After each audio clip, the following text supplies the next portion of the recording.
founders of the state called Israel.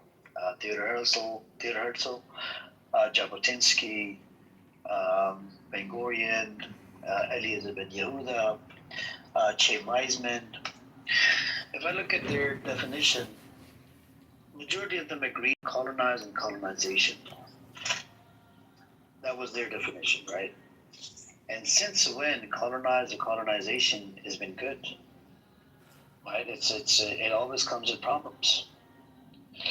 And we could put ethnic cleansing under colonization. We could put genocide under colonization. We could put starving under colonization. We could put stealing the land, not giving it back under colonization. We could put all types of shit under, right?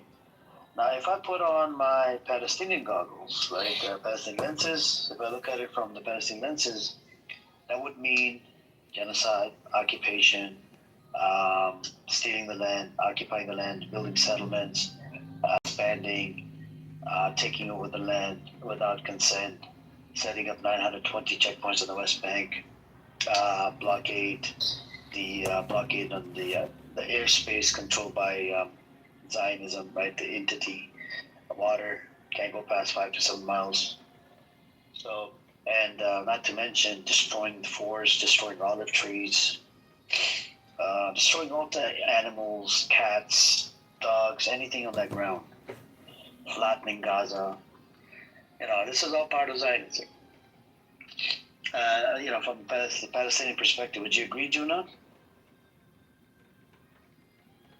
That's what I mean when I say there's no one definition. It depends who you're asking. If you're asking someone who's purely Jewish, who's been raised with that kind of ideology, which is Zionism, they might just say, no, my definition of Zionism is just that Jewish people have a right to their own state, and all Jews belong to one nation. The question becomes, or the issue obviously comes into force when it is basically that nation which is a colonization in Palestine, an illegal occupation, and it ends up like you said. So, but then yes, I agree with you. That definition of Zionism is the more accurate definition given what is happening today, which is why so many Jewish people will tell you, I'm Jewish, but I'm not a Zionist. They will not agree with the Zionism movement because of all the definition aspects that you've mentioned.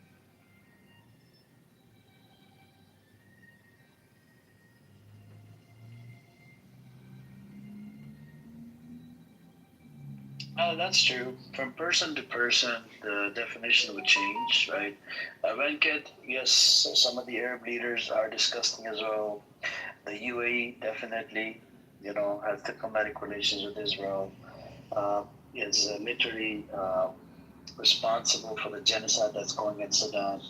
Indian government, the amount of oppression and suppression on minorities in India, including from the Hindu side, like the people that are from the that are called Dalit, untouchables. I don't think you should glorify Modi. So Modi has brought a lot of racism, hatred towards minorities in India. Respectfully, right? I would suggest you look into a whole bunch of riots and what's happening, the Gujarat riots and whatnot. You should look into that. It's very disturbing when we talk about all of this shit, because I can probably pull up a whole list of shit that Modi is responsible for. It's very disturbing, and I know people from India always like to do whataboutism, and I heard this whataboutism from other people as well. But yeah, going back to you.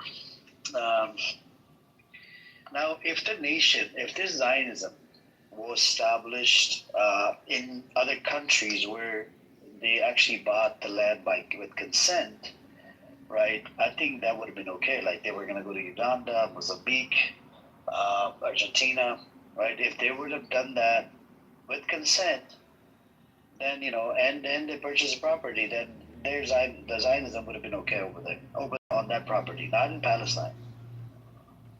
Building a state would be okay, but that was the whole thing that they were trying to find a way. How do we convince Jewish people to come to a land? And the best way to convince them is because of the Jerusalem, because of the wall.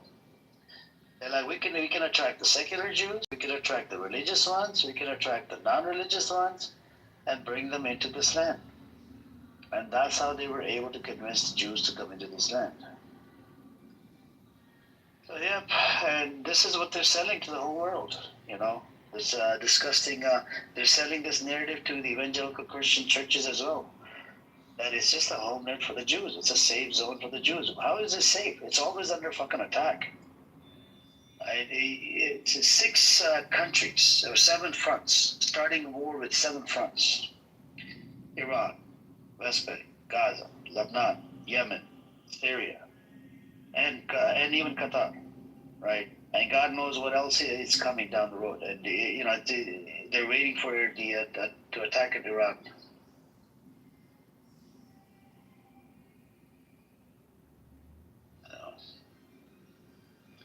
Venkat, you should ask the minorities in India how they're treated instead of making up your own numbers or bringing out your own facts. I had somebody in here, some idiot. He said even the Muslims, they love Modi. And when we looked at the facts, it was less than 10% of Muslims. They didn't have a choice but to vote for this idiot, and they voted for him. 10% out of 100%. Very disturbing.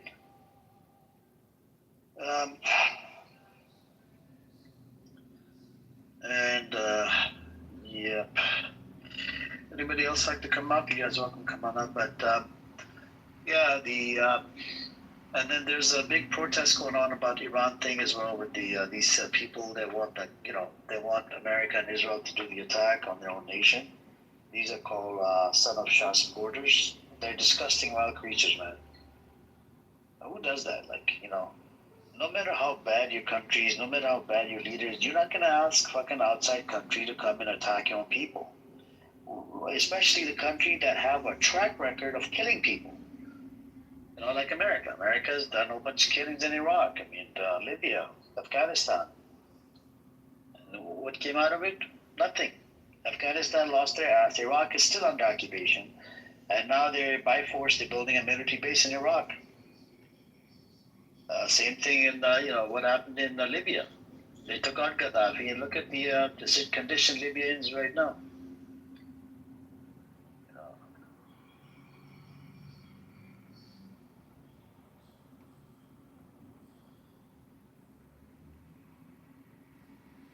And this new feature is kind of cool. You have the karma. I don't know. Yeah, karma does play a role. What do you think? Yes, Juno.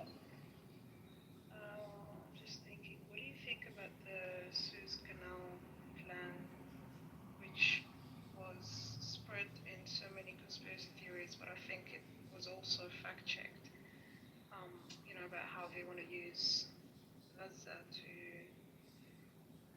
manufacture this canal plan to basically generate billions of dollars for the country. Let me check, see how true this is with the Suez, because I used to think about the Suez Canal,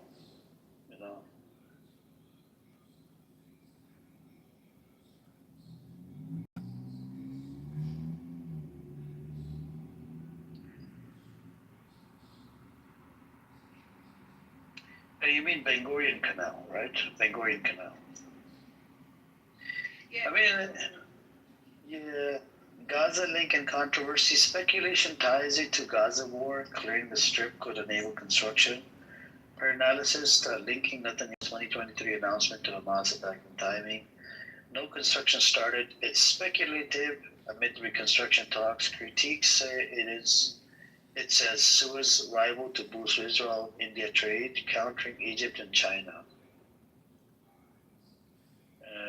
So, to be honest with you, anything's possible, right? If the Suez Canal, hey, what's up, Joe? What's up, Fun? Welcome, guys. Joe, by the way, meet Juna. She's a Palestinian. Juna, please meet Joe. He's a Palestinian as well. And his brother is Christian. And Juna is Muslim. Right, Juna? You Muslim? Yes, that's why I wear the hijab. Nice to meet you. MashaAllah, MashaAllah. No, but don't the Christians wear hijab as well in the Middle East? Sure, if you're a nun or something. I don't know, honestly. Anyways, so yep. Um, that's what it No, I is. just find it interesting because it goes back to the whole ideology of Zionism, but we all know that's not what Israel really cares about. So many people criticize the fact that Zionism comes as, just that, a state for Jewish people and nobody else. There's already that kind of discrimination, religious discrimination in place. Put aside the fact that they've obviously put that kind of cultural and national distinction from Palestinians. But it's just very interesting to see how, especially, there's been so much emphasis from Israel on Gaza and how much they're fighting it, and they've been fighting it for decades. And that kind of proposal was made from 1970s. I mean, there's definitely some sort of link there. It's not just coincidental. That's just my opinion, anyways. I don't know. What does your family say, Jonah? Like when you talk to your family members or whatever, like the older people, what do they say? Like, what do you think what the Israel is gonna do next? If you don't mind me asking. Yeah, that's fine. I mean, my grandpa is just, he's hopeless with the whole situation. Kind of like he knew this was coming from years and years and years ago. I'm talking about the whole fiasco of October 7 and everything that followed. Because it's already been happening just on a lesser scale and not reported on social media as much. That's all it is. For him, he thinks that Israel will keep doing whatever possible means it can until it literally occupies the entire nation, the entire land. But at the end of the day, because we're Muslims, we believe that one day the land will return to us. That's it. Doesn't really delve into whole details of politics. It's just like really hopeless for him. Yeah, no, I hear you. Just no, some people they make this claim. Um, I had that Benny Olive guy, right? He's a 48er. He lives inside Israel. He's a Palestinian, whatever. He said that it was Hamas's fault. It was all miscalculated on 7th October, and they knew that this was, Israel was coming for them to attack and kill so many people because Israel has a track record of killing a lot of civilians every time something happens. What's your take on this? Because I gave him the argument. I said, me as a victim, right? I'm living under occupation for over 50 years. How am I supposed to know that? How are they gonna react, right? I mean, we don't know the unseen. We don't know the future, right? Oh, there's two things there. First of all, like you said, if you're the victim, forget about Hamas for a minute. Like just Palestinians in general who are still in Palestine, and not even just people who are still in Palestine. Everybody who had to literally deport because of what Israel has been doing over the past almost century now. In all seriousness, you cannot even comprehend the kind of trauma and difficulties and challenges that Israel has put Palestinians in. You cannot really judge someone who was standing up in resilience to all the crap that they've been put through because of Israel. So what I'm saying is, forget about Hamas for a minute. Like all those people commenting about what should have been the correct response to what Israel does and the genocide is is ridiculous because you have no right to even judge. Even I don't have a right to judge because I have not lived through what all those Palestinians are living through. So in essence, to respond to your question about Hamas, I'm sorry, but it's like this is just people falling for the propaganda that is being put forward by Israel. 100%. It's Hamas's fault. You know, whether Hamas did mistakes or not, I genuinely do not give a shit because Israel is doing 3,000 times worse than what Hamas is doing. So to me, anybody who stands up in response to the genocide is someone who's trying to do something good. But with that said, obviously, you can never like say killing civilians, for example, is right. But I have my own theories about what happened on October 7, and I think we discussed it last time, which is that this is something that was planned by Israel through some sort of agreement with whatever gangs were involved in the October 7 attack. That's kind of like my own conspiracy theory.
No, that's true. It's just, to be honest with you, yeah, some of these people, they come up with the argument that it was, Hamas miscalculated the whole thing with the 7th of October. Like, the guy, and he said he knows it. We have been through it. I called him, it got heated. And he started cursing at me. I'm like, you're the one that's a fucking traitor that lives on the other side. I called him a whole bunch of names. He called me a whole bunch of names. And that guy, I even asked him, did you serve in the IDF? Because there's a report, there's about 5,000 to 6,000 Palestinians on the other side. They have served in the IDF. There's a recent, this girl, I don't know if you heard about it. She's Muslim. And guess what? They glorified the shit out of it on the newspaper. Oh, it's a Muslim commander IDF, and blah, blah, blah. And as far as I know, the scholarly opinion is if you do serve in the IDF, it could take you out of Islam. Because, IDF is the one that's the occupying forces on your Muslim brothers and sisters and kids. I agree. And I mean, look, it's not like, honestly, it doesn't matter what this girl's religious beliefs are and whether she is a Muslim or not because she served in the IDF. Who gives a shit? Like, can we put religion on the side for a second and focus on the fact that all these IDF soldiers are doing all these terrible things and look at what Israel is doing rather than, look at those, small number of Muslims doing X, Y, Z. They will always make it about religion. They will always make it about religion when it's not. No, I agree with you. That was their talking point. Some guy came in here, it was their talking point. This idiot, the one idiot that comes in here, his name is Ruben Chick. That was his talking point. Oh, Muslim girls serving in the IDF, blah, blah, blah, They like to gaslight people. And I agree with you. If you look at the big picture, what these people are doing, they're just demonic pieces of shit.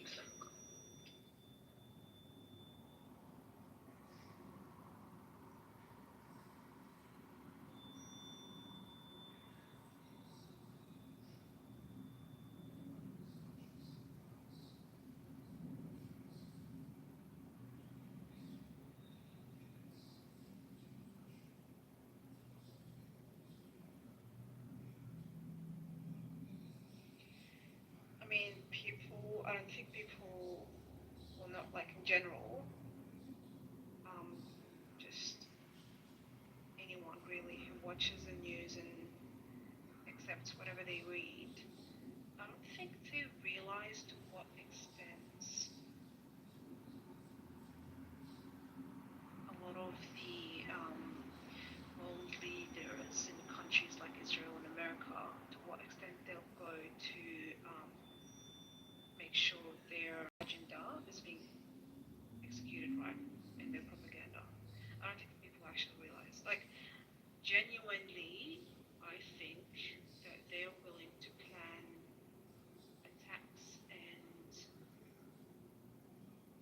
terrible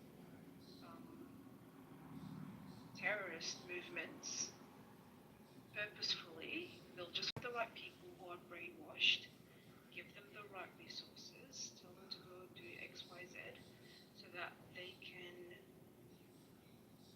keep their narrative, and especially, the narrative that they have for Muslims.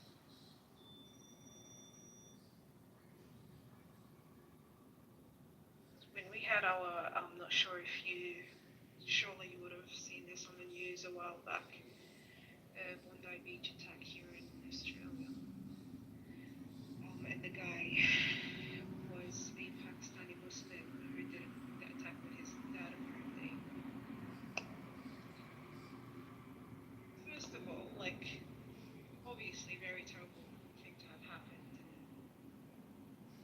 and any decent person felt sorry for the victims and the families of the people who have lost their lives. But then later on it came out on social media that this guy had some links to the IDF, potentially having had served in the IDF, and so many conspiracy theories about maybe the fact that he was hired to do this. I mean, I don't know, but I wouldn't be surprised. It's so easy to find just someone who's easily, like you just need a little push to go into the extremist side. Just give them a bit more of some brainwashing information they give, and that's it.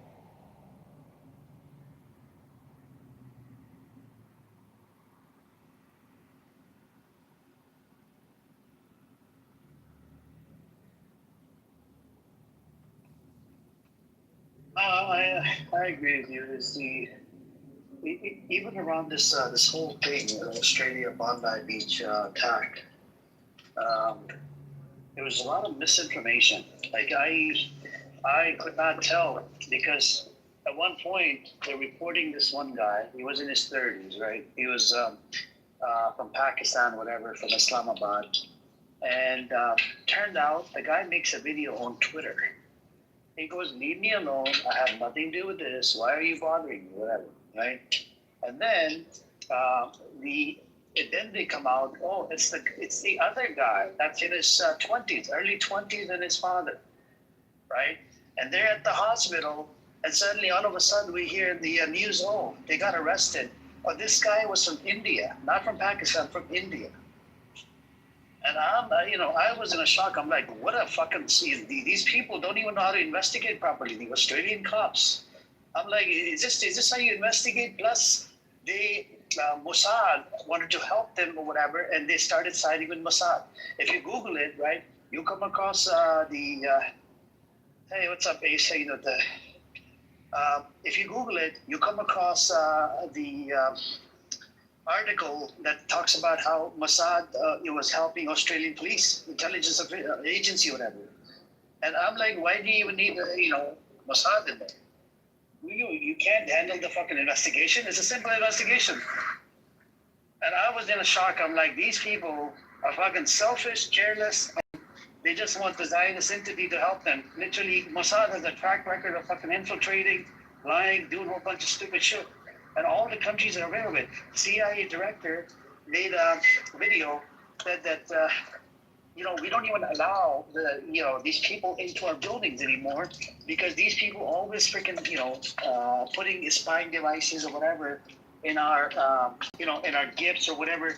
or they want to plant something in our building. This is why we don't even allow them into our building. You know, the Mossad. But even if you look into like the historical records, go with Boris Johnson. You know, the guy, the former United Kingdom Prime Minister. He said, one day I allowed Netanyahu to use his personal toilet. When he came out, Boris Johnson's security team went inside his toilet and they found a whole bunch of bugging devices in the toilet, right? And then you had America, the disgusting these Israeli terrorists. They planted a whole bunch of spying devices near the White House. You see what I'm saying? So and during this, I don't know if you know Miron from Italy. She came to Lebanon. She was condemning the attacks on Lebanon or whatever. Guess what? Mossad went to fucking Italy to spy on her, and they arrested like 2 or 4 Mossad officers over there as well in Italy. Like these people are freaking. I don't know what to tell you, man. They're just demonic pieces of shit, and even in Iran. So why would you get help from this disgusting entity called Mossad? It's your own country. Deal with it. It's your own problem. This careless, this stupid. I don't know, man. No offense to you, but Australian officials, after this, how the Bondi Beach investigation was handled, is just fucking stupid as fuck. I can't believe it, man.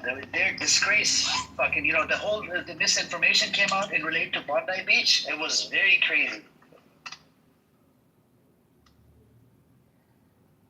Yeah, I agree. Trust me, you can talk all kinds of shit about Australia, and I wouldn't care. Yeah, Israel too. No, I'm talking about the officials. Like, how stupid are you? Like, how dumbass are you? You actually want help from Mossad? Like, literally, there's a report out there. Wait, Australian officials? Yeah, go look it up. Wow. Fucking dumbasses in relate to Bondi Beach shooting. That just goes to show you how, incompetent they are. Why would you, that doesn't, wow, that's actually embarrassing. That's some serious incompetence. Well, it was funny because so many people were coming out saying, we warned you, like, I'm just reading comments on social media because Australia recognized Palestine as a state, and, they're saying that Israel planned this somehow to get back at Australia. Well, conspiracy theories again.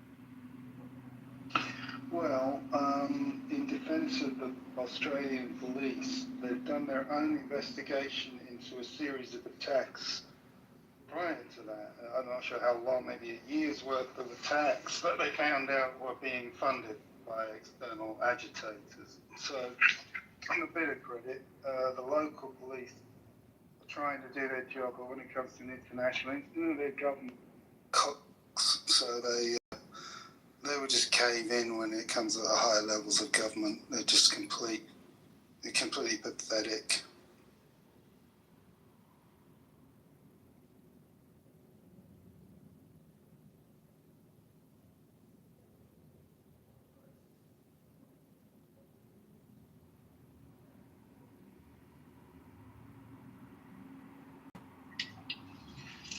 Hey, everybody here.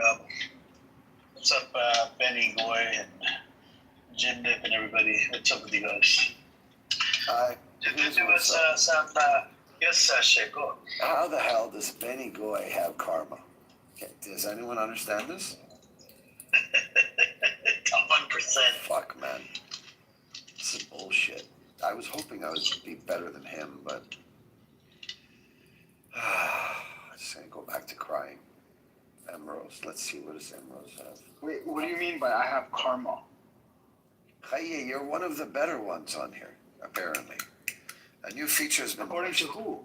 according to the Clubhouse gods.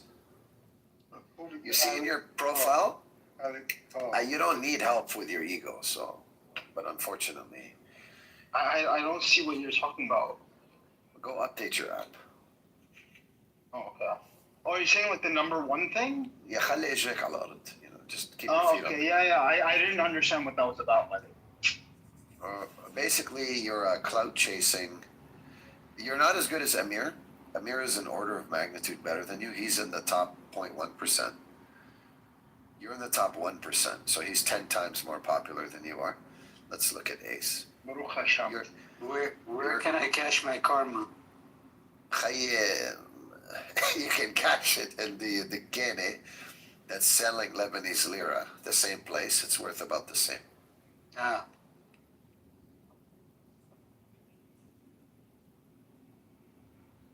Well, whatever I have, I'm gonna give it to you. Allah يخليني. Let's see Egal. What does Egal have? 10%. Not bad, Egal.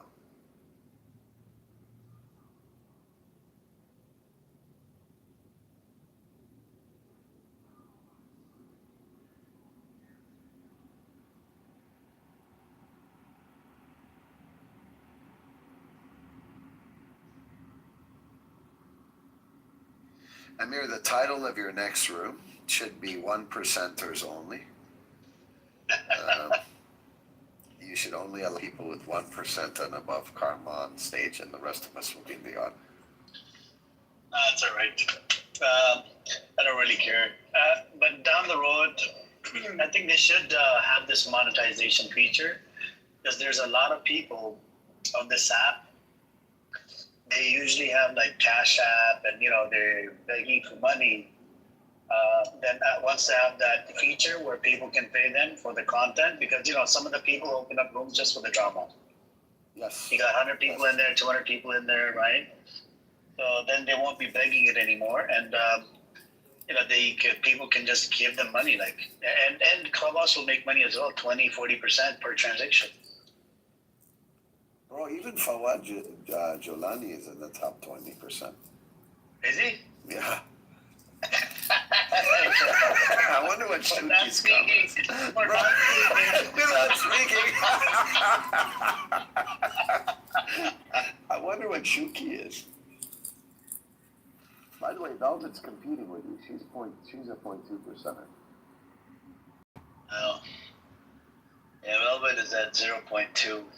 I think I got What's karma better? from my room this morning. I don't even know what you guys have been talking about this whole time. What is that?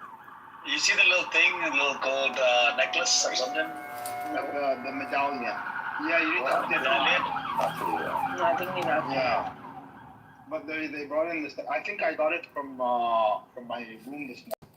I had a room this morning. No, dude. It's over a period in time. Wow, because the ego is getting bigger.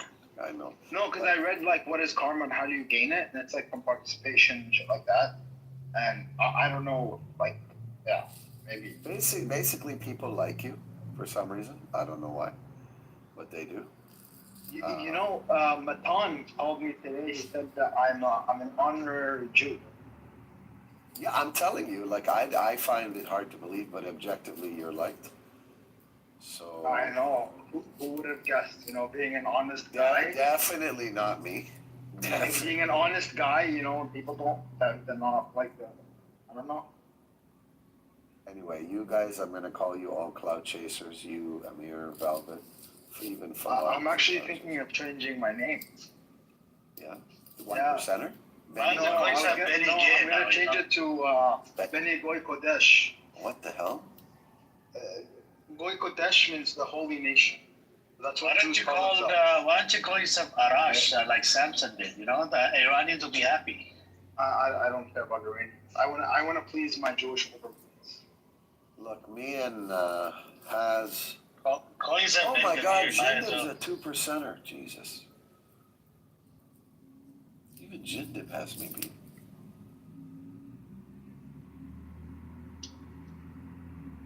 What do you guys think Norm is? Do you think he's a 1%er or a 0.1%er? After the video came out, I haven't seen him. After the video came out, I haven't seen him. He follows my channel, by the way, YouTube channel. I'm sure he's seen that video, how he's defending Epstein. He's watching my channel very closely, under microscope. Oh my God. I can't believe this idiot follows me on the ATV. Benny Goy, did you see Norma running away from resistance? You seen it, right? The video? Yeah, you see it. You see it. I'm thinking of joining an Iranian room and learning Farsi just to increase my karma. Like if I start saying a bunch of good stuff about the Shah, Raza yeah. If I join one of those rooms with 5,000 people, and I just say "Long live the Shah," bro, I'll pick up 1,000 karma right there. No. Yeah, tell him. Tell them that he's got more than 5 fingers on his hand. You know, he's got 6 fingers. He's a bright man. He's not bald. And he can talk smack about me in that room. I would love to hear. So in this Roya's video, when she crashed out, right? She crashed out on Prince. Guess what? That idiot, one idiot, his name is Casey or whatever, he goes, yeah, Amir is worse than this guy, Prince or whatever. Or Amir's, can't believe Amir lives in America or whatever, right? Bibi comes on the mic, yeah, Amir's worse, very worse than Prince. Toronto I'm Bibi? like, yeah, watch the Roya video. Did you see the Roya video? It's about 4 minutes long. No. Where do I go? How do I go? He crashed out. It's in the chat. If you scroll up. Chat? Okay. Yeah, if you scroll up, look for Roya, the Persian chick. She's Yeah, I was defending her when you guys were kind of saying she was crazy. I was like, no, not the Roya I know. Yeah, just watch, No, and you realize. She's literally crazy. I joined a room where she wouldn't let me speak for like 7 seconds, and she kicked me out. You were defending her. Bro, I was you know me, I'm like 90% chill, right? Sometimes I'm not, but I was so chill. But you realize that you fucked up. You shouldn't be defending certain people, right? Yeah, I fucked up with Roya for sure. Yeah, and Caleb, right? I had to prove it to you. No, I'm still, I'm not. No. He wants to stay in like 3 generations. That means about 50 years, 60 years. Bro, don't try and get between me and Caleb. You know it, and I showed it. I showed you his true colors. His true colors came out right. He had a moment where he made a mistake, or at least I don't agree with him. He didn't make a mistake. He believed in that shit. He told me this himself when you were not here. This is a mistake. Later, 2 years from now, he'll realize it's wrong. Maybe. No, he hasn't realized. He's still saying. This was not too long ago, Sheikh. Come on. Stop defending a Zionist. Okay. You know it. I know it. I like to troll him. That's about it. You're so proud of yourself. No, look, my job, because you were really, I shouldn't be saying this, no offense to you, you were booty clapping for Caleb for a while. I still do booty clap for Caleb. And then I exposed his position in front of you. You're like, what? What the hell? Yeah, I was like, what the fuck's going on, Caleb? What are you doing, bro? When he started saying decades, I was like, you broke my heart, Caleb. I said decades, but he goes, no, 2 generations. 2 generations, yeah, he made it worse. Okay, let me go listen to this breaking news on Royale. I'll be right back. I'm really liking the graphics and the audio. The introduction. It's the best part. It really isn't very engaging. I'll be back. Hey, real quick, Shape, before you leave. Yeah, what's up? Did you catch that fucking ass chewing?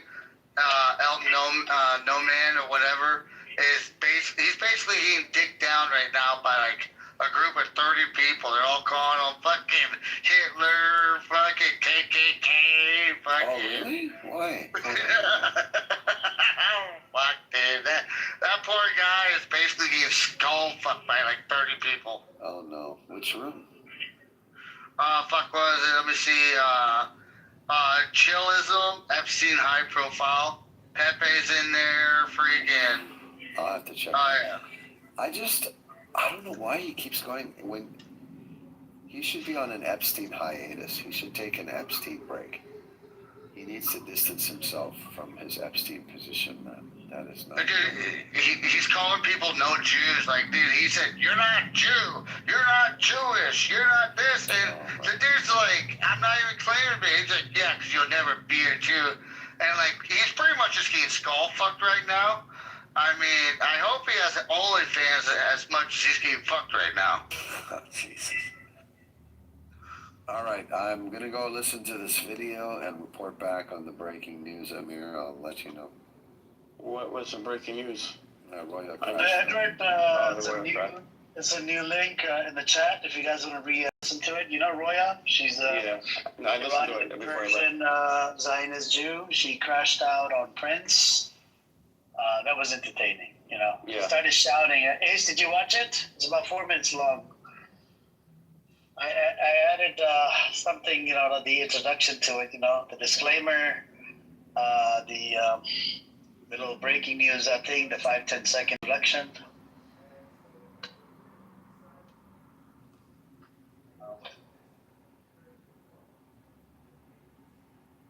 Yeah. Hey, Amir, dude, I had to jump off for a little bit. My wife called. As my wife is talking to me, it's a bad moment because I'm backing up the field tractor. I'm parking a tractor attachment. Well, her little Yorkie has a bad habit of like trying to run equipment, and I buried that motherfucker. And I just got a phone with my wife saying, "Honey, I gotta get you a new dog." She goes, "Why?" I said, "I just buried that son of a bitch about a foot and a half in soft mud." So,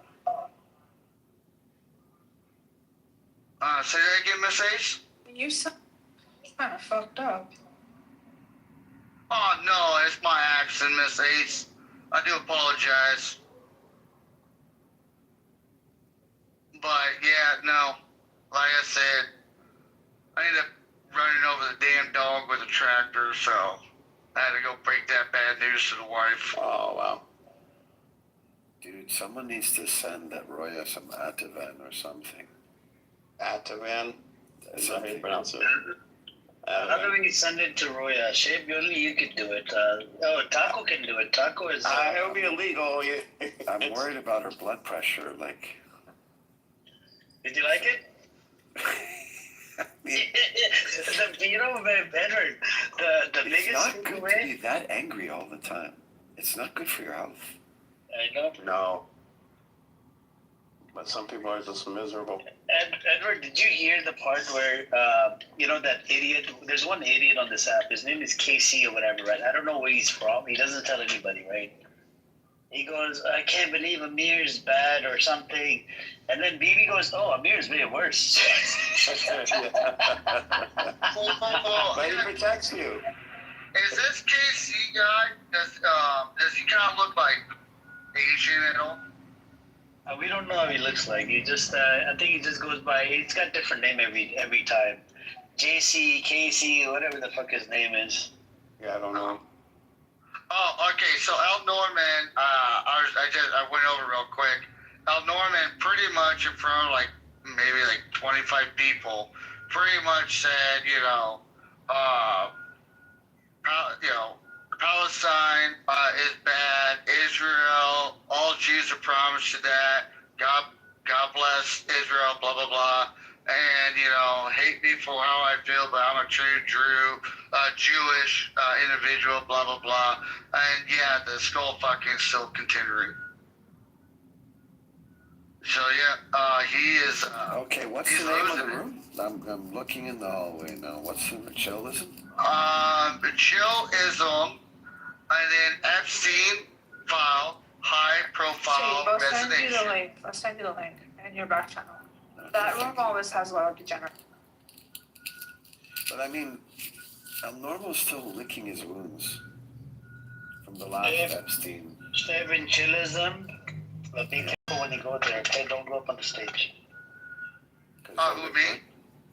But I'm telling Chip, not only the room's getting recorded by people, by John Kitover, you'll get attacked.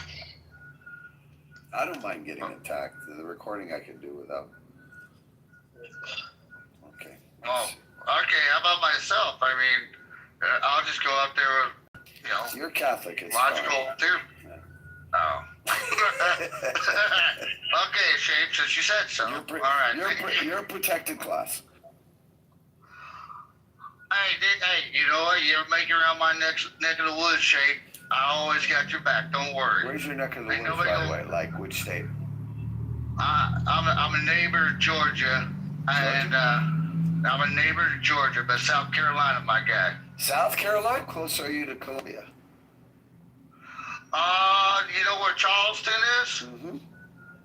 Yeah, I'm in the muddy water, just about 20 miles southeast. I got a trip. I'm fixing for a trip. Do you see what I did there? I used some of your language. I'm fixing for a trip to go to Alabama and South Carolina. I got family down there. Well, I'll tell you what, man. Real quick, just message me what month you're going. If you're a man who likes saltwater fish. Hell yeah! Are you kidding me? Well, I got me a 35-foot bay boat, and I enjoy. Yes, sir. How can you not live 20 miles away from the Atlantic and not want to go out and have yourself some Maui or some red Some snapper? grouper. Let's go for that grouper. Oh, you get right off the dock, dude. Literally, You get right catching off the dock. grouper off your dock? Oh, fuck yeah, dude. And bull shark and tigers. I thought the grouper likes to hide underneath them rocks. I've gone fishing for grouper in Florida. They're deep down there. So a grouper. I mean, that was it. The white shell grouper or snow grouper. You'll get a lot of them now come up to the docks because a lot of tourists and locals they'll clean their fish and so they'll come right up. But you got to realize a lot of them docks they're anywhere between some cases 15 feet to 20 feet deep. Really? So yeah. They're big, man. They're big. I don't know that. How about crab? You guys got crab down there? Oh, dude, as I was telling earlier, you get crab we can do about 14 dozen a day per person, blue shell crab. Oh my, okay. You had me at, I love those blue crabs. Especially Oh, yeah, you get- fresh. Oh, dude, I catch them on minnow nets. Dude, like, I don't even use crab pots or little buggies because I can throw my minnow net out there and you catch just them in steam the 'em? currents. You just steam them and put some Old Bay on top? How do you eat them? Man, dude, I do that. So my family, we're Cajun, so we do a Cajun broil, and so we also catch shrimp. But I don't want to take Amir's room. We got people coming in. We'll catch up later. Yes, I sir. want to know, is Lula the same person? Lula, is that you from the UK? Hello, lovely Amir. How are you? Oh, that is you. Okay. Yeah, sorry. We're back in Clubhouse Witness Protection. Everyone check her karma, She's a quick. 1%er. She's a 1%er. Oh my god. Her karma is top 1%. Oh my god. Amir, would you doubt it? Would you doubt it? Am I ever rude to anyone? Everyone's mean to me. Not in here. Look at Faya. Faya's a 1%er. Oh my god. And Edward. I mean, Edward's an Yeah, accidental 1%. one. Edward's a half a percent. Edward's a half a percent. I'm telling people that Amir is 0.1%. He's the highest you can get, and people aren't liking it. Apparently, if you run rooms every day, that's how you could. That could be. No, the way you know, I guess, below your profile where it says how much your karma is, below that, if you go down, it tells you what it means, or how to get it. What's good karma? What's bad karma? I can't see anything on my actual profile other than the middle. So I've got nothing that tells me anything about You can't see the karma. numbers, Lula? Like when you No. click on your profile? No. You have to update, probably. Maybe.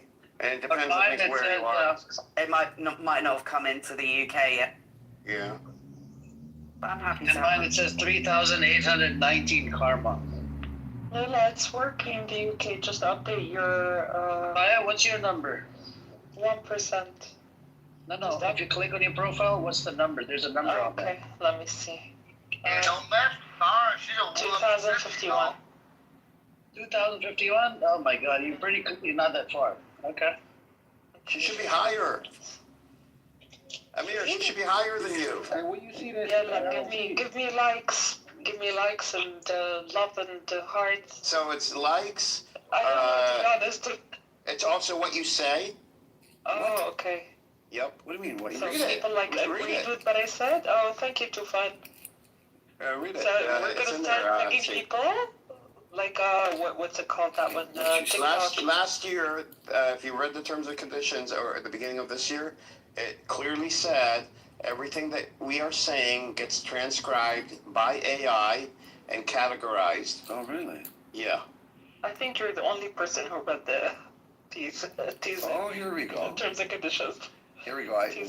What increases my karma? Spending time listening in Amir's room. Oh no, a room. By the way, I have 2070 fail, so I'm like a little bit higher.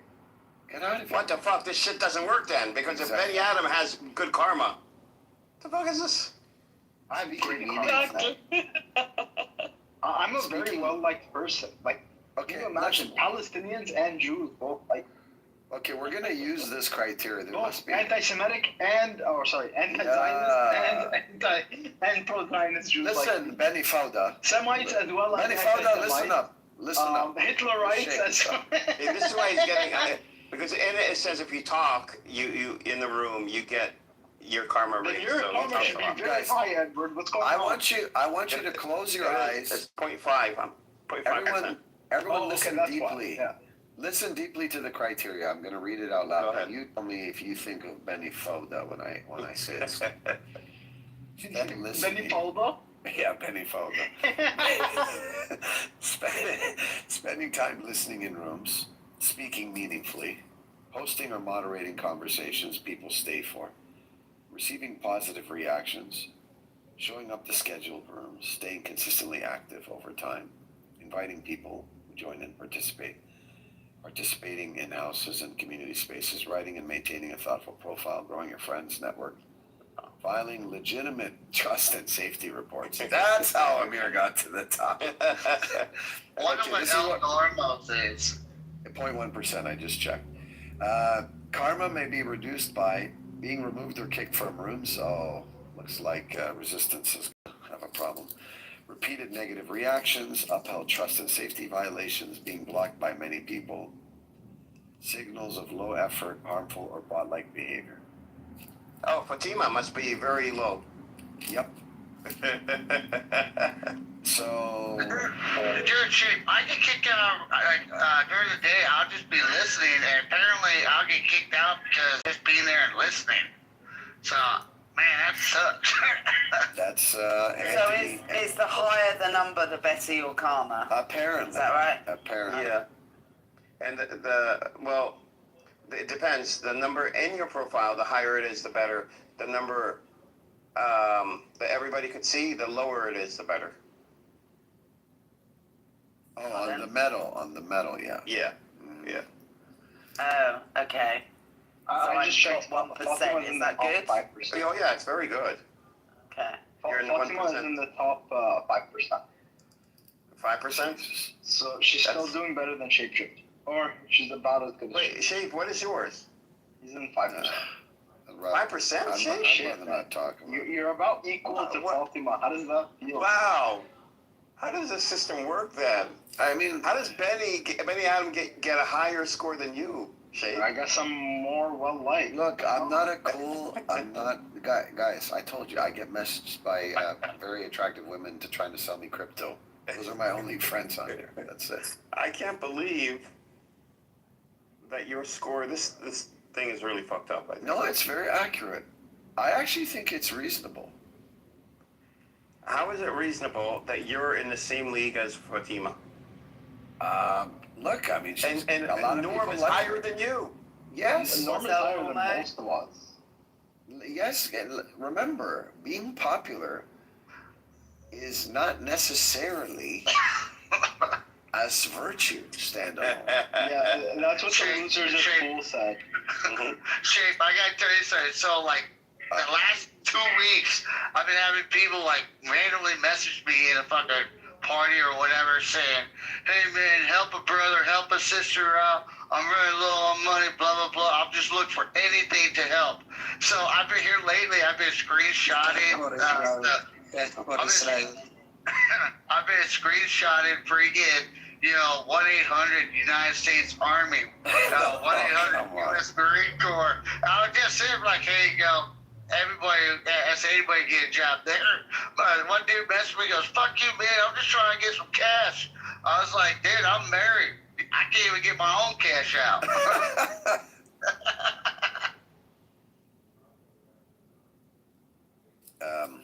I was going to snap back with a comeback to, that's what all the many Adam attacked my popularity.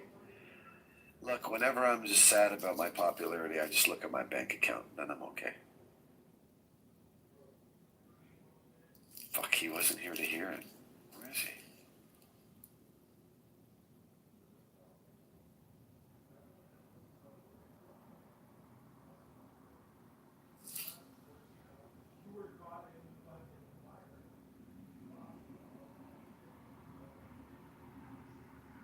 So, you're popular. Popularity does not buy you happiness, my friend.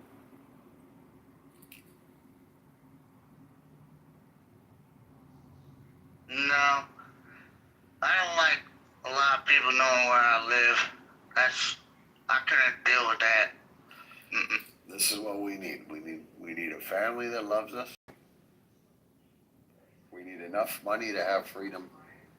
And we need Amir to host rooms that we can just hang out in for endless hours. The rest is not a big deal. They got their own military police. I like Amir's room because there's good dialogue, but the other rooms just sound pretty fucking ghetto, part of my language. Really ghetto. Like, the other one, there's some dude yelling with two women because he got two women pregnant at the same time, I guess. And it was interesting, don't get me wrong, but, I'm not trying to lose IQ, you know what I mean? Yeah, I joined that chillism room. I couldn't take it. I was in there for like 5 to 10 seconds. But El Normo, Amir, are you going to be competing with El Normo on Karma? I think he might have as much as you. 0.1%, yeah.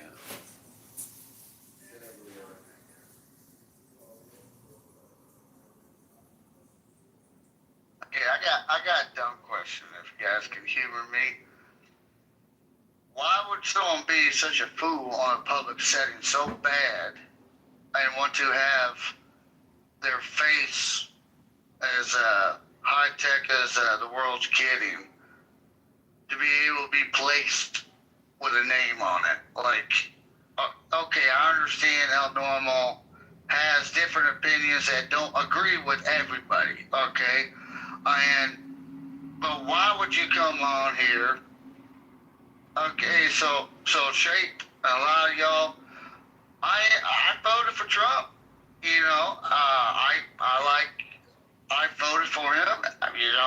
I'm not happy with the way he's acting in a lot of aspects. But I'm not going to come on here and beat the battle drums and say, your opinions about Donald Trump, it makes you a fool. No, to me, I want to hear that, negative criticism about Trump, so that way, I wish I could have found it sooner, but I'm not going to sit here and say what I chose is good for you, because I voted for him on the agriculture side, okay? But I'm not going to push my opinions or the reason why I like him on anybody else. I'm going to listen to the negative input because as a person, you need that input. You need that negativity. Why? Because it'll make you learn. It'll make my judgment for the next round to be a little bit more cognitive to look out for those types of concerns. If that makes any sense, Mr. Shape. So I wish Norm would quit making those pampering arguments, those idiotic sayings, because when he acts a fool like that, he represents everybody who voted for Trump. Well, he's a Democrat, right? Not the way I've been hearing him He's speak. straight up a Democrat. He's a Democrat. You know, he used to be a really reasonable guy, to be honest with you. And then something happened to him the last couple of years. But I wonder if he got touched. I think this app brings out the worst in us sometimes. So I'm sure you could actually have a beer with a guy and he'd be okay in real life, but this app, he's kind of unhinged sometimes. Yeah. Well, I've been married chasing 21 popularity. years. Steppy. I've been married 21 years, and my wife, she's a Democrat. I'm a Republican. And, it might not, a lot of people criticize me because they say I married the enemy. No, I married her for her, and her individual and her opinions are what makes her. And so I like to hear her opinions on stuff. I do. Her constructive criticism or opinions about stuff helps kind of shake me up a little better in my rough edges. But like I said, it just dumbs me down a little bit how someone that foolish could be. I think he just likes the anger and the hate. He likes the attention. That's okay as long as he's having fun. And I think he said some things he's going to regret. By the way, my wife's also on the opposite political spectrum. I'm on the right, she's on the left. I think that's the key to a happy marriage. Don't have the same political party. Oh, yeah, I did. Trust me, dude. Don't get me wrong, when Orange Man makes a bad make, I'll tell you what, I'm the first one. You're on the couch? Are you on the couch? I've been on the couch a couple times. But, it gets a little spicy sometimes. Well, you got that boat you can go out on it and clear your head. Come back when she's calm. Yeah, I married a Latina woman, so I married, perks about Latina, friggin', they're gorgeous when they're mad, but kind of makes you sleep with one eye. I married a Viking. I know what you're talking about.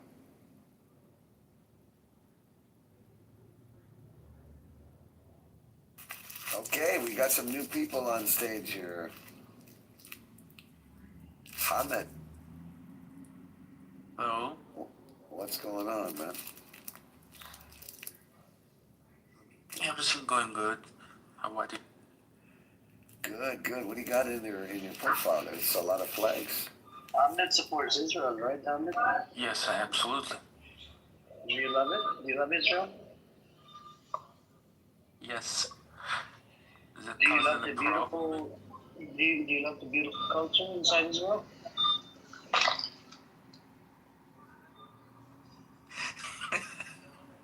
Do you love it? I have a feeling you guys know each other. Is that what's going on? Are you rekindling? No, I'm just wondering. Do you love the?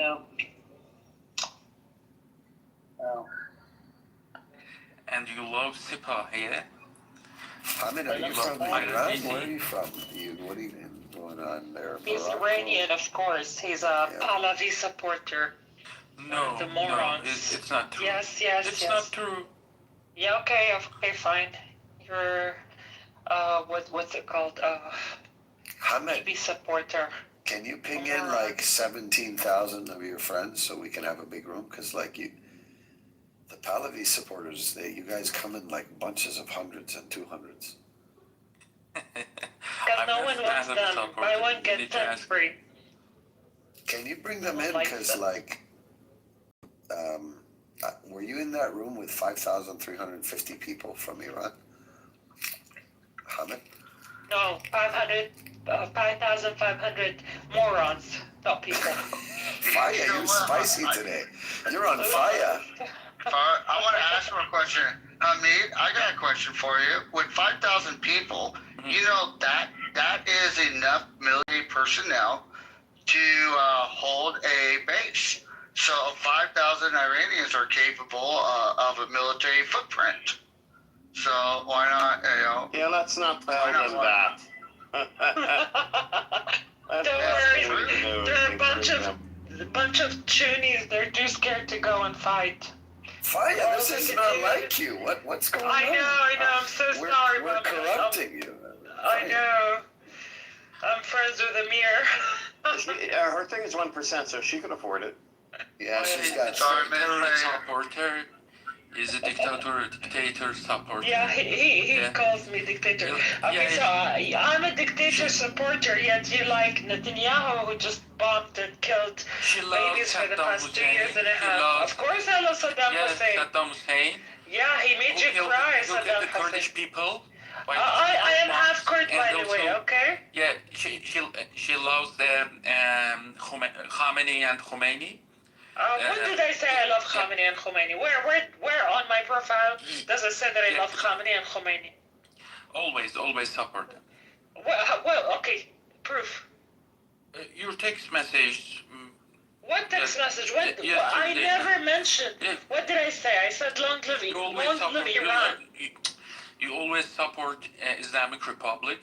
When did I support Islamic Republic? Always. In your text. You're a moron. How can I support Saddam Hussein and support Islamic Republic? I don't know. I have to ask. You see how stupid you are? I have to ask you. Because you love all the you're the one who's dictators. saying that. Because you're you the one who's love saying that. all the dictators. Oh, okay. And Yeah. you don't? You love genociders. Hamid, you don't like Bibi Netanyahu, do you? He does. No, Hamid, it's not true. Yeah, he kisses his feet. Hamid, God. what do you say? Oh, no, it's another story. You have to talk about that. Do you like Bibi Feel free to talk Netanyahu? about him. It's not a solid question. Well, tell us the real reason. Tell us the reason why. Tell us why you enjoy Netanyahu's ruling. Tell us. So imagine I'm Jewish. Okay, learn me something. Tell me what. You're Jewish and your name is Hamid? Oh my god. You're the most stupid person I've ever seen on Clubhouse. I swear to God. I'm telling, imagine Imagine. Okay, Hamid, speak to me. I heard that you're not a Jew. You're just acting like a Jew. Is that true? He's a Maimun. He's acting like a Maimun. You and Roya, you guys both act like Jews, but you're not Jews. You can't even read Hebrew. Can you read Hebrew? what you said, sorry. Can you read Hebrew? No. His name is Hamid, for God's sake. Yeah, no, he said he's Jewish, so I don't think... Arabic name. Yeah, but I don't think This you're name Jewish. Yeah, it comes from the name of the Prophet Muhammad. Yeah. You can't be Jewish You don't have any information. you don't have any information, Habibi. It's one of the name of the Not God. Habibi, sorry. I'm asking you a question, Hamid. If you claim to be Jewish, you're supposed to be able to read Hebrew. Are you able to read Hebrew? No. Oh, okay, so questions you are asking me every time myself, I can't read Hebrew because I'm not Jewish. Right? I'm Muslim. It's good too. Yeah, I'm Muslim. But the next question for you is: Would you have a dinner with a rapist and a baby killer? So Islamic Republic also baby kill. I'm not talking about Islamic Republic. I just asked you a general question. No. I'm not talking about Islamic Republic. I asked you a general question. It's a general question. Let's ask you another question about the terrorists in ISIS and also not talking about ISI. I'm not talking about Hezbollah. I'm not talking about Khamenei. I'm not talking about any of that. I'm asking you as a person, you live in America, you live in the West. You are Would you supporting have? Would Hezbollah, you? yeah? No, I'm not. I don't support Hezbollah. So would you sit down? How come? I don't support it. Would you sit down? You are would you- supporting Palestine, but you don't support Hezbollah? No, I don't support Hezbollah. So would you support? Would you sit down and have dinner, right? And enjoy your drink, whatever drink whatever you drink, with a baby killer and a rapist? It's not true. No. Would you do that? It's a yes or no question. No. If it frees your people, if it frees Iran, would you do that? Would you sit down and would you have dinner with a pedophile, with a rapist, and with a baby killer? I said no. Okay, so how the hell do you support Netanyahu, despite he killed over 20,000 children, right? How the hell would you sit down and say with a straight face? How would you say this? It's impossible. Okay, how you can?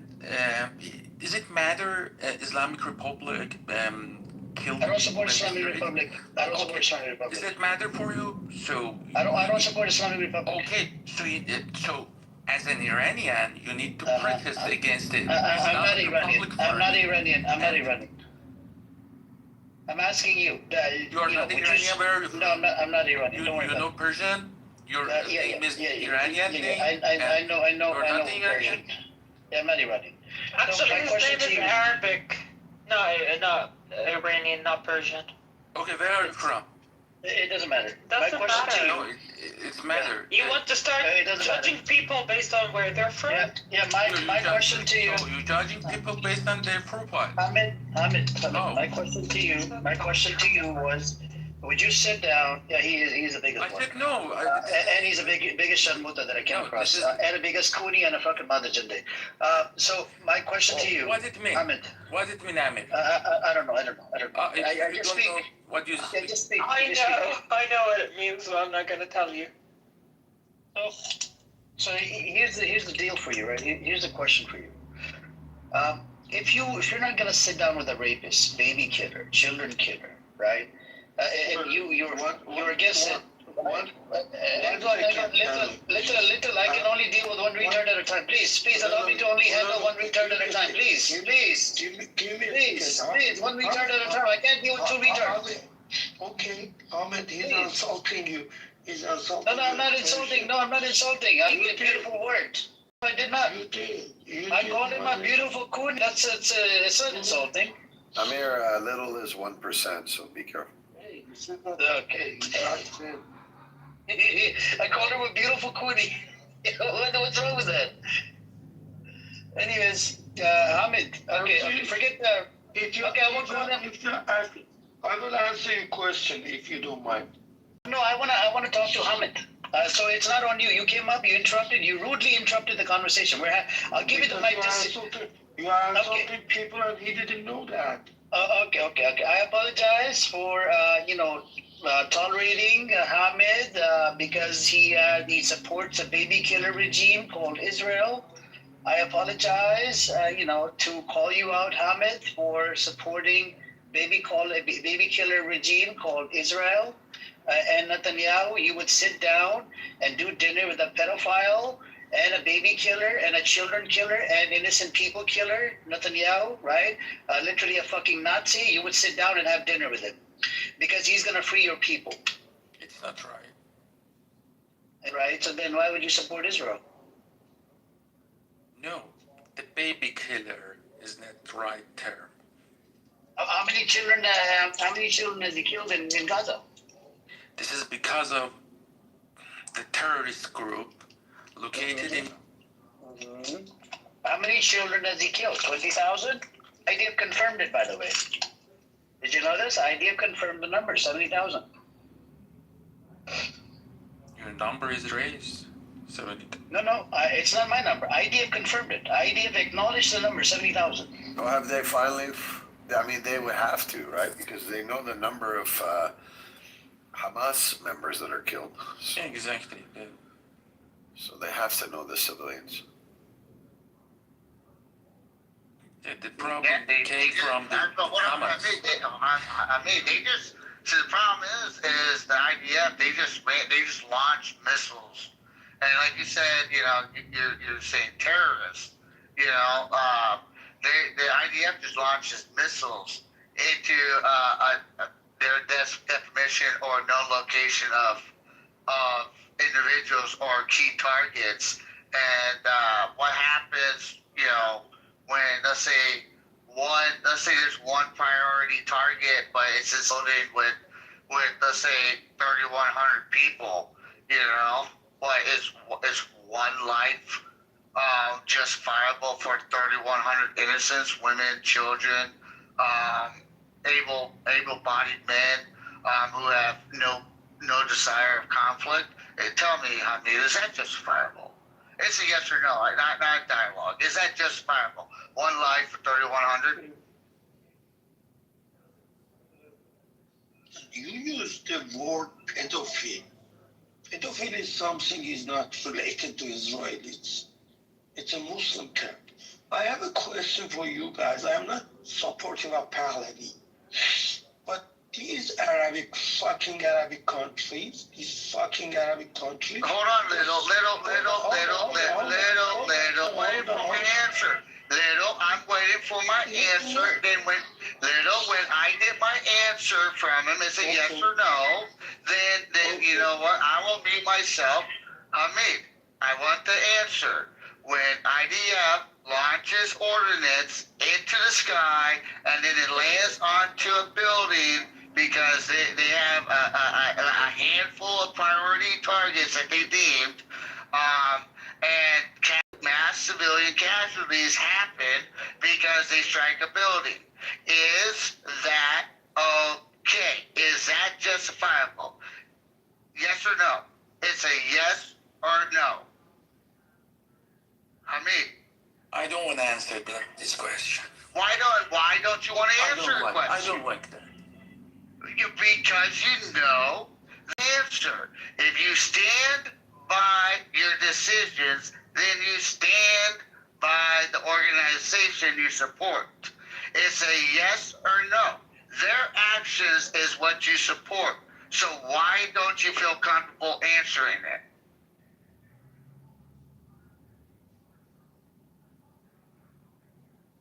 Come on.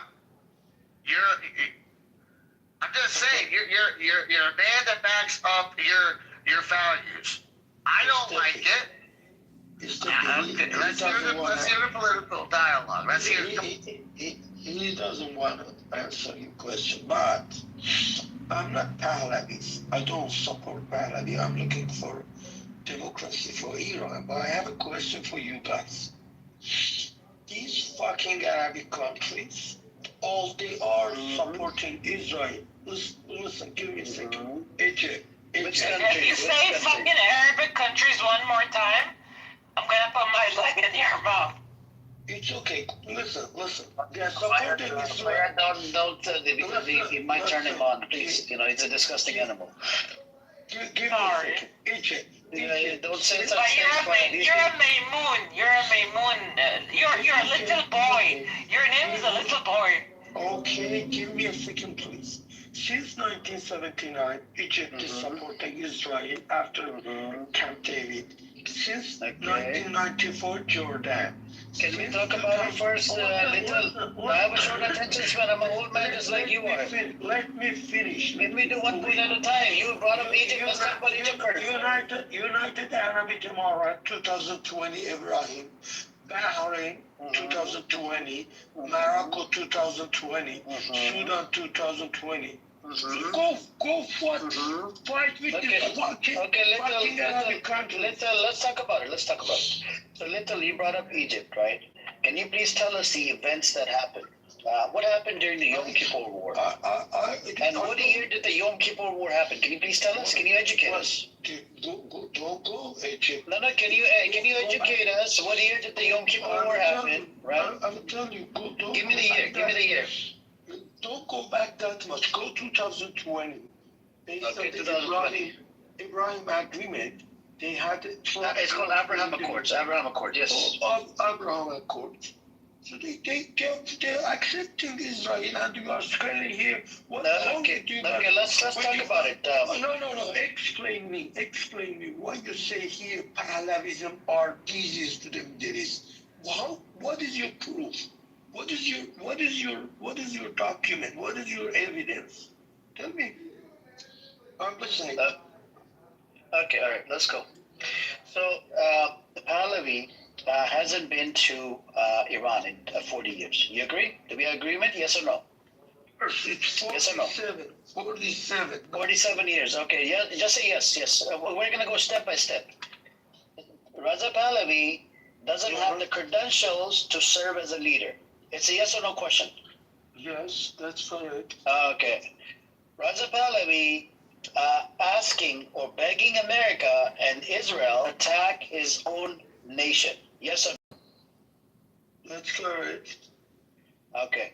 Raza Pahlavi is asking for the attack, but in return, me as an American, we're going to lose U.S. soldiers, and this could turn into World War III. You agree?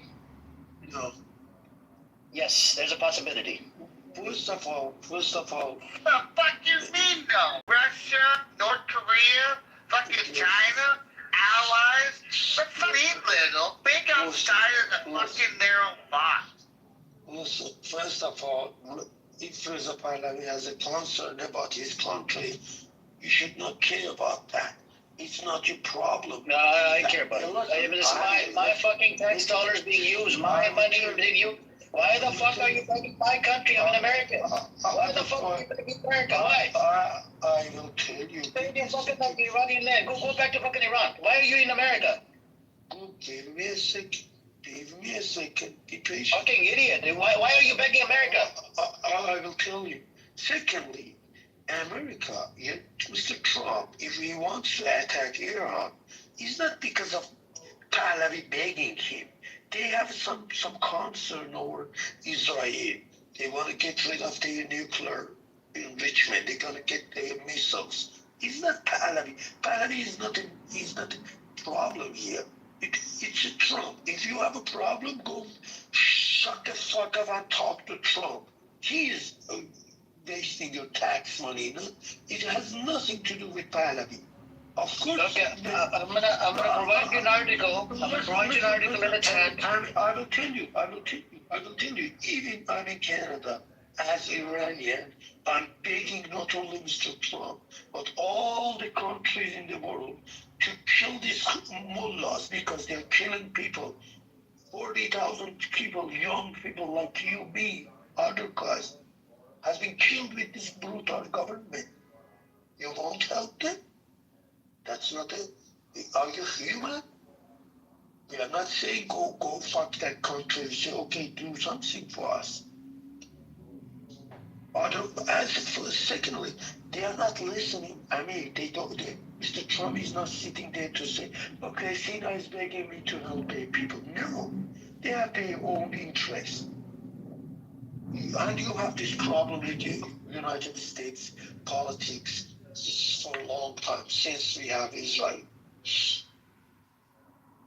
Hold on a second. I'll provide you an article.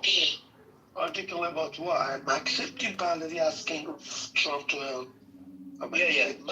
But my question to you, Little, every time America attacks any nation, America has a track record of killing, massive people, like in massive numbers. Okay? You begging America to do the attack on Iran. What do you think the reaction would be from Iran? Would they attack Israel? You see Trump sitting there and opening up his ear 100% to listen to me. No. Yes, he's listening to you. No. Yes, he is.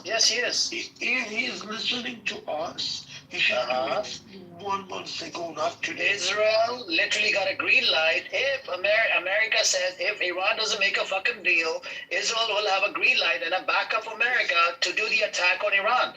What are you talking about?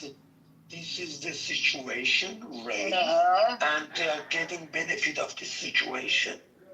You know, when they are us inside the country and they're killing their own people, they give them permission to them to attack them. They permission to United Nations, permission to others. Otherwise, they have their own interest. So you're against the IRGC for killing 3,000 or 4,000 Iranians, traitors. Yeah, okay, 5,000. That's a lie, not 30,000. 5,000, if you want to say, traitors. Okay, but you're okay with America coming to your country, robbing your country, stealing from your country, and killing more than 1 million persons. That's okay with you? No. Listen, you That's your logic. That's your logic, little boy. Okay, fire. You said the first part 3,000, 5,000. Okay, we still have more than 7,000 names. It's okay. You just said 50,000. Listen, it's okay. You keep on changing the number. We know. Listen, we had a 12 days attack to Iran. Israel did, and the United States bombed their nuclear enrichment. You know how many people killed? 1,200. From this 1,200, less than 50, 60 were civilians. You know what I'm saying? They fucked their IRG. False. And their sub. You know, this is not false. It's not false. They are not killing people, human. You know, in our city, they bombed the Navy aircraft, the airport. They bombed anywhere. They have missiles. They had these stuff. I know some people killed. 50, 60 people, kids, women, I know. So this is correct, Soren. Where did you get your source from? Little, why don't you do yourself a favor? Why don't you trade in that fancy suit you're wearing? Go on back and help your people, the Iranian people, you know, turn the regime. I think I know why you want America and NATO and Europe and everybody else to get involved. Because after all the bloodshed is done, you get to go back and you know, reap the soils of other people's blood on change the regime for your personal narrative. So, you know, in Ukraine, a lot of Ukrainians, they left America and Canada and fled back to Ukraine to fight for their country. Think about that. Including women. Thank you, Faya. Thank you. And guess what? You're sitting in America in that crisp blue suit of yours, wanting other children to fight for your stead. To me, you sound like a coward. To me, you sound like a traitor to your own people. You're talking to a guy who spent 23 years in my own country's military.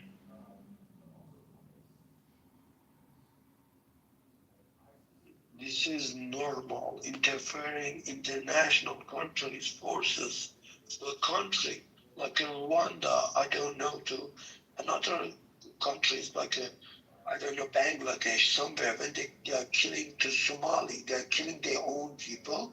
Always, you can help. What the fuck this Canada was doing in Afghanistan? What the fuck United States was doing in Afghanistan?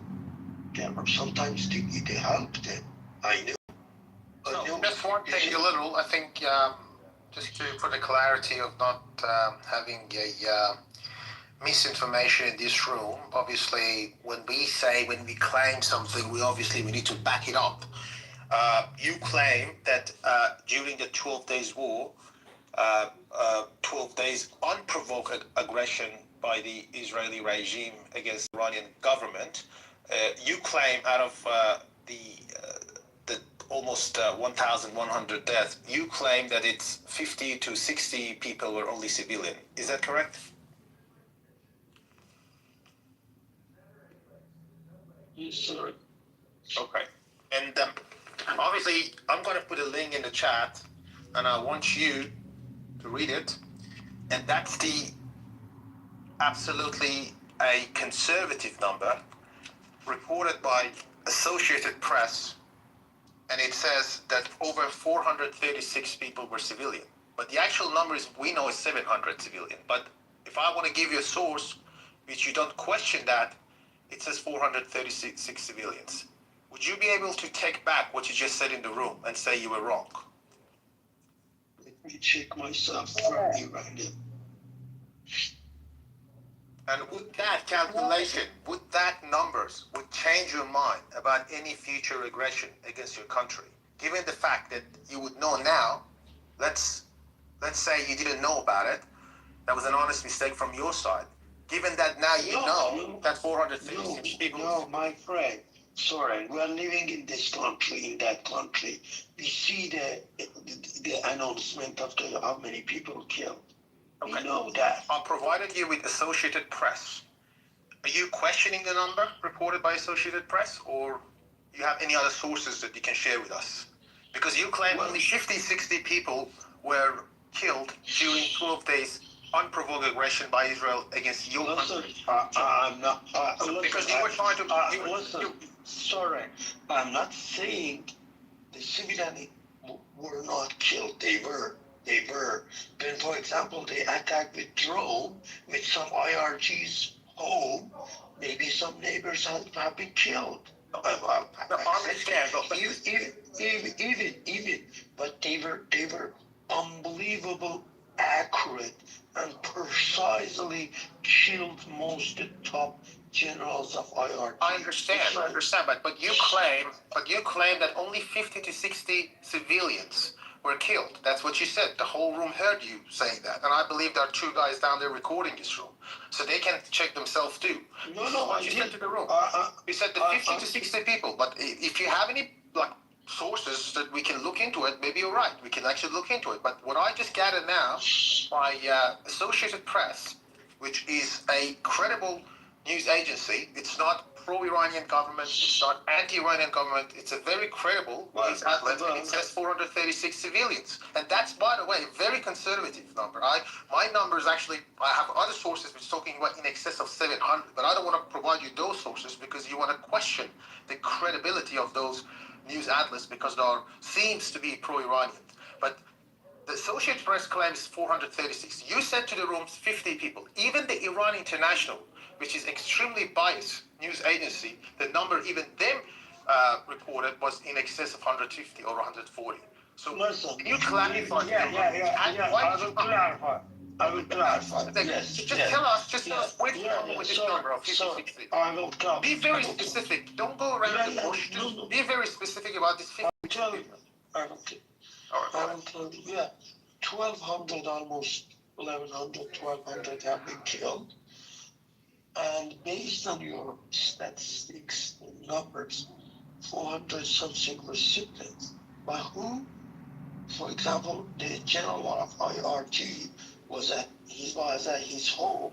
Maybe their kids, their families, their kids. We count them as a civilian. Correct. Yes, they are civilians. Yes. They are civilians. Yes, I accept that. I will accept your point. They will have been killed. But if you do survey in Iran, even let me tell you something. Why is it difficult for people like you to say, I was wrong, thank you for educating me? Why is it difficult? Is it because of the age things, or what is it? Or is it the bias? Is it the age? What is it? Well, when I'm saying I'm correcting the number, means I'm saying I was wrong. Okay, so the thing is that because you were trying to make a case about the war, and obviously when you say this to the room, and you said, "Oh, that's easy, that's piece of cake." As I said, I correct my statement. Most of them were family of these guys. IRGs. Listen, do you understand the definition of civilian, or is it the communication? Yeah. That's what is a civilian? Civilian means someone who's a force, someone who's not related to army. He might be connected to someone. He's a kid. He's a child. So children have been killed. There might be the children of someone that you don't like, but they're still children. He's saying they're children of the RGC as if it's okay because they're children of the RGC. No, I really want to. As if it's okay to kill children of the RGC. I'm not saying. This is the way you're saying. Yes, this is how you insinuated that it's okay to kill children of IRGC. But This is how they're not even we children. got it. They're not even children of the military people. They're just normal human beings. A lot of them might disagree with the government. Out of those 436, maybe a lot of them disagree with Iran. Sorry. Did my decision, did anything I did, I made that war happen? No.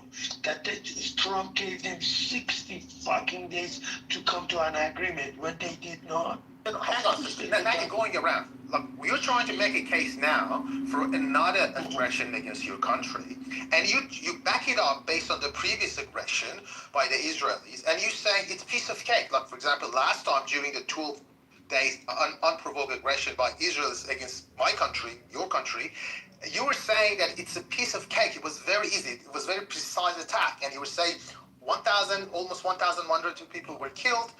And out of that, there were only 50, 60 people were civilians. So you're making a case that's saying that another war, if it's going to happen, it's easy. So you're trying to convince people around you, saying it's okay. We have a track record of the war, an aggression, which there was not much collateral damage.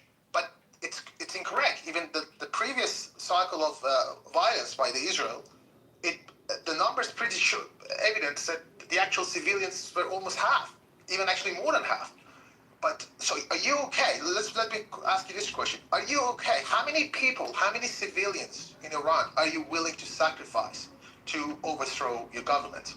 What's the number? What is the number you say, no, that's not, it doesn't work? Is there any number in your opinion that you say, no, this doesn't work? When you are fighting with someone, he is brutal. You should not be brutal yourself. You understand that? So what is the number in your opinion? How many people, how many civilians are okay? Zero. But you know what, based on the previous cycle, which was very precision attack, we realized that at least 436 civilians.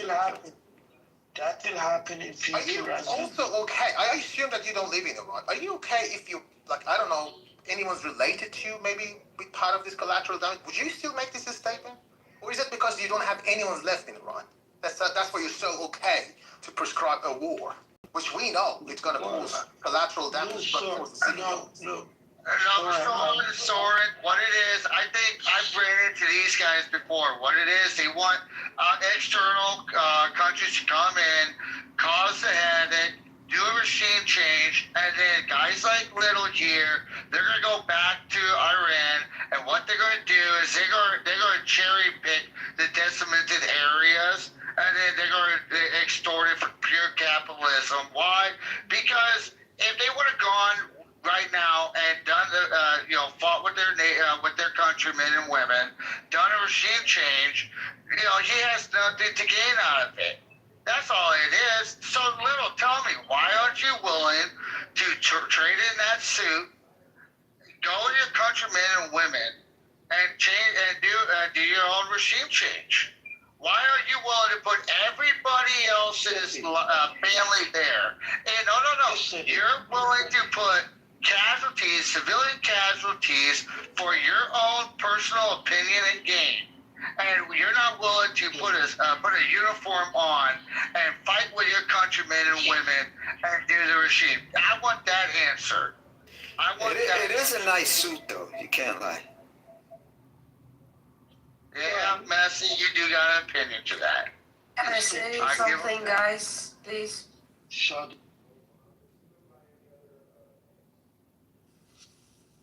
I want to say, like, why nobody is talking about that. It's a lot of going on in Iran just because America and Israel, and they are just blaming Iran. I'm Kurdish Iranian, and I don't want my country, my people be attacked by Israel. I don't want my people to be dead because I want to go back and sit in the chair. I want my people safe. And even though they are not safe right now, even though they are not okay with the regime they have right now, that's their decision. They choose. They to no to the kings, and now that's what they pay for. The people decide they don't want the king anymore because he wasn't good enough. He wasn't. And everyone knows that. And I don't know why you paint like it's so beautiful, killing people. It's so easy to come to your country, Israel and America, and kill your people, take your money away, take your land down. Like you don't care about anything. We have family members there. I have my family members there. It might be right. I have my parents in Denmark, like my dad and mom here, but I have all of my family in Iran. Even the people that I don't know, they are my people. Why would I be happy that Israel attacking Iran? I don't get it. Like, what is this kind of dream that Pahlavi is coming back and it's the war is done, everything will be fine and beautiful? How is it possible, guys? How do you think is it possible for did you even political science? How do you know this politics stuff? Like, it's so easy. They will just kill all these people and they just make the Shah back. It's a dream. It doesn't work like this. Why you talk about it normalizing killing people in Iran? That's what you did. You said to people, come out. The Pahlavi guy, he said to people, let me speak. You said, you guys, the Pahlavi guys, said to people, come out. People came out. They said no to the regime, and now a lot of young Iranian people are dead because of you, and you are not responsible for it, and you don't care about it because you don't care. You just care about yourself. You just want to go back to your country. Okay, are you so brave? Go and fight. Why would you sit in Canada? Yeah, Shadi, I think most of the people on stage agree with you, but there's other opinions, like Little and some others. Study, first of all, if you want to interpret this intervention, you should not, if you don't like Reza Pahlavi, even I don't like it, you are from Kurdish side, I'm from Turkish side. We should not judge from that side, but in the world, I'm saying you should not talk about this one because you hate Reza Pahlavi. I don't hate Reza Pahlavi. I don't hate him. But I'm talking But he can't do anything. Yeah. From everything she said, this is the only thing you understood that she hates Pahlavi. Yeah, Little, she's saying. She said a lot of things. And she also said, she didn't say she hates him. She said he's not qualified. No, he's not. He can't do anything. When she was talking about the like violence inside from outside. Here, I'm here. Don't put a word in my fucking mouth while I'm here, okay? It doesn't work on me. It doesn't work on me. I'm young. I'm not old like your generation. It's done for you guys. Don't play people. Don't play people. Shadi, be nice. Get together, man. Why would you speak like this about your people? If you give me a second, please, don't open up your mic. You said, I know government is brutal, but, when you say but, listen, let's see, based on international law, there is a principle. We call it known as a responsibility to protect. R2P, a government is responsible to protect his own people, not kill his own people. If Didn't you guys choose this government? Listen. Don't talk. As your mic is live. Your mic is open. Little, don't talk to her like that. Hey, Little, don't talk to her like that. Those little comments, don't open up your mic. Show some respect, bro. It's okay, Shadi, I'm sorry. He's right. So, based on that S, can you mute your mic? I can't. S, your mic is live. You have to mute your mic, S. Can one of the mods mute S, please? I don't think he can hear us. Yeah, thank you. Based on that one, there will be international intervention permitted when there is genocide, war crimes like it happened in Yugoslavia, ethnic cleansing. crimes against humanity. When there is law, there is responsibility. You cannot ignore government. I know there is war, there will be problem, there will be killing civilians. But even you say my father and mother here, I'm from Tabriz. My sister, she was crying. Said why?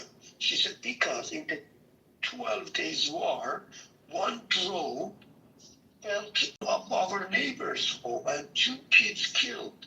I know this, but this brutal regime does not give another chance to people to change it. They came to the street with the guns. You should use for the fighting we were using fighting with Iraq. You know how many kids killed that these guys killed? We cannot say that, okay, ask government to fucking Khamenei to go out from the power. You know how many people came to the street? You know the number? Maybe 7 million. Of course I know, but why do you think like Israel and USA will support you? Why? Why would they support Reza Pahlavi? What he have on his hands? I don't give any fuck to Reza Pahlavi. I don't care, but I want. So you want people out to be killed? That's all you want? IRG, because they killed our kids. Okay, so because the IRGC killed your kids, you go and ask 2 countries that have been killing millions of people for the past, 50, 60 years, if not more. That's your logic. Do you know how many people died because of America? Oh yeah, sometimes. In Afghanistan, in Iraq, in Syria, in Yemen, in Palestine, everywhere. And Vietnam, non-stop, count the countries.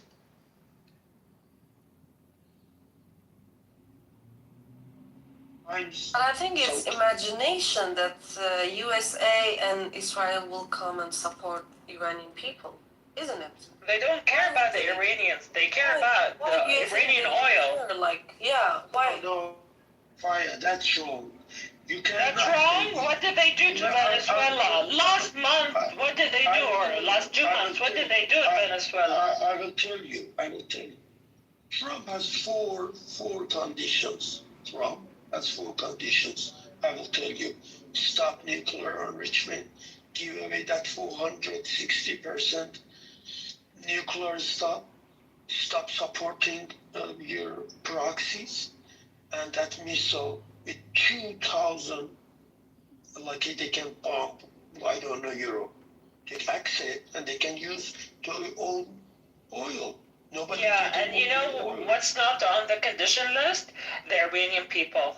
They don't care about the Iranian people. Just like you don't care about the Iranian people. What do you mean? I care about the. This is my last statement. Yeah, but you want you want the government gone by any price. I don't want that. I will tell you. Not by any price, not by killing a lot of people. Let me tell you a story.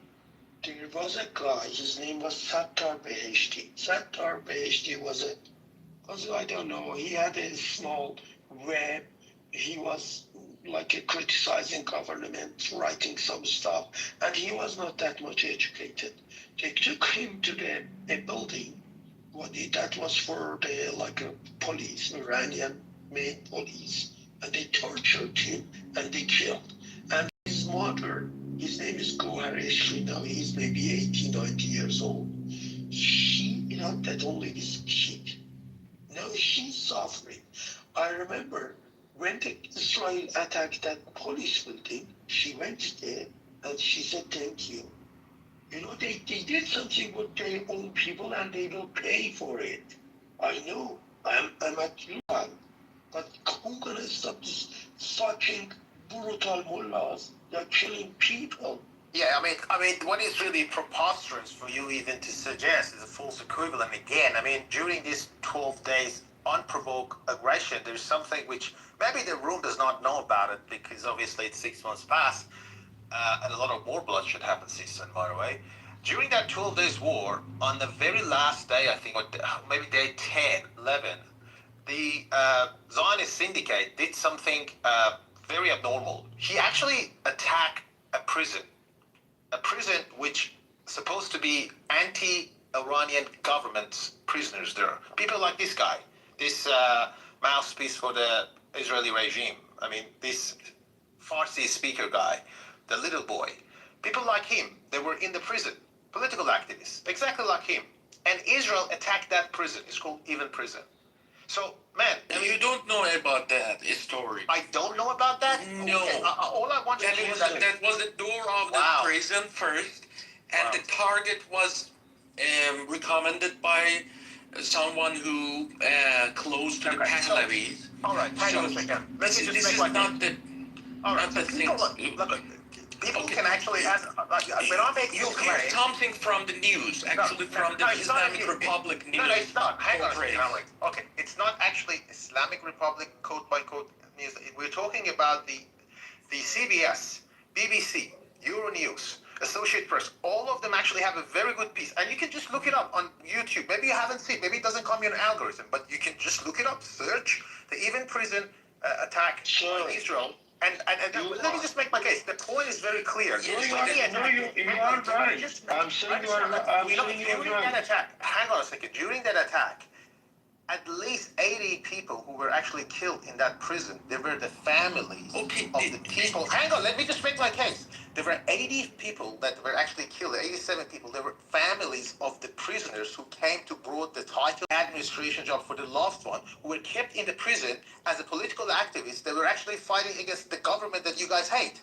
So the Zionist regime, which you guys call it Israel, attacked the families of those Iranian political activists. Those Iranians are against the government. So they don't even care about you. In what language that Israel has to tell you guys that not only they don't like you, they kill you. Why don't you get it? I mean, are you guys somehow haunted or... But there is a bigger enemy inside of the Iran. Yeah. They kill the people in the street and they own people. Okay? This is bigger enemy for us. Our first enemy is the Islamic Republic because they steal our money. They didn't give me a normal life in Iran. There is many Iranian who leave Iran because of the situation. Okay, there is a 10 million Iranian outside of the Iran. So, this is the problem. This is not our concern.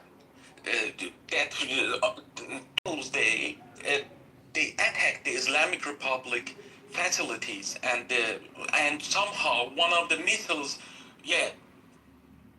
bombed in middle of the Tehran. But this is not our concern. Our concern is Islamic Republic. As an Iranian, I'm telling as an Iranian, okay? You can't tell us which is good, which is not good, as long as you are not an Iranian. Can I ask a question? You said one missile. The IDF used several strikes, not just one, in downtown Tehran. But targeted attacks.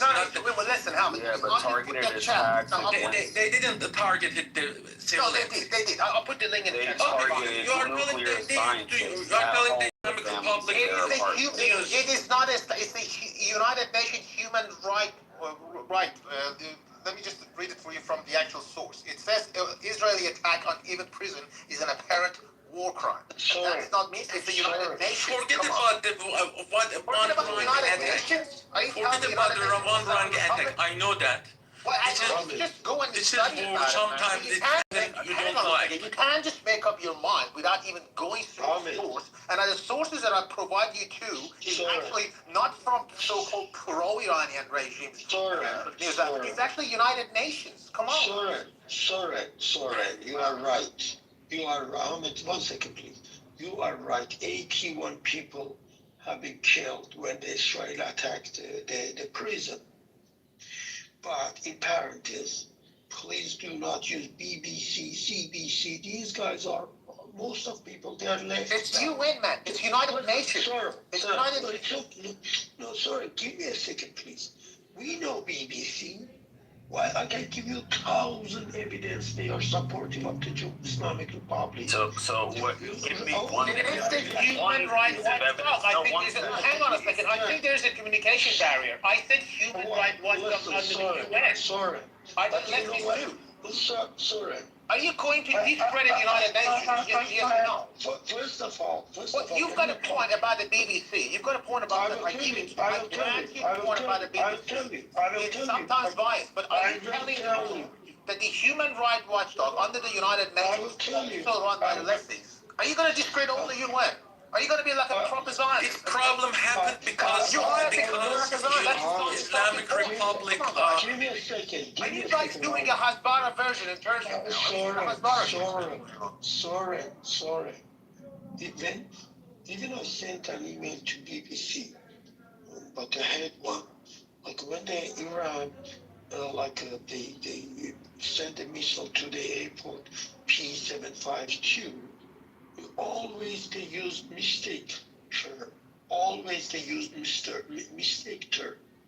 But they use this word. We know them. We know all of them, the story of them. Their CDs from the reformist came. But listen, I don't care about BBC, CBC, sorry. When you are talking Iran, Iran is not only land, you care about that. Iran is not only oil, you care about that. Iran is, people of Iran is important than that fucking land, fucking oil. When you, sorry, 1 second. I see you have a good statistic, a good knowledge of what happened at 12 days. Can you give me some information? What happened in 40 days? Explain me why, if you are not fighting with the people, explain to me why you are not in uniform with your people. Stepping your matrix, but I'm saying sorry, you have a bias. Tell me what happened for. Yeah, okay, I'll hear your question. 40 days in Iran. I understand, but okay, let's go one by one. First thing, what happened for this in Iran? Why you are supporting that fucking IRG killed in Iran, Israel attack? Why you are not caring about the brutal government killed people? Okay, there's a fallacy.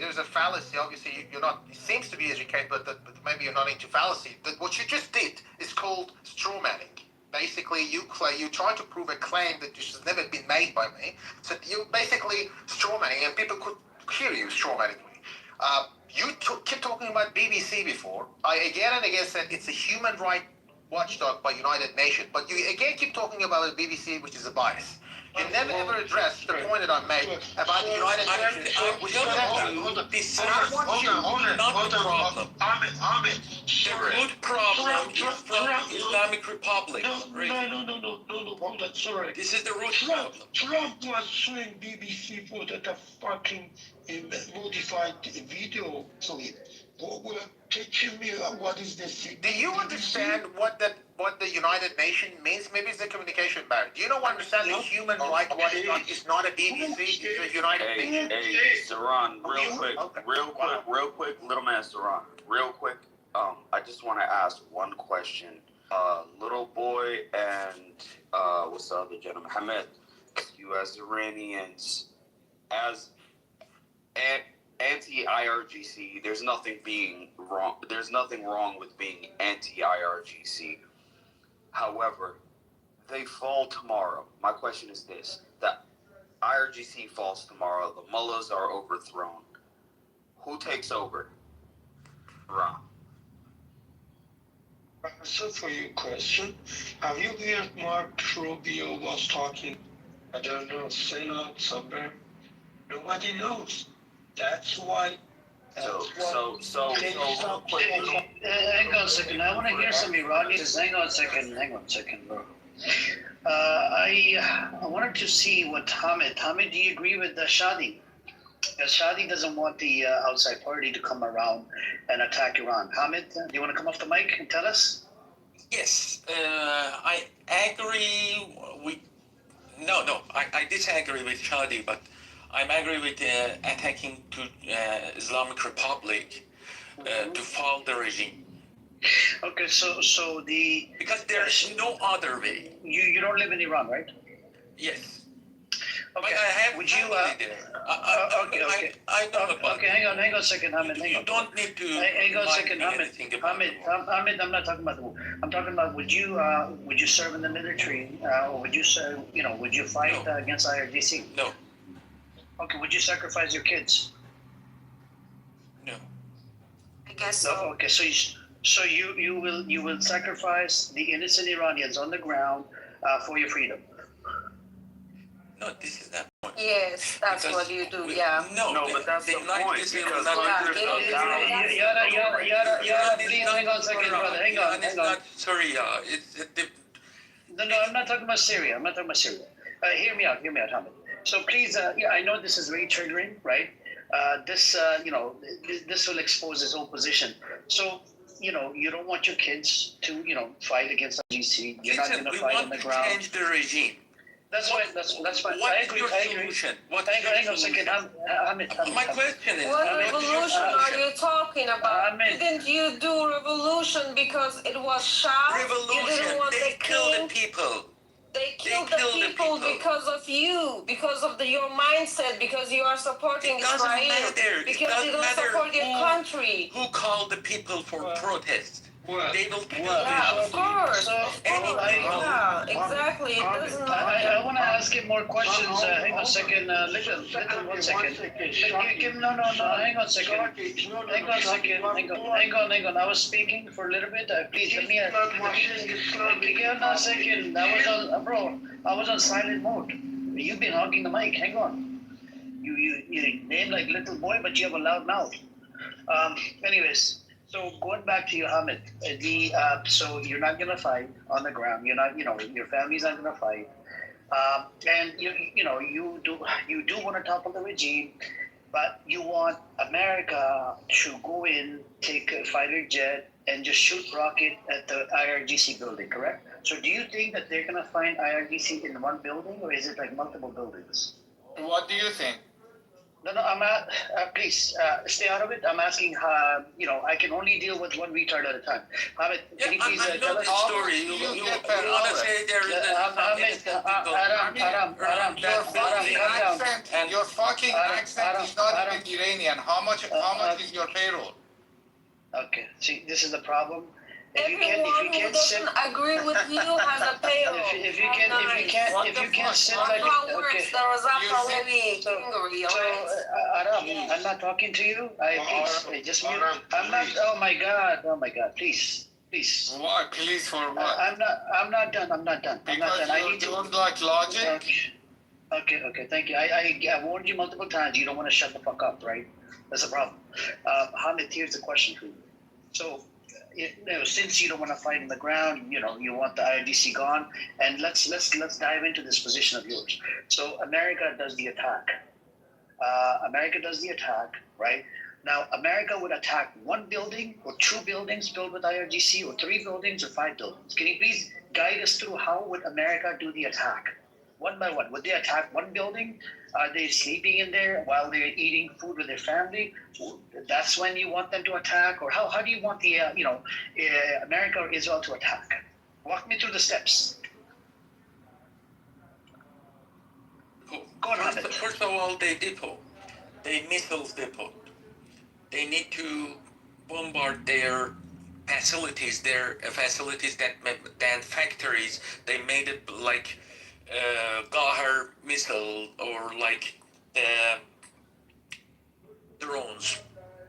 But first of all, they have to attack to that targets. Okay. And so they have to attack. They will do that. Okay, Hamid, let's go with you. This is not like. Okay, let's go with your analogy, Hamid. Let's go with your analogy. So they don't have anything hidden underground. No. Okay, everything is out in the open. Everybody can see all the rockets, everything, missiles are out in the open. All the U.S. has to do is go in there and bomb the shit out of a facility where the rockets are right there outside. Nobody's securing them. Nobody's, there's no defense system around it. There's nothing there. The America would just throw, a fucking rocket on there, and it will blow up all these missiles that they have. They're lined up. They're lined up for, it's like, hey, anybody can come in and attack. So you say it's that easy? No, it's not easy. No, but you're making it sound like easy. So America would throw a rocket and it will blow up. Okay. It's very hard and difficult.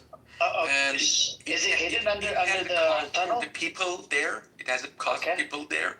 Okay. And the people, and like everybody, needs to pay the cost for freedom. All right. There is only two ways against the Islamic Republic. First, arm the people in Iran and fight with the regime. And the second, another country, another third party came and fight with the regime and they're gonna fall. There is no third way. Okay, Hamad, they fall. Let's say everything you just said happens exactly how you said it, right? The regime falls, the Americans come with limited strikes, the mullahs are killed, the IRGC is gone, or at least their leadership is gone, and what? Like, who takes over Iran? There is two scenarios. The first of all, some group of the Islamic Republic get the power and do some what they call some changes in the system and continue the other phase of the regime. And the second scenario is Reza Pahlavi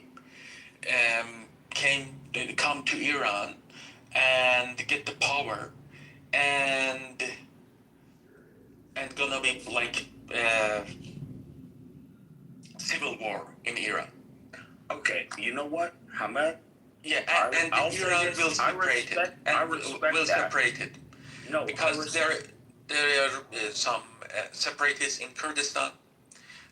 They're gonna fight for their freedom. Right. Some separatists in Azerbaijan as well as Balochistan. They need their rights, and Pahlavi will not give their rights actually. And that's we will have a civil war. That is beautiful, Hamed. I tip my hat to you, 100%, because you gave the correct logical two answers. The answer number one, as you said, elements or the remainders of the IRGC, the former IRGC, take command in absence of the mullahs. And they do reforms to appease the people who revolted against them, in which case, more than likely, eventually it'll lead to for an example, after Maoist China, where they become more capitalist, but are still run by Persian Iranian people. Frankly, I think this is unlikely. Or the more likely scenario, where Western nations and the Western governments tried to force Pahlavi as the de facto temporary leader. They'll probably try to spin it as a temporary leader with military brute force to protect him, in which case Iran will devolve into civil war, where the Azeris and the Arabs in the south and all these other groups that are within Iran will try to break off with certain regions. The biggest problem, I think, the biggest sticking point as far as the West is concerned, are those in the south. The Arabs who control the south, the most oil-rich region, and also those who control the Straits of Hormuz, which 60% let's say, of all Gulf oil and trade goes to, which is the big fucking elephant in the room, right? The Straits of Hormuz, the oil resources of Iran. Those are the two big gold mines. And the West does not want to see a democratic, reformist Iran that is self-determined to control its own destiny, as most Iranians do. I think you would say most Iranians want to control their own destiny. They don't want to rely on some foreign power. They don't want foreign governments or foreign companies to control their own natural resources. The mullahs be damned. In this scenario, they're gone. So I tip my hat to you. You gave the honest answers. However, the second is far more likely. I'm sorry to say, the civil war and the destruction of the entire nation and the deaths of hundreds of thousands of Iranians is the more likely outcome of what you're advocating for. So you are right. That's why nobody knows. And so maybe your suggestion is stay with this government. You're right. Nobody knows. Nobody knows. You're right. I concede that. However, we can infer based on past similar scenarios. Can you name a single time where foreign intervention in a Middle East state resulted in a thriving economy and prosperity, and the overthrow of some dictatorial power like in Libya where Gaddafi was overthrown, or Saddam Hussein was overthrown, or where Bashar al-Assad was overthrown in Syria? In which one of these scenarios did it result in peace and tranquility and prosperity for the people of those countries? So we can infer based off past practiced experience a little bit, right? Just a little bit. Yeah, the last two one, especially Iraq, they're a good country. It's kind of a federative. They have Kurdish part, but unfortunately there is corruption, and they can't make economy better. Even these days, Syria is doing well. I know, we understand. They never like a foreign interference can bring. Where do you get like these details? Like in the Iraq part of Kurdistan, they don't have the economy. I'm Kurdish, and I grew up most of my life in Iraq. No, I'm talking about Iraq. What are you talking about? Where do you get this information, man? Where I'm getting it from? I'm Kurdish Iranian. Hamid is talking about they want to be a part. That's a lie.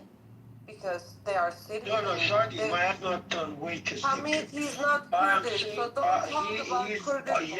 The majority of Kurdish people, they don't want to be a part, Hamid. You want Azerbaijan, Yeah, I'm Azerbaijani. Maybe you want, yeah. But we don't want that. One second. Oh, I bet. That's what you want. You want to get the independent, yeah? That's why you want the Iran to come out. It's not the point, independent. The right is my concept. The people's right. The basic rights of the people. Oh, right. Ahmed, you're Azerbaijani. Are you actually Azerbaijani by blood, by lineage? Me too. I'm from Tabriz. Okay. You know what? It makes complete sense. Yada, 1 second. Shadi, first of all, you're blood washing. When Hamid was talking, you said they killed because of you. No, they killed because they're ideologic fucking Shia government. When did I say No, that? not you. Shadi said. And Soren, still my question is open. You know everything about the 12 days war between Israel and Iran, and you know nothing about what happened 40 days in Iran. You don't care about Iranian people, or you care about the Israel's attack? I know this. I know that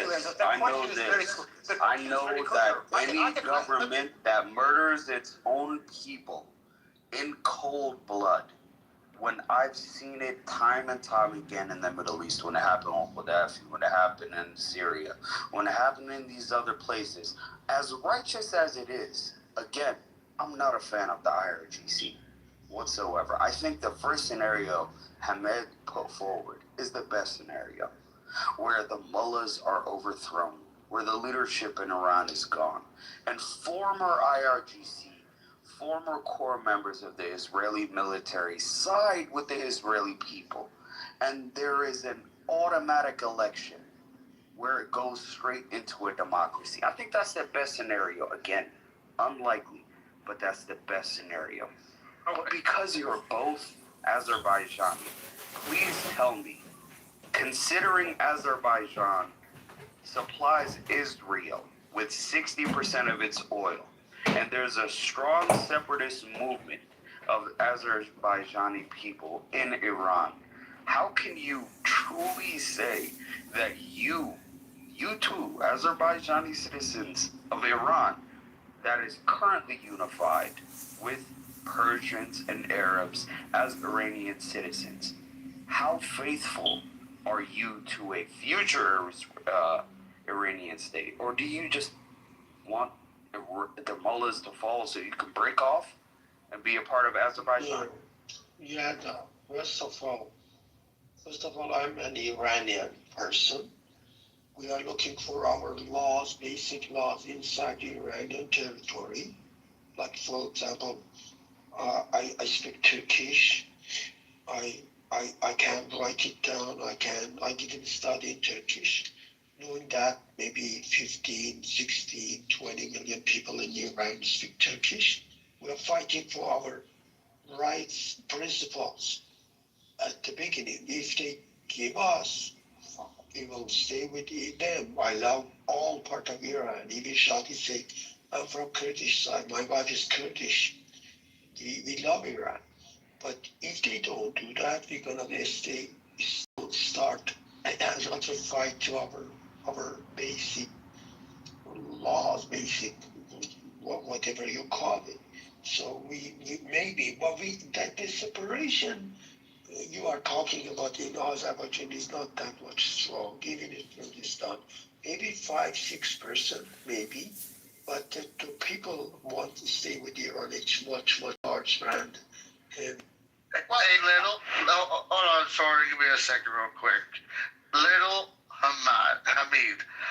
I'm just going to make this statement, okay? How can you ask another country to come in with military force when you yourselves are not willing I don't to ask stand anything from other countries. You're making but you're making the point. The flag of another country as your PTR, the flag that randomly gets applied 60% of its oil by your blood lineage, Azerbaijan. So I don't know. Maybe you're bullshit. Yeah, and the reason why I say that is you guys to me are cowards, because you're asking another nation to come in.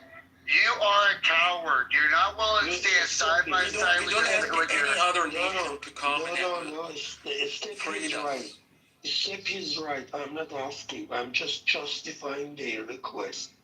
Yet I wanted to say you justify a request for military action to your country, while you have countrymen and women who are not cowards, who are doing what they believe is right, while you're sitting on a platform and debating this. Where I don't know about you, but if a country, I answered my nations. I fought 23 years for my country. Whether it's good in one person's eyes or bad in the other, I answered my country's call. I have good friends of mine that are around the world, and they have answered it. I got Ukrainian buddies that left America. They left $200,000-$300,000 a year. And went to their country and fought for their country, still fighting for their country. Okay, but you're sitting here asking for other nations to step in on your behalf because you have no spine in the flesh you call your body to stand with your countrymen and women and fight for it. But you have the audacity to dialogue and debate why everybody else should die for your opinion. 100%. I think really little, like, that is Yeah, a no, very you asked me a point question about the Republic of Azerbaijan, yeah? No, one They second. sell 60% of their oil to Israel, yeah? You asked about Yeah. that. Yes, Okay. they have a control. Yes. What's the problem with this business? Yeah, what is the problem with this business? No, here's the problem. Number one, I'm an American, right? Okay. I'm an American nationally. I absolutely hate Zionism from my core. Anyone in this room who knows me, especially Amir, can attest to that. I hate Zionism. My president is a Zionist. His followers, for the most part, are Zionists. Okay, but I would never, ever, in the history of ever, advocate for any foreign power to murder them in cold blood on my soil, in my homeland, What in about America. Azerbaijan? Never. The Republic of Azerbaijan, I know. What about the Republic of Azerbaijan? Yes. Aren't you Iranian? No, I'm asking you what is the matter about their selling 60% of their oil to the country you don't like? So. What's the matter with doing commerce with a genocidal, bloodthirsty state? Okay. I don't know. Do you know why? What's the matter with Middle Eastern countries in 1932 selling oil to the Nazi regime when they slaughtered the predecessors of this state that you're for? What's the matter with Iran selling oil to China? What's the matter with commerce is commerce. I get it. I can understand that. I'm not saying Azerbaijan is evil for selling oil to Israel. I'm saying you're ethnically Azerbaijani in Iran, in a region where there are people in that community, not all, but there are people in that community that want to break away and 100 years ago. Want to be a part. Yeah, 100 years ago. But here's the point. Same people, same language, same religion. The only thing currently holding that entire nation together is the IRGC. As evil as they are, that's the only thing holding Persia or the remains of Persia together. If you don't want to know about the Republic of Azerbaijan, why they doing business why are you with Israel? For the Republic of I have to Azerbaijan? tell you a story of Azerbaijan to understand better about this situation. Are we not talking about Iran? Why are you advocating for the Republic of Azerbaijan? Because you are asking why they selling oil to. No, I'm asking why you, who claim to be an Iranian citizen, are you an Iranian citizen? No, I'm the United States citizen. Oh, you're in the United States, but you have family in Iran. What the fuck? Yes, my family. And you've got to your family's in Iran, but you're advocating for Azerbaijan now? Actually, you asked the question and you're answering, Hamid. I did. Okay, so it's fair. I don't know. I don't know. No, my bad. I was talking to my brother. Anyway, listen. Yeah, Hamid asked the question and he's answering. He's not waiting for you to answer, Yada. Thank you, Freya. Okay, so as far as the economic dealings between Azerbaijan and Israel, I don't think there's anything wrong on Azerbaijan's part. I truly don't. I don't have anything against Azerbaijan other than their military campaign against Armenia 2 years ago. Other than that, I have no issue with Azerbaijan. There's many Muslims in Azerbaijan. There's many Christians and good people, and it's a beautiful culture. And many Jewish people in Azerbaijan. Yeah, of course there are. But beyond that, Azerbaijan to Iran is a foreign nation, and it's adversarial. It's not an ally, a close ally of Iran. They have dealings as well. Being close neighbors, they sharing a border and sharing ethnic lines. However, you have to admit, if the IRGC falls tomorrow, Azerbaijan, its government officials, and the Azerbaijani, certain segments of the Azerbaijani people who live in Iran will seek autonomy and reunification or unification with Iran, right? So, what will that cause? A civil war. And that civil war will kill hundreds of thousands of Iranians. So let's just be real with ourselves. Yeah. What are you advocating for, really? Yeah, unfortunately, this fear of separation and the label is used by a lot of people to shut people's mouths. Like Islamic Republic say, like you say, IRT is the glue for Iran. They keep them to keep together all these provinces. In another side, Pahlavi is using this term to say, oh, I'm the only person I can keep Iran territory without separation. Check the back channel message, please. Well, nothing will happen. Keep going. Even Yanda, what's wrong with separation? If the people want to separate, they want to separate. The people, what do you mean the people? Like the people of where? Who want Azerbaijan. People of Azerbaijan, for example. The people in Iran want separation? Azerbaijan from Iran. I'm in Canada. In Canada, but didn't you say like you are Iranian and Turk? How is it possible you want to be separated? So wait a minute, Little, you're saying which people in Iran want the entire province of Iran separated? I am saying what's wrong with separation. In Canada, you ask the people that are in Tehran that are going to pick up their AK-74s and force and go to war with separation. They have to be educated. I'm in Canada. Listen, Yata. In Canada, Alberta these days they want to separate. Quebec these days they want to separate. Nobody say no's. No. You guys, I feel like you want to turn Iran into Yugoslavia. You know what happened in Yugoslavia? Well, we don't. We don't. So what do you do? You made a claim earlier. Hold on a second. You made a claim earlier that if IRGC falls, they're going to start working together with Azerbaijan. Do you have any sources on that? Oh, no. I didn't make the claim that they and quote unquote, they would start working with Azerbaijan.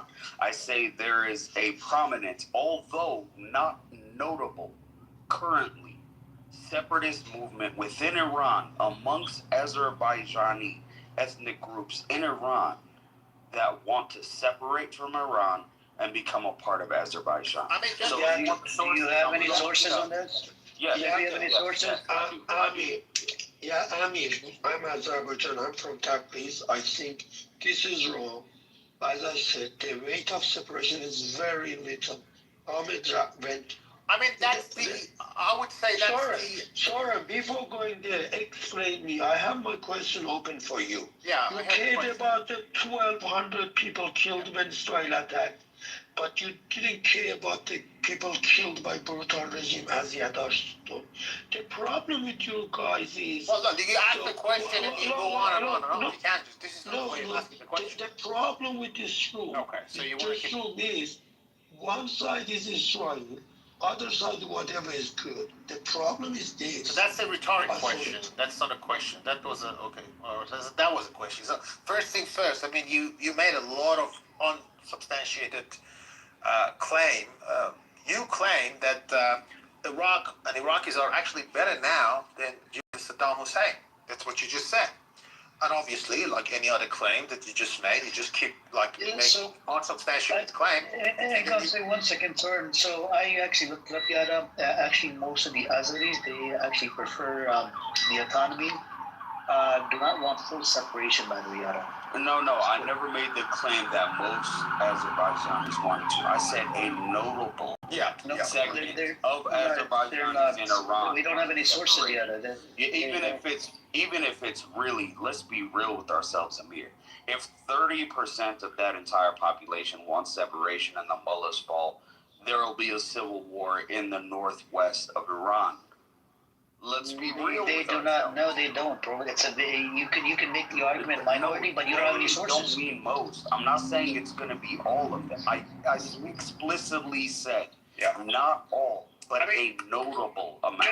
Just to be fair. What is a notable amount? Can you tell us? 5%, 10%? 15%. Over 15%. There's no sources. There's no evidence. Okay, sure. Okay, so if you have any sources, let me put this up. I'm putting this source in the chat. Sure. Okay. You guys, it's from the Middle East Forum, and it agrees mostly with both you and me, where most Azerbaijanis in Iran prefer autonomy. However, autonomy and unification with Iran does not explicitly say a part of a future Iranian state without the IRGC. Let's be frank and real about that. So here's the source. I just posted it in the chat for the Middle East Forum. And if you guys like, I'm going to read the article really quickly. It says, outside of Africa, Iran is amongst the most ethnically diverse nations in the world. Persians might be a rarity, but Iran also is home to Azars, Kurds, Balochs, Arabs, Turkmens, Lurs, and other groups.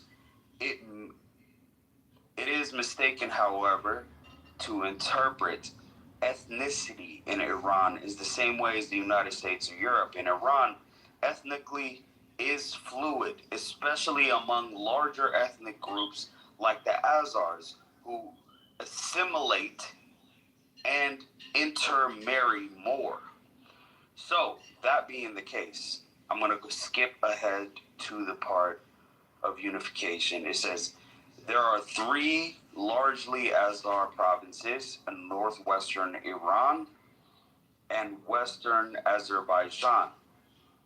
Their combined populations is about 8 million. About 5 million Azars live among Great Tehran. Do you have any sources that says 15% of them they will actually want to separate, bro? Do you have any sources on that, Yada? Sure. I'm just because I don't want to go through this article. If you have sources, sure. Okay. No, you're right about that. It needs to be specific towards the argument. So, give time to Soren to answer my question. Well, look, speaking of what you just initially said about the people under the current political establishment in Iraq are much more better conditioned and better than during Saddam Hussein. I mean, I am one of the maybe very few people on this app that I hate Saddam Hussein as much as the way that detest and despise the Zionist party. So I am the last person that can give any credit to Saddam Hussein. But if you ask any Iraqis today that been through the brutality of the Saddam Hussein regime in the 80s, if you ask them today, they said we were better off. Those people actually lived during that era. They said we were better off during Saddam Hussein than what we are today. And the source are you there? That's true. Are you there? Yeah. Please check it back to the message. And I just put the link in the chat for you in case you were not aware of that. I mean, that's really sad, but that's the reality that the people, in terms of economy, in terms of social coherence, the situation was better during Saddam Hussein. Again, that does not mean that I give credit to this monster. I hated that guy, and I didn't like him for obvious reason, probably you would know. But I can't just be biased. And I asked a question to a lot of Iraqis, and there was also some articles about it too. You can look at it. So to suggest that the situation now is better than during Saddam is simply false. Now, getting back to what you just said about why I'm not talking about the unrest that has started in Iran in the beginning of January. Actually, we do. We keep talking about it on a daily basis. Maybe you're new on this domain. I do talk about it. And I don't know specifically what exactly you need me to tell you. Is there anything that you want me to elaborate? Or, Thank you, Soren. First of all, I think you are an educated person. Why I can't accept that Iraq is people are saying that or saying this. Listen to this. Listen, GDP growth. Following the 2003 invasion, the economy expanded, largely driven by surging oil production, which roughly tripled by 2021 compared to the 2003 low. Nominal GDP growth from around 25 billion average in the pre-2003 era to over 160 billion in the post-2003 era. Standard of living per capita GDP, you know that, is nearly 3 times higher than 2022. Life expectancy has increased from 65 years in 2003 to 70.4 years post 2003 challenges. So these are the statistics. You can talk about GDP, life expectancy. I know Iraq, they have freedom. Listen, sometimes that fucking Saddam, living in the fucking Saddam, even you have everything with you, beside you, you have your rice, you have your food, is shame. Because you're living in a kind of a republic, Iraq. I know Islamic Republic, fucking Islamic Republic, interfering there, they have Hashd-e-Shabi, but Iraq these days doing better than before. Guys, I would like to say thank you for everybody. I'm sorry, Fawad, I didn't hear Fawad, Faya, sorry, Shadi. No, little, we like to have this conversation because, look, there's few things. I know you concern, I understand your concern. So little, there's few things. Look, I'm coming from the perspective of, I care about the Iranian people. I don't support IRGC or Reza Pahlavi. Okay. Now, imagine this. Put yourself. I have 2 passports, American and Canadian passport. Okay. I have a problem. We have a pedophile in the U.S. government that's serving that was in Epstein files multiple times. There's a lot of stuff in the Congress. There's a bunch of pedophiles that are running the show in the American government. Okay. Imagine. Now, I have a problem. I approach a Canadian government. I go, can you topple this government, this American regime? I hate this. A lot of people at the protests are getting arrested, and, they don't like this government, this and that. Do you know by default that would make me a traitor? Do you understand what a traitor is? So when I look at... the comparison is not fair. You cannot compare American government with brutal Islamic government. American government is brutal. That's what I just told you. ICE just killed a whole bunch of people. You didn't see it on the video? They're arresting people. They're killing people. They don't see what they don't want to see. Wow, Shadi, I know. I was watching the video today in Newfoundland or somewhere. The police want to arrest, but do you remember? They attacked that what happened when Trump they said they cheated in the election. How many people, the people came to the parliament, where was it? Trump said they cheated. Right on January 6th? I think so. How many people killed? How many? There weren't actually many people killed on January 6th, just FYI. And even the ones that were killed, they were literally attacking the cops. And here, I don't know, if you saw, how Alex Petty was murdered, literally 6 cops surrounded him and, shot him. And, gets smashed, or I don't know how to pronounce that word, style.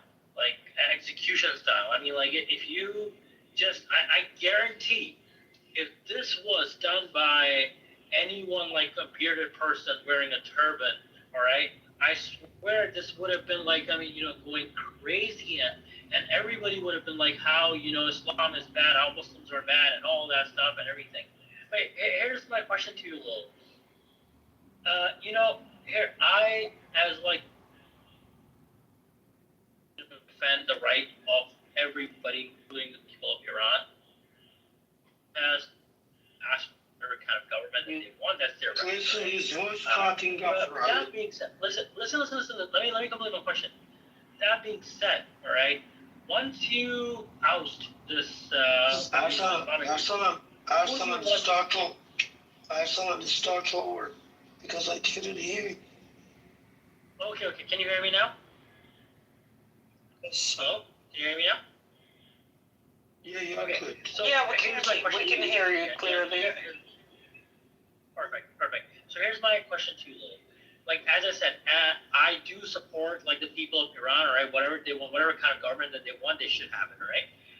That being said, once you take out the mullah regime or the Islamic regime, right? Who do you want to place? Like what's the plan? That like hey, this is That's a good question. Well, inside the country, in prison, there are a lot of activists. The socialists, I don't know, they are economists. Like we have Nargis Mohammadi, she got a Nobel Prize for the peace. We have a lot of people, even from the reformists already they are inside. I believe actually inside country there are universities, professors, they are talking about democracy, they are talking about, they have articles, they have books. I believe on them, and I think they can do that. I am on your side, people's side. Even some people are chanting Pahlavi. I don't want to shut their mouths. They do. You can have election if they want kind of monarchy like England. I don't know. Not like a previous one, like under the law should be under him. No, they have a law. You can have a freedom. They can have a party. They can have selection. We can have an election, choice or referendum. But inside country, I can trust a lot of people. I know Pahlavis, the followers of Pahlavi, they want only this regime to go. Otherwise, they can't go to the power. But for me, it's not the case. I don't want it to, if this government say, okay, I don't want to go, but I want to be secular. I want to be democratic. I'm supporting them. Give somebody go away, give power to others, make diversity. I'm supporting. I don't want this regime to go with like a lot of bloods. No, we can change them. That's my thought. okay. I really appreciate what you said, Ray, and that's really nice. So, or like me, and I do partially agree with you along the things. But let's just go with that. And I agree. Like people of Iran are absolutely amazing people. I really respect them. They're amazing people. Okay, but here's my problem that comes with those who are, again, I'm not an Iranian to comment, but a lot of the Pahlavi lovers are as less. They're ethnically probably Iranian, but that's about it. They haven't been to Iran in years. They don't really know much about it, right? A lot of them don't even know Farsi. So here's the problem with Pahlavi, right? Under Pahlavi, women education was as less as 25%. You can look that up, all right? And now women education is as high as 90%. All right, Iran produces one of the most university graduated women. All right, that I'm not giving credit to the mullah regime for that. I'm absolutely not giving that. But what I'm trying to say is that when I see those pictures, all right, of women, oh, they're half naked and or whatever they are, it's so misogynistic to the point that they're we'd rather see a couple of naked women, all right, that's our comfort, than educated women, scientists, doctors, engineers, all right? This is where my problem comes with the Pahlavi, this idea of bringing Pahlavi again, right? That's the thing. And this is where my concern comes with is that, again, as I said, if people want freedom, if people don't want, Khamenei, that should be their right, all right? But my concern comes is that once he is ousted, all right, once he is thrown out, if there's a government that is pro-Palestine, if there's a government that's like, you know what, we're actually going to have negotiations with Russia, we're going to have negotiations with China, we're not really going to be someone who's just going to be another, American puppet, right? The moment that's going to happen, there's going to be another coup, just like what happened in Egypt. In Egypt, all right, Mubarak was thrown out, all right, and then then there was hey, you may dislike Muslim Brotherhood. I mean, there are a lot of people who dislike them, but they were, they were elected by the people. Even if they were like 30% of the people, still they did end up becoming majority votes. Right? That's how democracy works. And guess what happened? All right, Sisi, did a coup, and since then there has never been one election. All right, that's the problem. That's where the thing comes in. A lot of people who are saying that, hey, we're concerned about this. It's not like they love Khamenei or they agree with Khamenei or they're like, you know what, it's all good. The people are concerned that there are outside agitators who are making this thing worse. I mean, Israel is literally openly saying that, hey, we can arm the protesters. We can arm them. I mean, you really think Israel is just helping them out of love? They're not gonna expect anything in return? Hello, you compared the previous regime with this one. I know, even I'm someone. Shadi calls me old, but I'm someone I studied in university in Tehran. In this regime, I'm 50 years old. The revolution happened. I was 2 years old. Well, this regime would do better. For example, they spend $2 trillion, not billion, $2 trillion for nuclear. In the Bush era, they give money to Russia. They didn't ended up with reducing power, or always when they signed a contract with these 6 countries, GDP went up to $800 billion. After Trump went out, he ripped off. It came back to 200 million. Then it come up to again 400. They had 5 years when Biden was in power in the United States to come to an agreement again. They didn't. These guys are they are wasting Iran's resources, everything. You cannot explain any Iranian today. This regime is good, like life expensive. When the Shah went, it was 60 something, maybe less than 60. Today is 78. We know that, but they wasted a lot of our resources, everything. We know we have education, we have everything, but now these kids, I have friends, they're teaching in university. I ask them, what your students saying? What is their hope for future? They say nothing. They don't know what will happen with this regime. They will change. They will have an agreement with all over world. They will join in a world economy. They just study to leave country. This is not fair. But when you're talking about the Pahlavi, don't go in economy because you will get lost.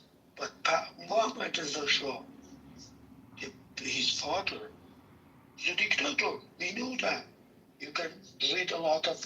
Even he didn't have interview with his own journalist, internal news. He had always with Italian, I don't know, from England. Go read his interviews. We know there was only one or two party. He says, oh, if you don't accept this party, go out. I mean, like now Islamic regime says. So that you have to respect 12 rules. He had a revolution. I think they called White Revolution. So he was not democratic person. However, He did something. People love it. He was somewhat, they call it, I don't like to call it nationalist, who cared about his own country. He cared. But these guys do not care. They spend our money with Hashdo Shabi in Iraq. They spend our money with Hezbollah. I know you love Hezbollah. I don't care. They give money. This Soleimani, he's explaining himself. The guy Mahmoud Abbas say, "Oh, we don't have money." Tomorrow he came with 2 luggage of money, cash, to them. We know this story. The budget is not transparent. You don't know what they are doing with our money. You don't know. Sorry, which Soleimani are you talking about, little boy? Because the information you are going to say, like, I don't think all of them are right. You say, like, he have a lot of achievement. Can you show me one achievement? Do you remember the history of Turks while it was Muhammad Reza Shah? No, you don't remember, don't you? How he would sell Turkish people from Iran? I didn't say achievement. I said Arsalan don't go in economy. Talk about politics. Why? He was a dictator. What politics are you playing? What role are you playing on? Please tell me, because don't talk about killing people, don't talk about politics, don't talk about economy. What should we talk about? He's cherry picking. That's why he's a little boy. You're cherry picking. You don't make sense in my brain. Arsalan, you took my point. Why I don't know what Shadi is talking about. No, here's the thing. Here, but like, no, Shadi is, making a good point. Though. I agree. Like, hey, we can't be like, oh, don't talk about the economy, right? Because here's this thing. You're wait, why do we have Shadi up here Just one second round.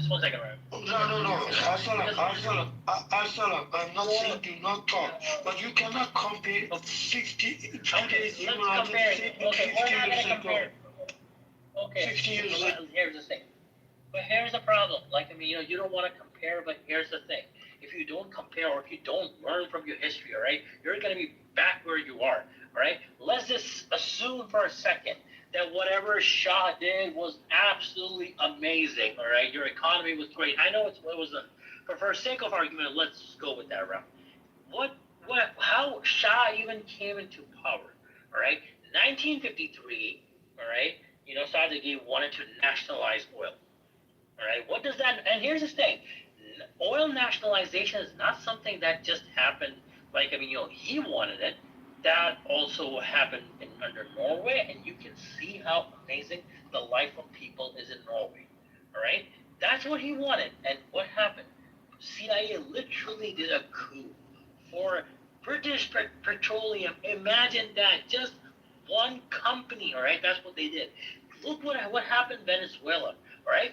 My only question is not that, whether this regime is good or not. And here, don't assume. I don't really like Iran's role in Syria. I personally don't like it, and I was saying that Iran is making a huge mistake by doing that. It's really isolating itself, and unfortunately, I wish I was wrong, but that would happen. But here's my question to you. Let's say if today there's they're ousted, right? They're thrown out. All right, and all your buddies, your amazing buddies, who are amazing, professors and all that, none of them get a seat. All right, and some not Pahlavi by himself or some other guy.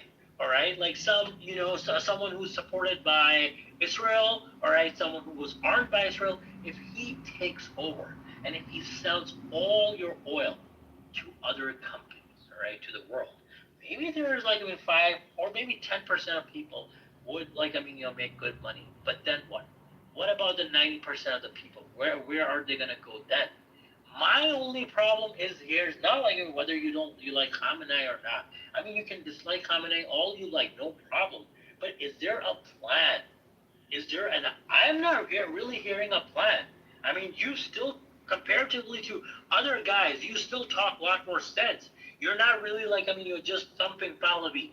Others are just straight up want Pahlavi back. And that's what I'm trying to explain to you is that the revolution happened because his like policies were horrible. He spent billions of dollars, all right, to make up make some sort of report or something that really, while his people were dying out of hunger. You got. Salam, was I supportive of Pahlavi? No. I told these guys, for me, freedom, diversity, democracy is more important than economy. There was no any other party. The election was like a cliche, it was nonsense. You know this. But they think you are saying, first of all, not me, not you, that people are deciding to do whatever. And for society, 1%, 2% is nothing. Your explanation looks like for me like this. I'm gonna give you an example. My sister has a. Go ahead. I think Arsalan got a call or something got a call. Yeah, because my sister has a very bad husband.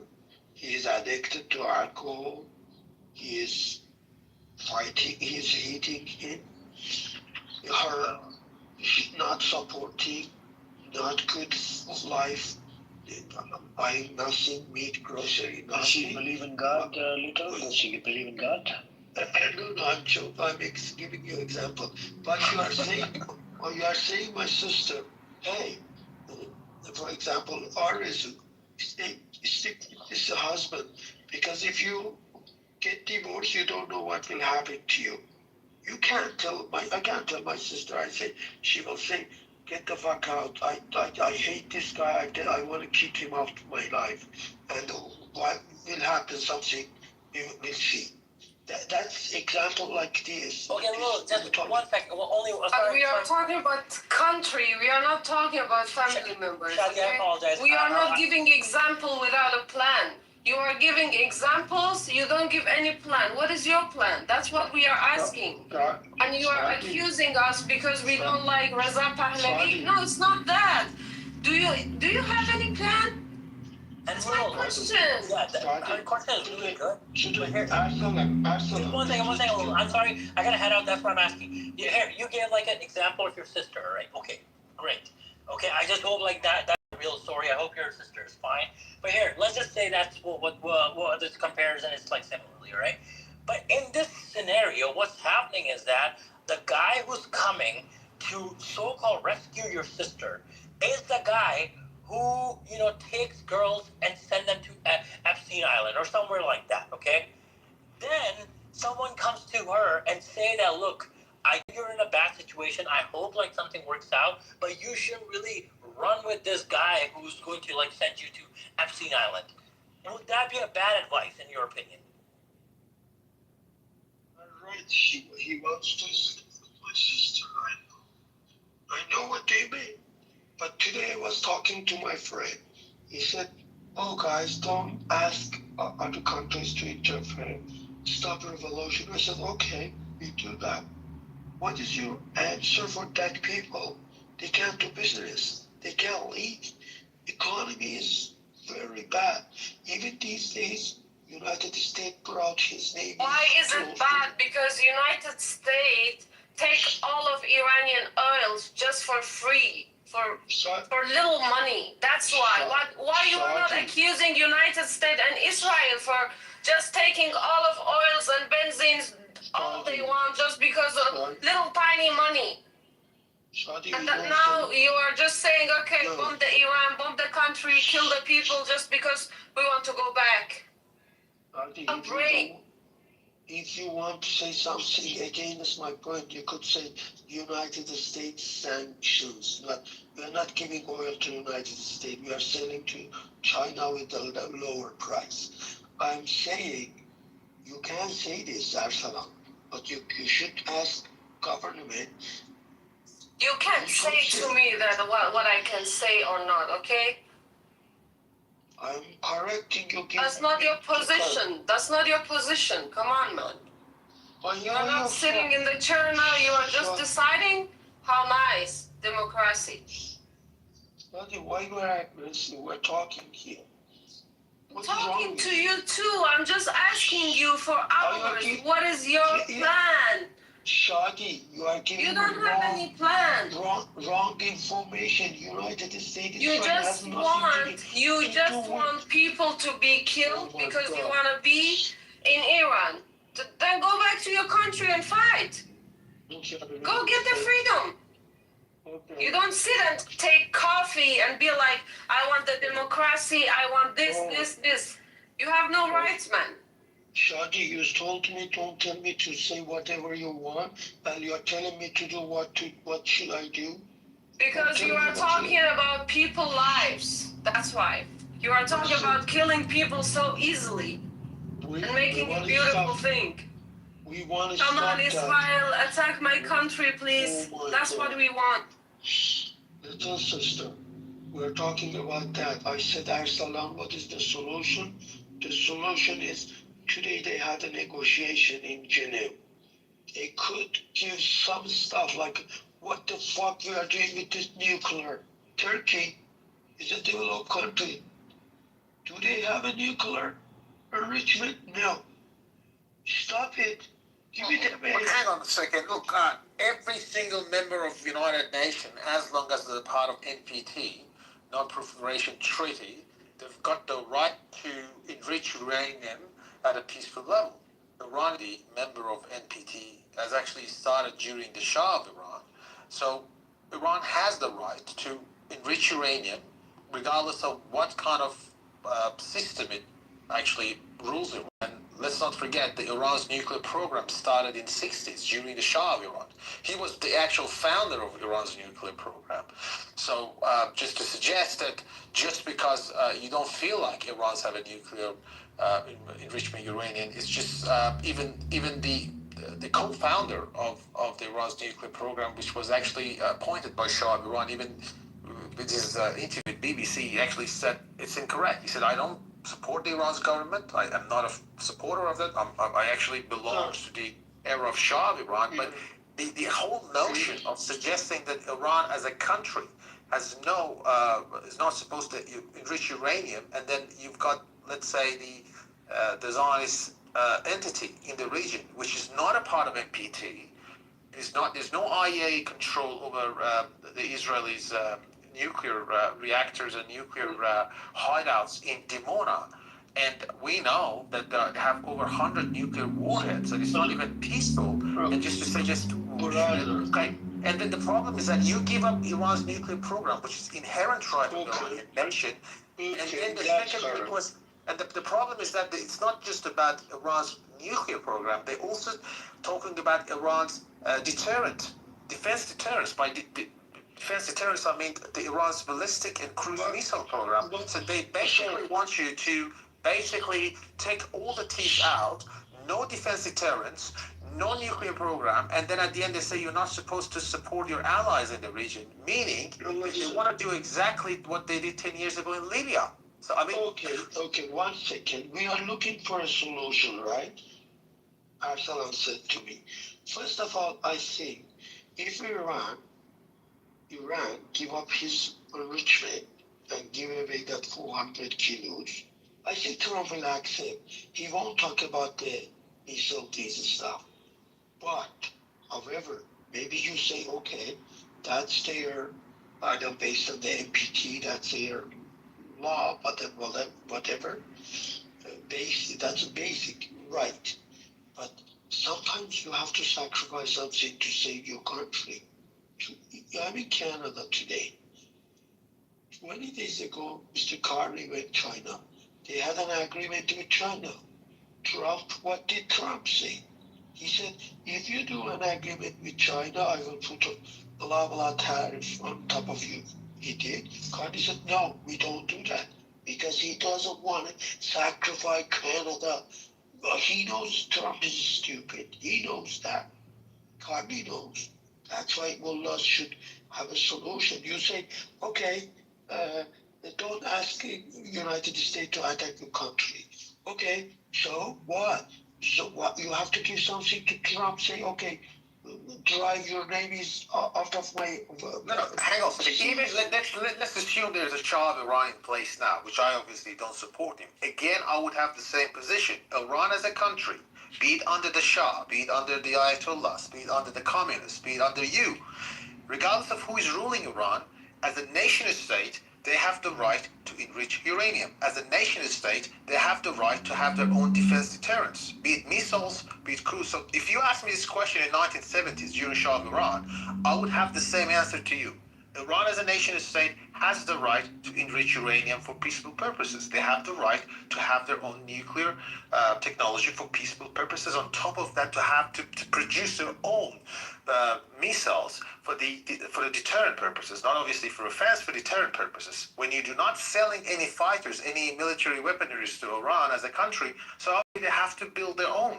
And they managed to do it, and that was because of Iran-Iraq war in 80s, that they took the lesson the hard way. And that's why the Iranian scientists and engineers, they managed to build their own the deterrence, the defense deterrence through the missiles. So regardless of who is ruling Iran, I don't understand why do you want to give up your country's defense capability? I don't want the Trump ones. So basically, this is what Trump wants from you guys.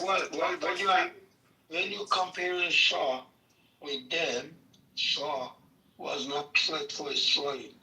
He didn't have a Ashur Shabi, he didn't have a Fatimiyun, he didn't have a Hezbollah, he's supporting Hezbollah. No, he was supporting Zafar in Oman, so we let's not go there. Zafar. I mean, they watch your behavior. Iran actually, during the Shah of Iran was engaged in the Vietnam War, which was not our fight at that time in 1970s, and Iran was also engaged in Oman fight. It was a Zafar. So it was not like Shah of Iran was not involved in any regional. He was, to some extent, in some part of his era, he's actually supported some Palestinian group too. So regardless of, again, that's the geopolitics. Regardless of the ideology of any government in Iran, they have to have their own allies in the region. This is just normal. This is what any nation state would do. Shah of Iran was doing this. You didn't explain what happened 40 days in Iran. Could you please explain it? Explain, sorry, what? He was talking to me? No, he's asking. No, sorry. No. What was your question, sorry? What happened 40 days ago in here? Okay, so the context of what happened, the Treasury Secretary, the U.S. Treasury, the Secretary of Treasury of U.S. in December 2025, he had an interview, followed in January. He started launching a financial campaign, the sanction campaign against Iran's economy, targeting Iran's currency.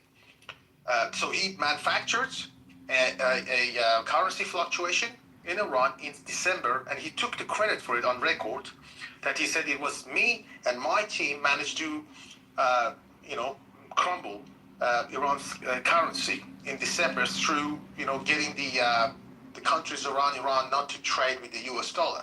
He manipulated that, and he took the credit for it. So Bazari people in Iran, which obviously a lot of them are Azeris, so that's why I agree with what you just said. Azeris are not like going for separate movement because they're actually inherent in economy in Iran. So that's why they're not going to go for independence. I don't think so. But moving on about what happens, the Bazari went to street, rightfully, because of the fluctuation of the currency. For 10 days, they were in the streets of Tehran protesting for the economic hardship. And I would support them at that time. I was the one actually supporting them.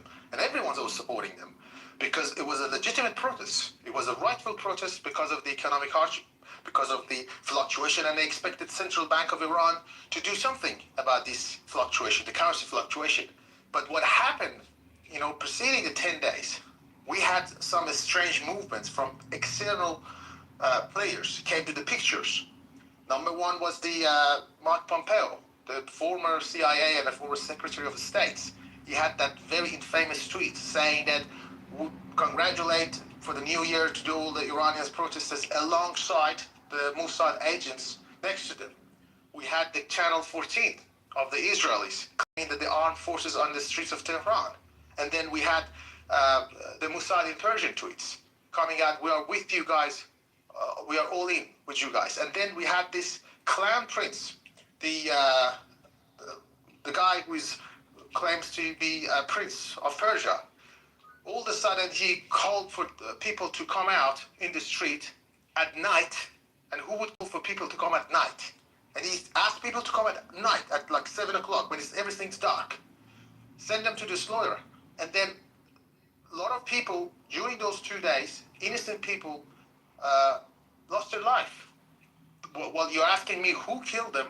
I would assume that a lot of these innocent people have been lost their life in exchange of fights between the law enforcement and some of the people with arms. You got to understand that in any country, if you approach the police station, if you approach anywhere which has got the guns, the people who actually protecting that police station, they have the right to shoot. I'm not going to say what they did is right, but I'm just saying from the rational point of view. I give you an example of ICE officers in the United States. A lot of people criticize the ICE officers these days, rightfully criticize them, when 2 American citizens lost their life because of the actions of the ICE officers. But no one suggests, even those people who wholeheartedly disagree with the ICE officers, no one suggests that anyone's got the right to harm the ICE officers. But in Iran, it seems it's okay to harm the law enforcement officers. 350 law enforcement officers were killed during these 2 days unrest. No one talks about those law enforcement officers. As if just imagine United States, 2 police officers were killed. The whole news we're talking about it. But it seems in Iran it's okay not to cover that. I'm not going to say the other part of the story, that a lot of innocent civilians also lost their lives, because I know you know about that part. But maybe you don't know about this part of the story too, that 350 law enforcement were killed. And by the way, they were killed by guns. Who had the guns to kill them? So how did these 350 law enforcement officers lost their life? Did they die out of heart attack? Out of the cancer? No, they were shot. By who? By people? People don't have guns in Iran. But then the question asked, who had the guns to shoot the police officers in Iran? People have guns in Iran, Soren. Yes, but those they people have guns. Yes, they have. But the people who shot those officers, they were embedded themselves. They were MEK. They were normal people. They were defending. Yes, that's what they were say. They were just defending themselves. Yeah, but they were. I'm not sad about that. I don't care about. They were MEK. There were a lot of people. That's what I'm saying. It was very much. They deserve to be dead. They deserve to be killed. That's what they deserve. Yeah. So basically, I don't support. One second. You are telling me the same story Iranian news say. First of all, sorry, why they came evening? Because they took picture of them. They knew, people knew when they come out, because the night is better. There are a lot of journalists from reformists. They say, we saw the people from the front line, they are killing them. We saw they come and I saw the kid saying, I'm sorry, and the guy say, hit at his head, right? So they are saying the same story TV is saying. And you shot him, you said, oh, they deserve to be killed. Fuck you, fuck your mother, fuck your belief. You are very stupid. If I said 5 people, 5,000, 6,000. Oh, did I say they deserve? Come on, I said to the regime's worker. Come on, what are you talking about? You what did you say about come on, little. No, I said fuck them because they deserve to be killed, not the people. Okay, the government workers. Come on, man. Oh my God. Get educated. Get educated. No, you cannot say to people when people killed him in the street, and the guy. Of course I wouldn't say. That's what I'm saying. I'm saying not people being killed. That's I don't like. That's what I'm against. I saw a father with his cell phone. His son's name was Sepe. He says, my secretary, where are you? Oh, I saw a mother. She was looking. Little, I saw a 5-year-old girl getting killed by the raiders in Iran. I saw them torching the mosques. So many mosques were torched. You're gonna make the claim about besiege. Oh, there's besiege in the mosque, in the masjid, right? But in over 200 mosques were besieged. All of them had besiege in there. But Amir, you don't know the Iranian government. They just fire them because they want the propaganda to be around the world. That, No, but they Shadi, fire hear me the out. Muslims. That's the regime. That's what the regime do. It's not the people power to just fire the mosque. Yeah, but hang on a second. So, would you say that a lot of IRGC members are religious? Are they religious, a lot of them? Who? Besiegers? Yeah, Besiegers and the IRGC members, are they religious? I don't know. Are they? Okay. They say that they are Muslims. Do They you know how big of a crime it is from the Islamic perspective to torture? Yeah, but how? It's also in Islamic religion. If you don't see this, if you didn't see the people that they are just firing, so you can't accuse them. It's buhtan, honey. No, I'm not talking. Hold on a second, Shadi. Yeah, I'm talking about. You can't say people just fired. You wasn't there. I wasn't there either. Shadi, over 200 mosques. We can agree 10 mosques, 20 mosques, 30 mosques. They did what they did, right? But over 200 mosques. Come on, man. Amir. Logic. Use logic. Come on, Shadi. Exactly. That's the Iranian regime. Exactly. No logic in Iranian regime. Amir, Shadi is right. We have these stories. They burn Quran. Previously, they said they thought people are religious. If they do this, they can have their feeling, I don't know, they motivated them against them. But you are right. It's a big crime to burn down a mosque, man. I don't know what part of that don't you guys understand. Hold on, Amir. According to Sharia, you can even get executed for torching a mosque. No. Hold on. You are right. Over 250 mosques were burned. Some by themselves, some of them by people, because you know the story of the revolution in France, 1789. They call it de-Christianization. They attack the Ecclesia churches. People in Iran these days hate Islam. Maybe you say why? Because they say Haydar is the Ali, they are Shia, and they Allah Akbar, Haydar, they kill people. You think the people say, oh, they kill. How many people in Iran are religious? Oh, we are Muslim. This is Muslim country. No, I'm asking you, Little, how many people in Iran are religious? 20%, 10%, 30%, 40%? The government doesn't let you to have a survey about that. Gaman said it's about 40%. Gaman, the Gaman survey that was done was 30 to 40%. It said 40% is religious. But it could be more than that. My mother-in-law, my sister-in-law, they pray. They are, but they are not what you call it.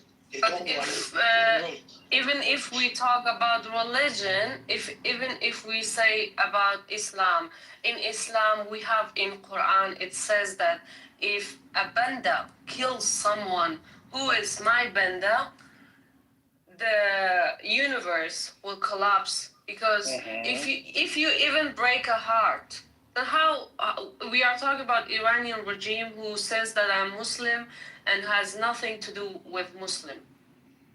I'm against this regime, but I'm not. Shadi, I'm not defending IRGC. Look, we're trying to have this civilized conversation. It always turns into emotions, okay? I'm trying to have this logic, because that's what when I talk to Zionists, I actually provide sources. I mean, you don't have logic. We don't have logic, because this regime doesn't have any logic. Hold on a second. So, Shadi, would you agree that if 200 mosques were torched, would you agree 40 or 50 mosques were, were with besieged? The besieges were in there? I don't know because I wasn't there. I don't know about that. But Amir, I know about Iranian regime logic. and Iranian I understand. plan. You know, I know they always, all these years, they had plan and they did that with my family, with every family in Iran. They just do something bad and they hide it with something that's the plan they are doing. That's why they are firing the mosques because they want the propaganda to the world to see. Okay, come Iranian people hate Muslims. Shadi, logically speaking, let's say 50 mosques. What about the rest of the other mosques? 100 mosques, 150 mosques. Who's torching those mosques? Iranian regime. The people doesn't have this kind of power. They're torching all the mosques. The people doesn't have this kind of power. There's no logic here. It's all out of emotions. I have a question for you. Sure. Shadi is right to some extent. Okay. But people in Iran are changing. They call it Renaissance, I believe. This is one of the reasons. Another one, they say from the top of mosques, from the roof, they were shouting people. That's why they get angry. Another thing is, you have a government. They say we are religious government. They say, and we studied, Shadi, maybe Soren. No, I agree. 50 mosques out of 200 were done by besieged. They did it themselves. What about the rest of the other ones? I am not saying besieged. I say people did that because. Okay, which people? The protesters.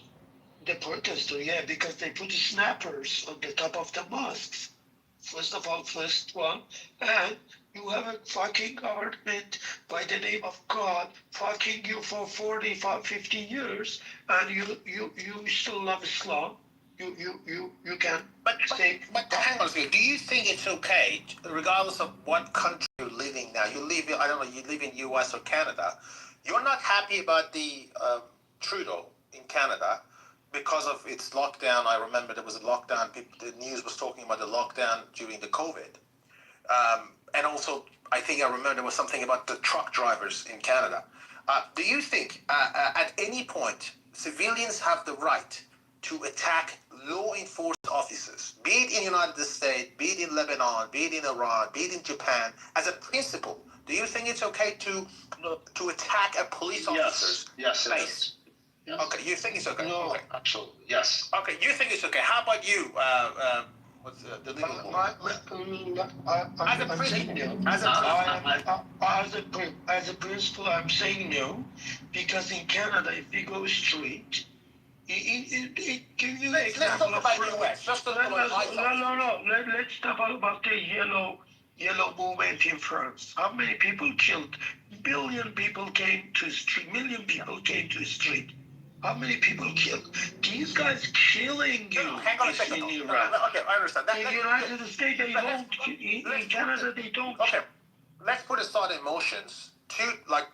We're talking about 2 days. Soren, do you know what the Second Amendment is? I understand, but that's US. Yeah. We're talking about the US, right? No, we're not talking about US. I mean, you just come to the Vietnam. Look, there were 2 days in Iran. There was an unrest, but there were prior to those 2 days. No one talks about it. There was another 10 days of protests in Iran, and there was no report of violence. There was no report of anything like crazy happen. But what happened during those 2 days that we had a lot of bloodshed was going on from both sides? I mean, that's a question you need to ask yourself. How come if the Iran government wanted to go ahead with these are the legitimate? I mean, obviously you are emotional. That you have to be emotional. No. Sorry. Government 18 and 19. I don't know you know Tehran or not. I saw videos from people like 2,000 from in one street. 18 and 19. Government saw if they don't kill, they should go. At the 9:30, they decided to people. That's easy as it is. Don't make it complicated. If government did not kill people, today we have different government in Iran. They decided to kill people to stay in power. Don't look at if you attack police, they will kill you. There were 7 million people in the street. Sorry, what you are looking for? Of course, if I go attack Basij, they will kill me. They decided to kill people. In all this, in Rasht, in Mashhad, in Tabriz, in Tehran. Long live IRGC. But do you think it's fair to make this point? I mean, you might have this argument that says, okay, because of the government, we need to pick up the gun and fight. But do you believe because you don't like your government, you have the right or you have a duty for some people to pick up the gun and kill police officers or law enforcement officers? Yeah, Soren. And I'll explain to you why. They're not killing. Yes. They're defending. No. Hold on. On the principle, Soren. Because if they are not killing, Yes. they will On kill the principle, them. Soren. On the principle, Soren. If the police is meant to protect the people, right? So if the police is being used as an institution to oppress the people, then yes, it is valid for the people to fight back. If the state is acting in an oppressive manner, right, to the extent that people are being killed, unjustly imprisoned, tortured, a plethora of unwarranted crimes are being committed against the people, then yes, absolutely, on principle, the people have a right to raise their arms and protect themselves against the tyrannical government, and that's the principle of the Second Amendment. Oh, fair enough. And let's say, do you think that applies to Iran? Yeah. Okay, fair enough. So that's what you just described is basically a war. Because when you pick up the gun and fight, that's a war. And my question is... Well, it's a civil war specifically, but yeah. No, it was not war. Sorry. It was practice to change government. People ask, this is a basically principle. We can change the government. But they didn't want that, do that. Do you know how many athletes were killed? Athletes, professional, international. They have a medal. You know how many? More than 150. Sorry, these guys, they are athletes. They are not fighters. Who killed them, government? Why? Because they were in threat of leave. Okay, but why you are making it complicated? But I think Baniada made a good point. He said that you have the right to pick up the gun. So my question is now, that clown prince of Persia, when he actually asked people to go in the street, why he didn't tell the people exactly what you just told me, that is a war. I agree that he's a clown prince. Listen, man, I agree he's a clown prince, right? Clown. So I'm not here defending Pahlavi in any sense. However, that's right, my point. I mean, this is hold on. However, you made the jump to say that this is a war, right? This can lead to war. That's often how civil wars start, out of revolutions. But this starts with revolution. If the government actually cared more about the people, and I'm saying the people in the government actually cared more about their population as opposed to their positions of power, they will willingly step down or implement massive reforms in order to please the populace, in order for it not to escalate. But if the government or the people in charge care more about their position of power than the prosperity of the people, then you're going to get Syria, where the government is unwilling to step down and is willing to kill a massive quantity of their own population or make their population become refugees internally and externally, erase 80%, 90% of cities, major cities, right, in order to maintain their position of power. That's when it becomes war. So actually, it's the government's decision. Are they going to listen to the people and actually change what the people want them to be changed, or are they going to continue down this path, right, and lead to a war? The decision is in the hand of the government. So you think you're willing to, let's say the case of Syria, if you have the information today that, let's say you had it back in 2011, would you still go ahead to pick up the guns and lose almost 500,000 and displace the half of them, like almost half? To be honest, I'm not the right person to answer that question because I've been living outside of Syria ever since I was born. So, like, for me, it would be unfair for me to say that. But I have asked this question, right, to people on the ground, and they said yes. We paid a heavy price, but we had to pay it because this price that we paid, we were always going to have to pay because Assad was never going to step down. They were already like preparing his son to be the next president. I assume that you after live people, not those people who were dead. Obviously, yeah. But even those alive people, they lost a lot of their family and their cousins and their friends. Well, that's a moral question. I mean, are you willing to sacrifice for the case? I know it's a difficult question. I'm not saying this is an easy question to answer, right? But at the end of the day, most people were against the government. I mean, it's not like that, bro. It's a very I don't think so. Yeah. I mean, I like how you're saying. Hold on, Rio. I like how you're saying this now because 5 years ago, your fellow Shia Lebanese people were saying, no, most of the people love the government. No. Well, I never said that. But what I'm trying to say is, in Iran, it's not the case, bro. Right now, it's very amplified on X and mainstream media, and it's just way blown out of proportion. It's not most of the people. I don't think that's true. If that were really true, let me just look, man. 1 sec. Like we saw, they had the protest, the pro-government protest, were 10 times bigger than the anti-government one. Yeah, man, it's very easy to pay people to come out. Nobody was getting paid, bro. You guys are telling us that they're broke, right? So how are they paying all these people to come out? These people want the government to stay in power. There's Muslims there, by the way. Because they're broke, it's very cheap to bring people out. Okay, bro. All I'm saying is bring people out on the streets for they have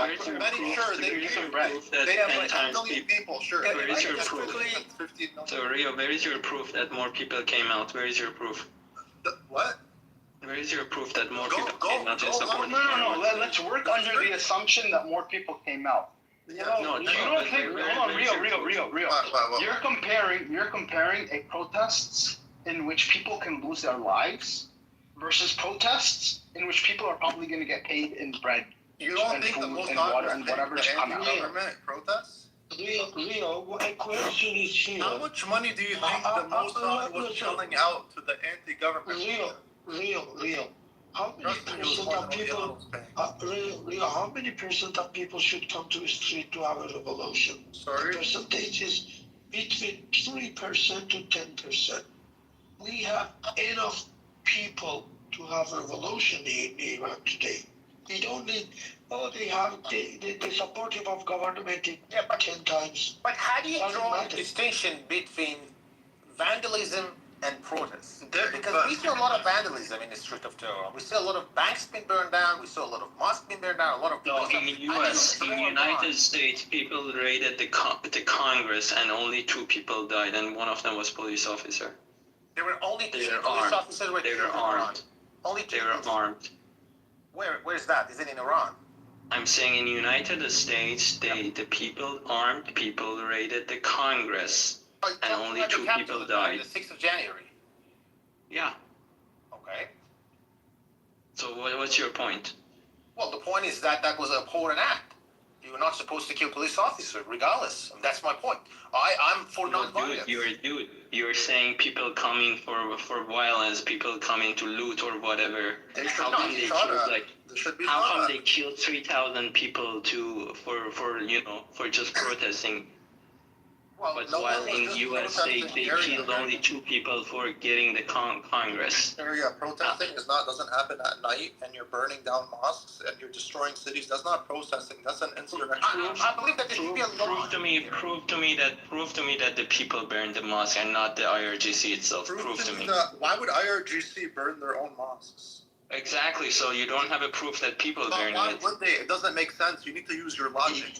There have been multiple instances. False flag. Have you ever heard of a false flag?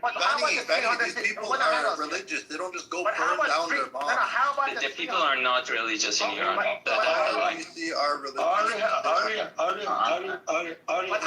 Dude, people are religious in Iran. Stop this bullshit. All you fucking people. No, listen. Shut up. Wait a second. All you fucking people like Benny Adam and the rest of you people with your fucking Western news and how the white people told you all this bullshit. First it was like 1,000 dead, 10,000 dead, 50,000 dead. I think the last thing I heard was 100,000 dead. Shut the fuck up while I'm talking. Shut the fuck up. Shut up, stupid. These fucking... Zero, not all of them are religious again. There was even a survey done that's about... Hang on. There's about 40% or so that are Nobody knows religious. that. Oh, Nobody bro, knows mute the that. fuck up. There's Mute no up. survey, bro. There's no Can you survey. mute? Oh my god. Oh my god. According to the Western survey, just stay muted, Rio. Don't come off the mic. Shut the Yeah, fuck please. up. Oh my god. This girl was literally swearing at the prophet. Fucking useless piece of shit. Okay, Shadi, if you were doing this, you should stop it. Okay, you shouldn't be doing that. That's I'm sure your grandmother is religious. She's Muslim, right? You shouldn't be doing that. That's disgusting. When it comes down to zero, the religious thing, there's a lot of them. They left the religion. Okay, there's a lot of them. We don't have the stats, but the Western stat, like the Gaman stat that they have, it's very problematic. But it goes up to about 40%.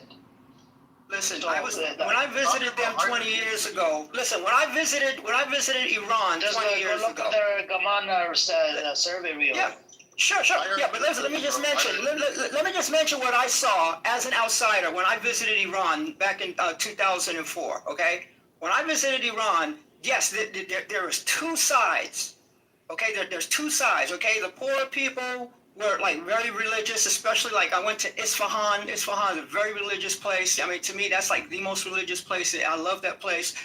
But then when I was in Tehran, when I went to the north, like by Gandhi Highway, where the people had money, the middle class, and I got invited, to somebody's house, and everybody wants to drink liquor. They want to walk around with their underwear like they do in America. They want to get fucking, they want to party. That's all they want to do. They want to be like the West. So yeah, you got those people.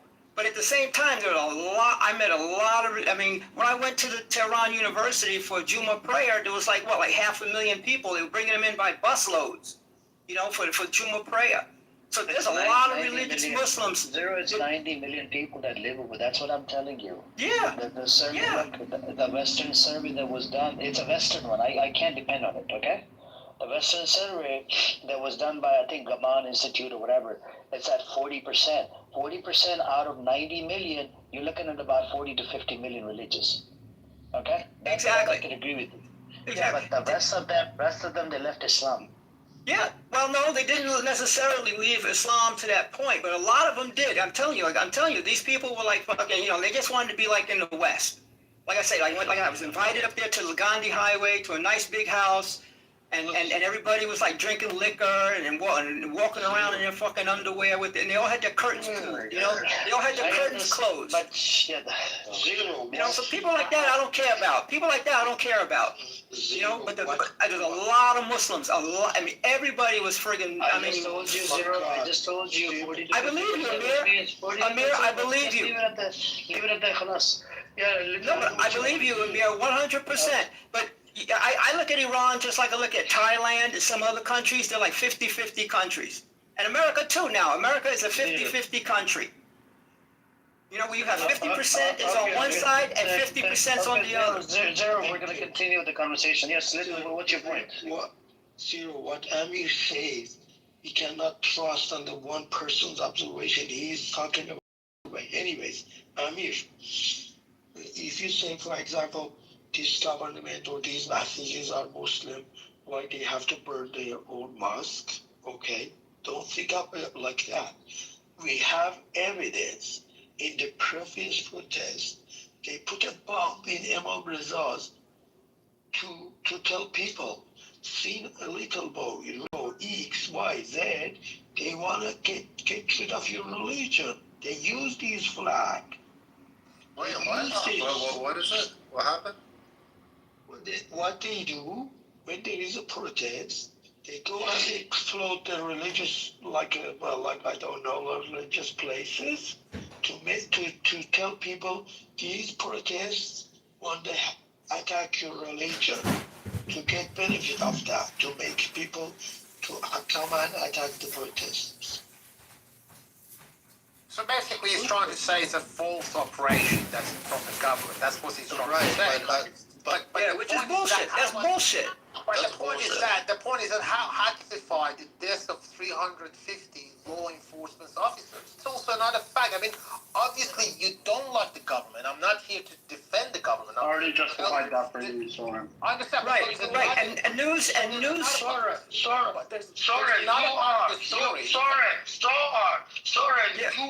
you are part of the government and defending. Yeah, but listen. Yeah, okay, but listen. news stations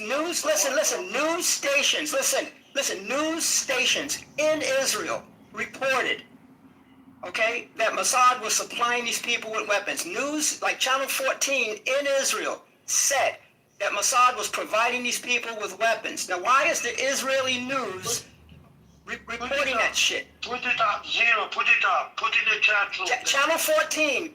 Look up, I'm not doing your fucking homework for you. Look up Channel 14 in Israel. The report was on January 10. Listen, I'm telling you where to go do your fucking research. No, I'm telling you where to do your research. Look up Channel 14 in Israel, from a report from January 10. Look it up. Honestly, look it up your fucking self. Listen, man. I believe you, but generally speaking, when someone makes a claim, they have to provide the evidence for it. Right? Well, fuck you. There's your evidence. I just told you. I told you where the evidence is. Go to January 10th. Listen, look up Channel 14. Okay. Channel 14 in Israel. They're saying it 16 times. Just fucking look it up your fucking self, stupid. He's Zero's not lying. Zero's not lying.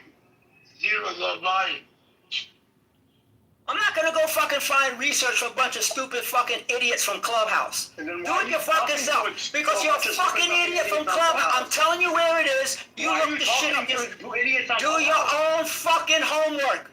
Learn to do your own homework. Was this the way you got through high school? You had the guy next to you do your fucking homework for you? Then do your own fucking homework. Then do your own homework, you stupid fuck. I didn't graduate elementary. Yeah, so Zero, the way in this room it works is we have to provide sources. You know I do it all the time. I'm just not in the mood. I'm not in the mood. This is fucking Ramadan. I'm not gonna play games with these stupid fucks. You know I do. Amir, you know I always bring the fucking facts. I have the facts. I'm sitting within you, Zero. I can feel it. I'm sitting on the facts. Shut the fuck up, Benny. Shut up, Mr. Benny Adam. Benny Adam, I put the source of the Turkey government because I know, Benny Adam, you love Turkish government. I'll put the source for you, Benny Adam. Yes, there you go. I believe there you go. Soren is giving you facts. Soren is giving you facts. Then shut the fuck up and read the facts. Zero, again, like shut up and read the facts. Again, I believe you that the IRGC is No, don't believe him. He talked about Channel 14 of strike. What the fuck Turkey is doing here? No, I gave it Benny Adam because he loves the turkey. I give him the but Soren, you don't understand. I already know that the Mossad is supporting the protesters, right? But I'm just saying, if Zero is gonna make a claim and that claim is gonna become disputed, then he has to provide sources for it. That's all I'm trying to say. Soren gave you the facts. That's how I'm just not in the fucking mood. No, I'm just not in the mood to give you shit. Soren gave it to you. So read what Soren gave you. Listen, then read. Soren backed up what I said. He gave you the facts. Fucking read the facts. Leave me the fuck alone. If you are not that mood, don't play with Read what Soren backed up what I told you. He put it in there for you. Read it. Leave me the fuck alone. Stop asking me to do your homework. Well, all I'm saying is that what sort of support do you think that the Mossad would do to protesters in Iran, since you accepted the fact that they do support, because they use the word armed? Oh, by the way, if you're asking me, I think it was the Mossad that was burning down a lot of these mosques. Okay. Oh, fair enough. That's my personal opinion. I don't have sources for it, but that's just what I think. What you said was red. And by the way, you said false flag. And by the way, yeah. You said false flag. You said false flag. That's also a possibility. I also think that if you follow... Both can be true. What I'm trying to say is this. If I was God forbid, if I was like one of them, like one of these Mossad agents, I would not only attack the Iran's political, the law enforcement, I would also try to... the protesters. The protesters, because I want to create fitna. I'm trying to create seditions. Absolutely. And I believe... That's what I was going to say. So if you look at what happened in Ukraine, right, during their revolution, the colored revolution, the people and the government were being attacked at the same time at night, and nobody knew where it was coming from. So they started blaming each other and fighting each other. And that the fact that there was snipers on roofs, nobody And like what? It's true. I think that's what's going on. But that doesn't mean, by the way, that doesn't mean there's no animosity from the people towards the government. And that doesn't mean that the government does not have a responsibility, right, to A, protect the people, and B, govern in accordance with the aim of assuring prosperity for the people. Yeah, absolutely. And they've definitely failed with both these respects. Dude, they didn't fail. They got fucking sanctions. Dude, they didn't fail. Dude, the sanctions on everything. Dude, you don't fail. Dude, you don't fail when you have 100% fucking sanctions. You can't even. Dude, how are you gonna? I thought you were. How are you gonna fail when you have sanctions? How are you gonna fail? How are you gonna? Dude, why are you talking to listen, some idiots on this app, bro? Betty, let me tell you something stupid. Let me tell you something stupid. Listen to this. Listen, stupid. Listen, stupid. Okay, can you please allow Benny Goy to finish? Come on, Zero. Okay, then I'm next. Okay, Okay, go ahead. Let him finish. Go on. Benny Goy, go on. I forgot what I was saying. I hate when people cut me off like that. Okay, well, he's busy drinking his liquor and can't remember shit. Let me talk. Okay, look, here's the thing. Let's say you want to go into a bank. Let's say you have money in your bank and you want to go into the bank and get your money so you can pay your bills. I'm standing outside the bank with a fucking weapon telling you can't get into your bank. How are you going to get the money from your bank to go pay your bills? You can't. That's what a fucking sanction is, stupid. I'm done. So look, this is another problem I have with a lot of, especially diaspora Iranians. I'm an outsider, right? I look at the problem. I would put the blame on sanctions, number one. Number two, on the leadership. I can't do number one, leadership, and number two, sanctions. Number one would be the sanctions because of sanctions, you guys are having all types of problems in Iran. But I mean, they've had sanctions for like 40 years. And they exactly, and they sanctioned the Shah. The British were doing the sanctions, and the Americans did the sanctions. Everybody, they don't want Iran to become a strong country. Period. The white people, the Westerners, the Western world, Europe, America, they do not want Iran to become a power. They do not want them. It's about the West. The West, who happen to be white people, okay? The West who happen, I'll word it this way. The Western powers who happen to be white people, okay? Yeah, okay. So I did remember what I wanted to say. Can I have a... Sure. You want to speak? I just remember. Yeah, go ahead, Benny Goy, and then it's on you, Ella. If you can hang on for a second, Ella, let Benny Goy finish. Another reason why this is actually, you can put a lot of blame on the government, is because it's the government that's preventing us from getting a lot of information on the ground in Iran. They're the ones who prevent freedom of press, right? Without freedom of press, we can't know what's going on. With the Mossad operation, Benny, you can't really have something like that happen.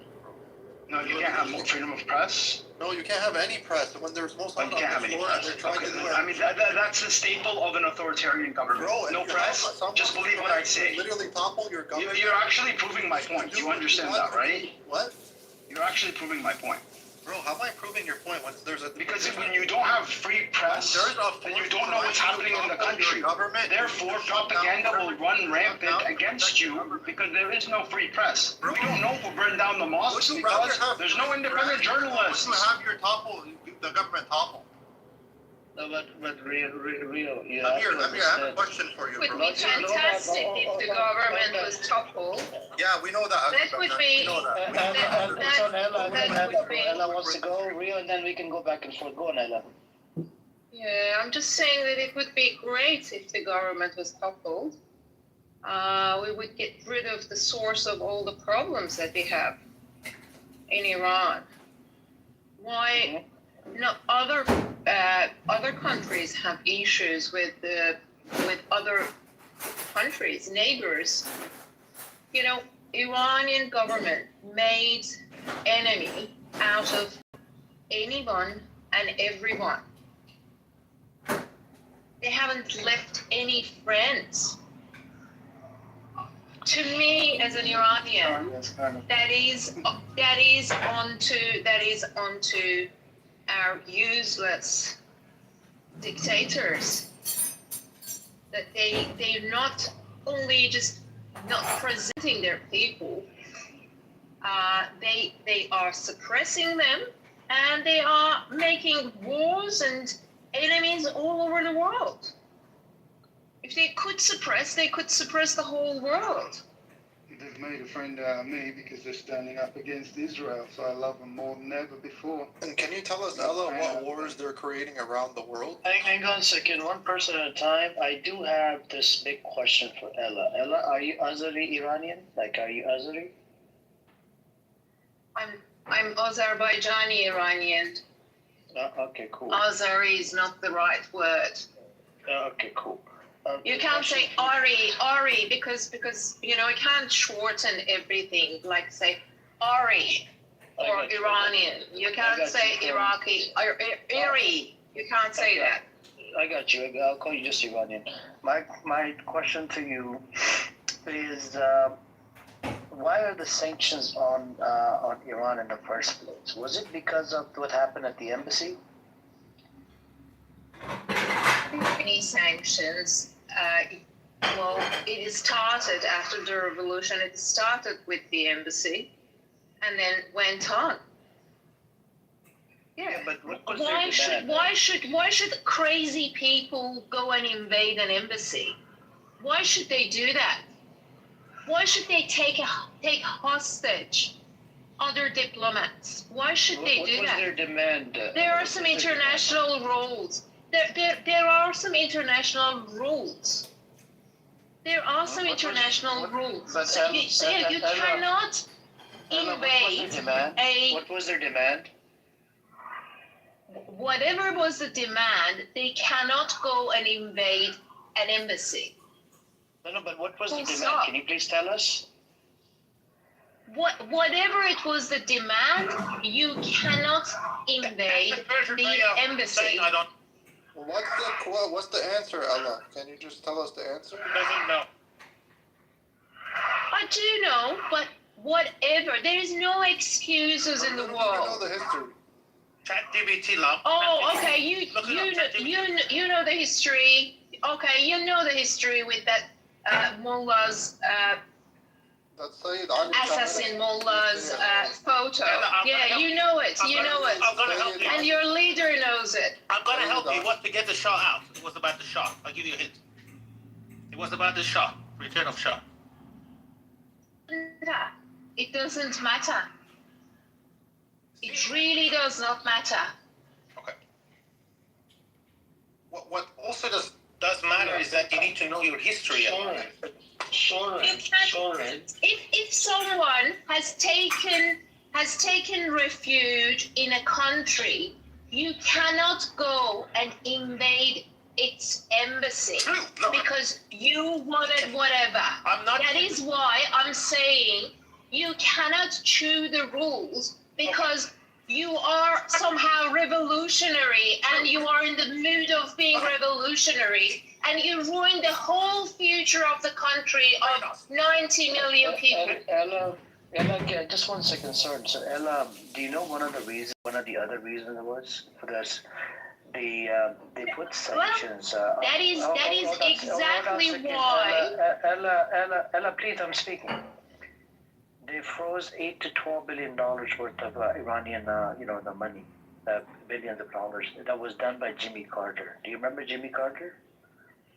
So, that was one of the reasons. You had the Shah, and then there was other reasons as well. I mean, you had the U.S. Embassy where, the 52 American hostage, right, for 444 days or whatever.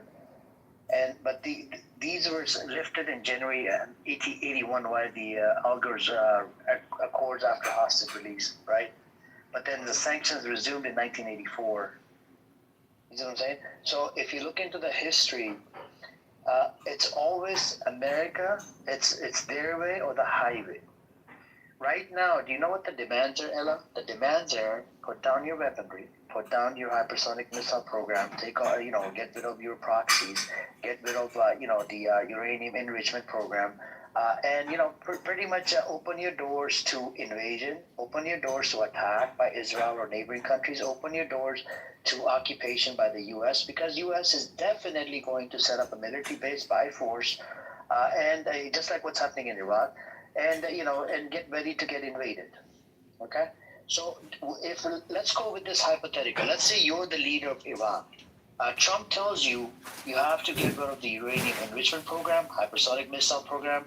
You gotta what you call it, remove the proxies, and you can't have any type of defense system on the ground. So what would you do? Would you give it up all for sanctions, Ella? And you have to sign Abraham Accords with Israel and America. What I would do, I would go if I were Khamenei, I would go and kill myself and let people live. This is why she's from Azerbaijan. That is what I would do. This is why she's from Because he ruined the country. You're a retard. If Rio, can you please? No. It is my time. It is my time. Rio, let her finish. It is my time. It is my time. So he ruined the country. He brought this upon his people. And seriously, I would go and kill myself out of shame if I were to be Khamenei. No, I'm not calling you. Look, the hypothetical that I gave you. Say you're the leader of Iran. Very different. Hang on a second, brother. Hang on. The hypothetical was that you are the leader. Let's say you are given the powers. You're the leader of Iran. Okay, you become a leader of Iran, and the conditions on the table are you have to remove the hypersonic missile program, you have to get rid of the uranium enrichment program, you have to get rid of the proxies, and you have to pretty much bow down to America and Israel. And it's a normalization with America and Israel, and America is going to set up a military base inside Iran. Are you for it? What would you do for it? Would you bow down and get rid of all of this? I would definitely resign and do a referendum because but resign he is the one. He is the one. No. Thank God you're not leaving any country. If brother, come on, let's keep it civilized. He is the person who's responsible and brought this upon people. The threat of war, the threat of invasion, and everything. Ella, you keep on beating around the bush. I'm putting you in power, in charge. The requirements are, hold on a second, I'm not done. Requirements are you have to get rid of the uranium enrichment program, you have to get rid of the proxies, right? And you have to bow down to America, and you can't have hypersonic missile program, which means you will open up the doors to fucking, anybody can invade your country, take over your land, even the NATO countries can fucking occupy, like we seen Israel occupying the fucking Golan Heights, strip-off farms on the border of Israel, Lebanon, building more settlements in the West Bank, taking over fucking Gaza, doing a whole bunch of stupid shit, even the buffer zone in Syria. My question to you, you are the leader now. Forget the other leader, forget, Khamenei, whatever, all of these people. You are the leader. You are told by Trump to, you're going to have to get rid of all of this shit. Are you ready to give up all your defense system? Okay, what I'm trying to say it's just a yes or no. It's a yes or no question. No. I'm just saying that the options aren't limited to what you say. You're trying to limit me into this is what it's limited to. In my hypothetical, this is what it's limited to. What would you? It's a yes or no question. Would you give up this stuff? Because that is a superficial question. It's not a superficial. This is what the requirements are. Go look it up. Go ask ChatGPT, whatever. These are the requirements by America to remove the sanctions.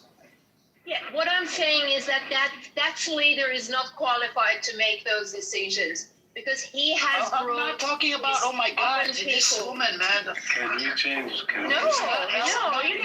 not you. Oh my God.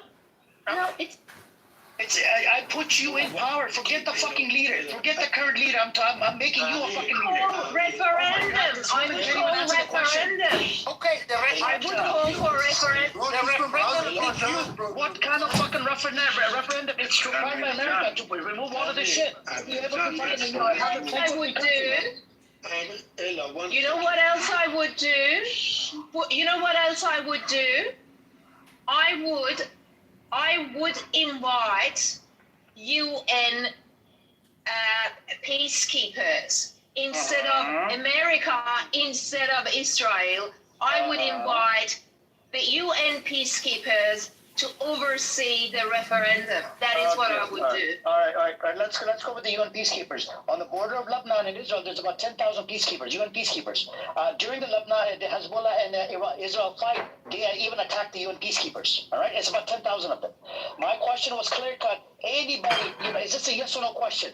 Would you remove all of these shit? It's a big list of things that you have to fucking agree to be able to get the sanctions removed off Iran. It's a yes or no question. Would you do it? If you're, it's a hypothetical. If you're placed as the leader of Iran, would you do it? It's a yes or no. Little, Shadi, Ella, whoever's Iranian, Taco, anybody. Anybody can jump in. Or Soren, 100% no. 100% no from my side. And that's a clear. What about you, Little? Would you say yes or no? First of all, this is a philosophy. You say there is two options. No, but what we are here today. There you go, so you're on the side of the science. You are not paying attention why this fucking government brought here today to Trump bring those navies to ask us to do this. You said the hostage of the embassy for the United States started 1970 something, and they added on 1979. 1979. Oh yeah, 79. They added on top of that. Are you saying that the U.S. is okay with you having a missiles? They only have problems with the country? Wait a second. He's freaking all the emotions. Sorry. If they did have a good behavior against Israel, Haven't you seen how he treated Zelensky? Come on, man. Zelensky is just around the corner. They were not a threat. Sorry, stop. They were not a threat to Israel. Maybe today they had they could have a missile. I gave you an example of Zelensky. Zelensky did exactly what the NATO countries want him to do, and he humiliated him in public. What are you talking about? I mean, are you guys that naive to see what's going on? No, sorry. The problem with Iran is not Trump. They had it 5 years ago with Biden too. The sanction was not started by Trump. All right. So, Little, we're going to pivot to this other brother. This is, how do you say your name? Is it Naveed? Naveed, yes. Naveed, so the question is very simple. It's a very fucking simple question. Forget the current leadership, right? People have a problem with the current leadership. The question is very simple. Are you Iranian, by the way, if you don't mind me asking? Please ask your question. Okay, the question is very simple. It's for any Iranians in the room. They can write it in the chat. They could do if they don't want to come up, they don't, But I need a simple answer. It's a yes or no question. Say there's a chance, right? You become a leader of Iran. Trump's conditions on the fucking list is get rid of the uranium enrichment program. You can't have hypersonic missile program. You can't have you can't have the proxies. And you have to normalize with your enemies like Israel and America, and and there's other requirements as well. You can't have some special kind of weaponry on that land. Now, would you put down all of this shit? Say yes to everything that America tells you, or no? I think I understood your question very well, but the thing is that America is on the west, and Iran is in a continent in itself. And for itself to have that power to keep itself, of course it has to have its capability. Otherwise we have to be, or you will be controlled. If you look at Iraq, Syria, and all these other countries, they were demolished. They are literally like Afghanistan and all these other countries. Iran in itself is a very powerful country, and they don't like that because the Arabian continent, or the Gulf, you call it, they also do not like Iran. So they have their own issues, and it's like continental issues. You're still not answering the question, brother. It's a yes or no. It's a yes or no. Would you put down the weapons? No. I know the history. Would you put down the weapons? Yes or no? It's a yes or no question. It's a very simple question. It's a yes or no. Your place as a leader of Iran. Can you ask me out, Amir? So they will It's just let him go really quick, and then I can ask you, Shadi. So, Naveed, yes or no, easy. It's a yes or no, Naveed. Would you put down all the weaponry to help your people and remove the sanctions? Can I ask if you have studied political science? I have. I don't need to be honest with you, look, Naveed, let me give you one example. Hold on a second. Hold on, Naveed. I don't have to be in the fucking ovens to talk about Holocaust, okay? I'll give you that example, all right? Look, I'm telling you from my own experience. Hold on a second, Naveed, I have studied the history of the Middle East. My question is very simple. Are you dictating what I should say? I'm sorry. It's a yes or no question because I want to move over to I just want a simple answer. That was the hypothetical about. You're a leader. You're asked to do certain things by Trump. Trump is telling you no more uranium, no more this, no more that. You have to abide by every little condition on the fucking list to remove the occupation. It's a yes or no. You say yes, all the sanctions are removed. All the sanctions are removed, and you will have to normalize shit with Israel and America. America will definitely set up a military base in Iran. It's a for sure deal because America likes to bully people, wants to set up, take over some land, and they will always do this. Like in Iraq, they by force they're setting up a military base in Iraq. My question was just a yes or no. Would you do it? It's a yes or no. I will appreciate it if another person answers. Okay, cool. Okay, Shadi, what's your take on this? Go on. If I were president, I would say no. Who would do that? No, of course. There we go. That's a simple answer. Yes or no, simple answer. And it doesn't matter. IRGC is terrorist, criminal, it doesn't matter. My whole problem is. I have a question for you. Hold on. Yes. I have a question. Okay, yes, go. I have a knife, and you know this guy is crazy beside you. You give him or not? Yes or no? You have a guy next to you. I would never give anybody a knife. If it's a crazy guy, I would never give him a knife. That's correct. That's correct. When you are sending drone missile to Houthis and they're attacking British ships, it's not relevant. It's not relevant, my friend. Of course it's relevant. What? They put your sanction and they fuck you up. But you are the leader. You're the leader. But Amir, he said that's you have to know the history. But you are the leader. No, the little boy said, listen to what you said, little boy. Send things to Yemen, right? Now, how about the United States sending things to Israel? They're sending things to Israel that's causing this. But Iran's not allowed to send things to Yemen to defend themselves. That's what you're saying. But America's allowed to send everything they can, billions and billions and billions of dollars of weaponry to Israel. I can't listen to you because you are missing that link you played. But little boy, it's not about the crazy government in Iran now. It's about you. You're the leader now. The people chose you. It's a simple yes or no question. Would you put down the weapons? Like Shadi said, no. He said. It's you now. It's you. You are the leader now. You are the leader. Sorry, please. You cannot ask yes or no.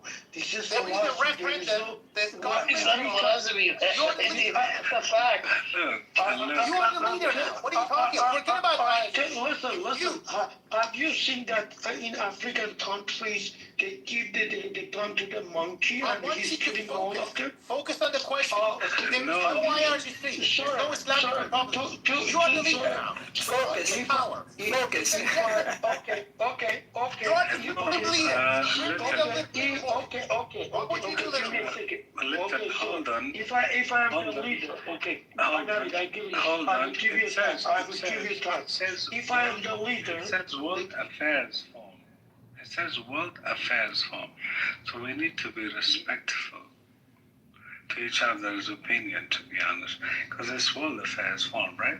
Yeah, it's a World Affairs Forum. We have to be respectful and let's be civilized. Stop acting like a bunch of monkeys, please. Don't No disrespect. No disrespect. Please, no animalistic behavior. Let's be respectful. I do limited freedom of speech. It does get heated, and it's a normal thing. And when it comes down to politics, please say something, Amir. Yes, Shadi, and then it's gonna go on Taco. Go on, Shadi. I just want to add that this Epstein file and stuff, U.S. just giving some evidence to the people what they are gonna do about it. You people, us people, we think we have the power. We have the power. The US and Israel. Yes, we do. We don't have it. We don't have It the says power. 20 people, so far 20 people have resigned. Why some do in you UK, want? Why some do you in want Europe. US and Israel come to your country and kill your people? Yeah, I don't want that. Do you want referendum? It doesn't make sense. What the fuck? Yeah, so let's go to Taco. Taco, what's your take? It's just a yes or no question. I don't like when people reframe your questions, and I don't want to do that, Amir. Sure. My question, if I were it, and I'm not the... You're asking a question with a question, bro. Yeah, no, I'm not asking a question. What I'm saying is I would do it under one condition, which would be that America would then have to sell us other conventional weapons where we can, jets, stuff like that, where we can defend ourselves. If we give up, the reason they have ballistic missiles is because they can't fucking buy anything else. You want F-35s? You want F-35s? Yeah, I want all the good shit. Okay, he wants the good shit. He wants F-35s. Okay, all right. What about F-14? F-22s.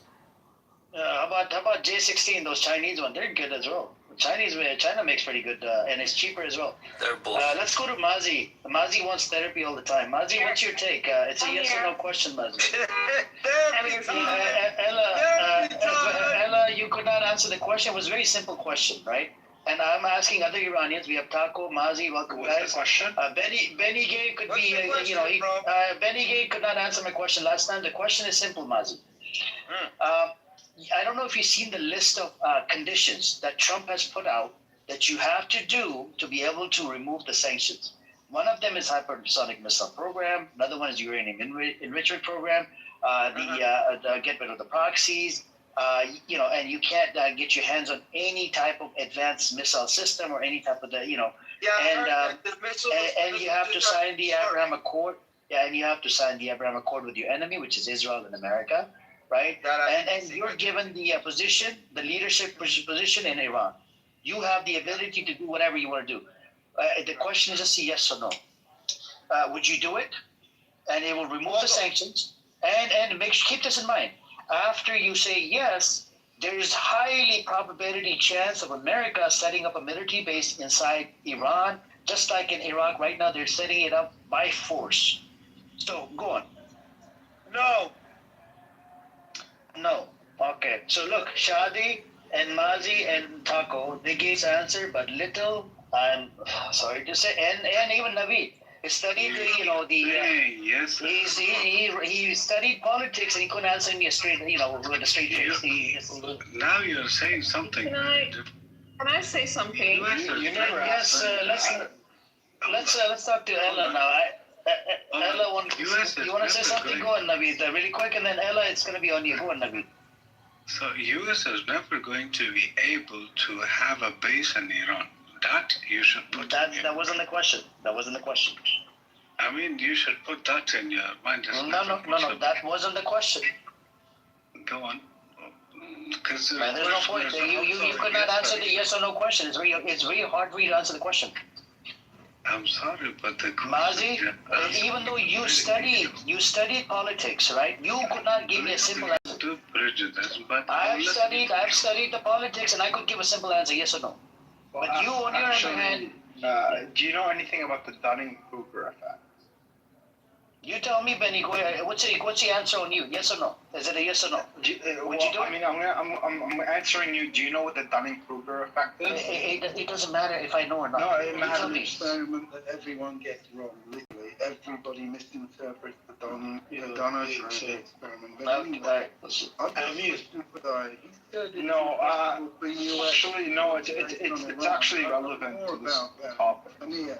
Amir, this is the first I've ever heard anyone say the US couldn't build a base in Iraq. I'd love to hear more about that. You want to hear more? Okay. Yeah. Ella wanted to go really quick, and then we can go back to Naveed. If you can hang on. Ella, go on. Hang on, little. Hang on a second. Ella wants to go really quick, and then Naveed, and then we can come to you, brother. Hang on. Amir, yes, sir. You are, but Mazi, can you please shut your microphone, turn it off? Thank you. The problem, Amir,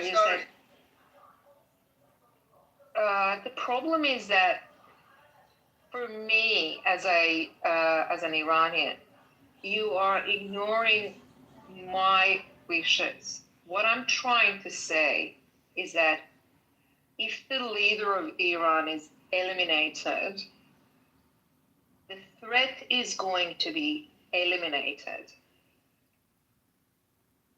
And also, the Iranians could have a chance to be free. That is why I'm talking about him getting out of the politics. And you also want me to and the politics, the social science is not a yes or no answer.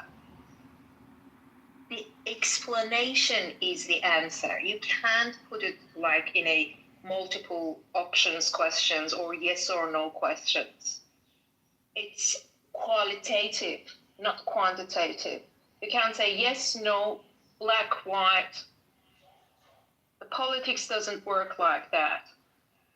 It's not like mathematics. Okay, thank you. Can I answer her when you're done?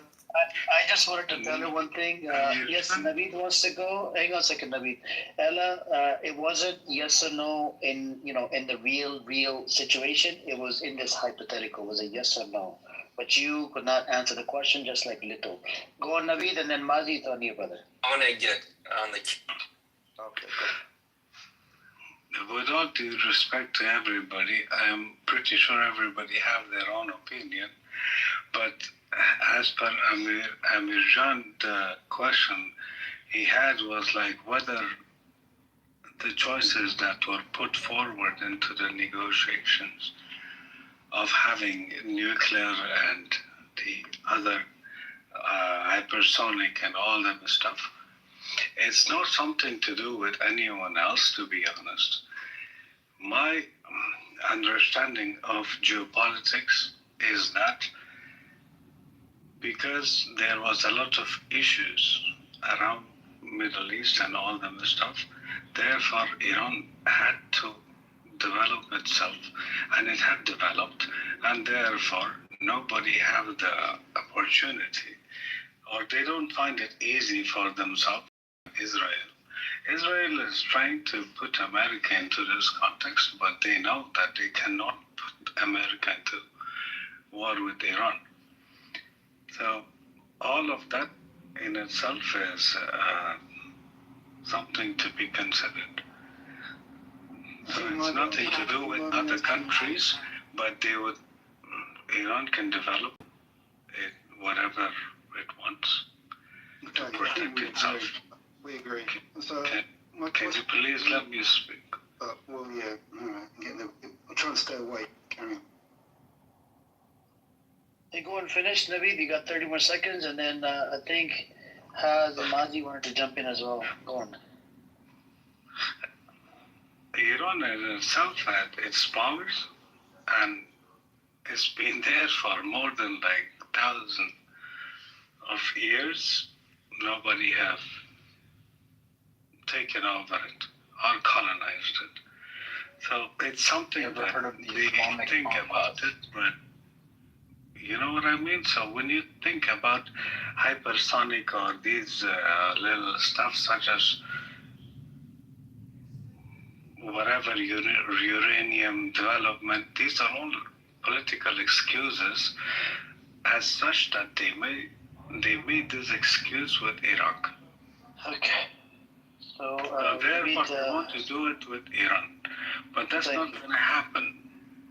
No, thank you. Go on, Haz, and then Mazi wants to jump in. The US can build a base in Iran, and you specifically said they can't. I'd love to know why, because I've never heard anybody else say that. Why can they not build a base in Iran is my question. They had 50,000 personnel in Iran before the revolution. So if there is another so-called regime change, it would be business back to normal. Okay, but I want to hear Naveed's answer.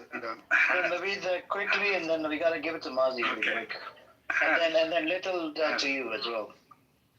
You know, when you speak of geopolitical history, Iran is one of those countries that have never been colonized. So when you say colonized, that means you have the political control, whether it is economically or whatever else. Well, that's not true. Of course it's not controlled. What are you talking about? The British have no involvement. The British and the French, the British and the Russians split Iran prior to World War I. And let's not forget about the Islamic conquest. That was definitely, a conquest and colonization. Right. So I think, Naveed, we're going to pivot now. Thank you. Hopefully you got the answer. But you're writing your name in Arabic letters, bro. Why do you think you're doing that? Yeah, that's cool. Thank you. I'm going to give it to Brother Amir, hold on. Brother Amir, can I just make one quick comment about Iran? Just one thing, real quick. Oh, go ahead. No, go ahead, Master. My question was to Ella, and she left. So go ahead, Zero, and then go ahead. Okay, very simple. Okay, this is not their fucking first rodeo. Okay, Iran has been attacked by the Roman Empire, the fucking Alexander the Great, the British, Mongolians. All of these people said the same goddamn thing America said. We're going to wipe you out. We're going to destroy you. Blah, blah, blah, blah, blah. But who's the one that's still standing? So America is for you. It's like me, right? It's like I'm Mike Tyson. Actually, I had 23 fights. Shut up. I'm Mike Tyson. I had 23 fights. I knocked out 21 people. Now you're telling me you're going to kick my ass in the next fight. It's like, okay, let's go. Let's try it. So Iran's been through this shit too many times, man. Well, we'll see. Right. Didn't Mike Tyson lose to Jake Paul? Now is because of China. I think Little will jump in as well. So yeah. Okay. Amir, yes. I was in your room for a long time, and I would like. I say thank you. Yeah, no problem. You're leaving us? No, I'm leaving, but I have to tell you something. This, the one you asked to think about it. Sleep on it. Get back to me tomorrow. Okay, I will. Listen, you said yes or no. First of all, I'm a statistician. In questionnaire, we never ask people to tell me yes or no, because that's closing their minds, getting less information. First of this. Second one, this is a fallacy. I think it's in English called dilemma fallacy. Option A is wrong or option B is good. There is no right and wrong answer for you. You can call the friends. You want the audience to take away two choices? This is No, the president's policy. Listen. No, sorry. We can ask the audience. If you want to talk to scientifically, you have to give them a chance, because Iran today, you are right. Trump is asking give A, B, C, D, but they came to this point, like it took them 20, 30 years to came here. They could solve it previously with better solution. You said, if you were leader, I could copy Turkey, I could copy, I don't know, some normal countries. This government is not normal. Thank you, everybody who accepted me and listening to me. Take care, Ivan. No, take care, Little. Have fun. Thank you for coming. Appreciate it. Thank you for the adding value to the conversation. Bazi, are you going to be around for a while? Maybe like another 15, 20. Okay, then there's no point. Oh, you was going to give me the green bean, weren't you? There's no point. I know you were co-modding with Sayla, and she was in the audience typing a whole bunch of shit about me. She was? Page man, you're this. Read the chat.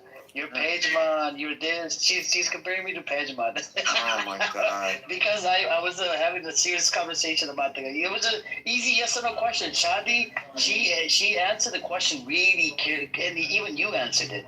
Yeah. Benny Goy, this guy knows the history of Iran, but he will never answer the goddamn question. Because the core of the question is very simple. Would you be dictated? I mean, that's what it is. Would you be dictated? Well, I mean, that wasn't the question that you asked me earlier. Okay, do you let me ask you a question again, Benny Gay? So, okay, I don't. So the thing is about negotiations, it's a give and a take, right? So you don't start a negotiation with all of your demands and you're unwilling to, modify any of them. That's just not how negotiations. Yes, you do if you're Israel. But Ben Gay, he gave you a hypothetical. The question he asked was a hypothetical. Under all those conditions? No, absolutely not, right? You happy? No, under all of those conditions. Yeah, under all of those conditions, absolutely not. Right? But that's not how negotiations work. Well, that's also true, right? And in addition to that, this whole lifting sanctions business, I don't really think the Iranians care that much about getting their sanctions lifted. What the hell? Of course. Honestly, man. What do you mean? The thing is, man, they've been under sanctions for 40 years. At this point, what are you talking about? What do you mean they don't care about sanctions being lifted? They complain about it all the time. Yeah, they complain about it. That gives them legitimacy. Yeah, but they join BRICS. Yeah, but they join BRICS. Yeah, exactly. No, but listen. Go ahead, Ben. As you stop cutting me off. No, go ahead. Yeah, they keep complaining about it because it's a good scapegoat. It gives them legitimacy. But the fact of the matter is, it's been 40 years, dude.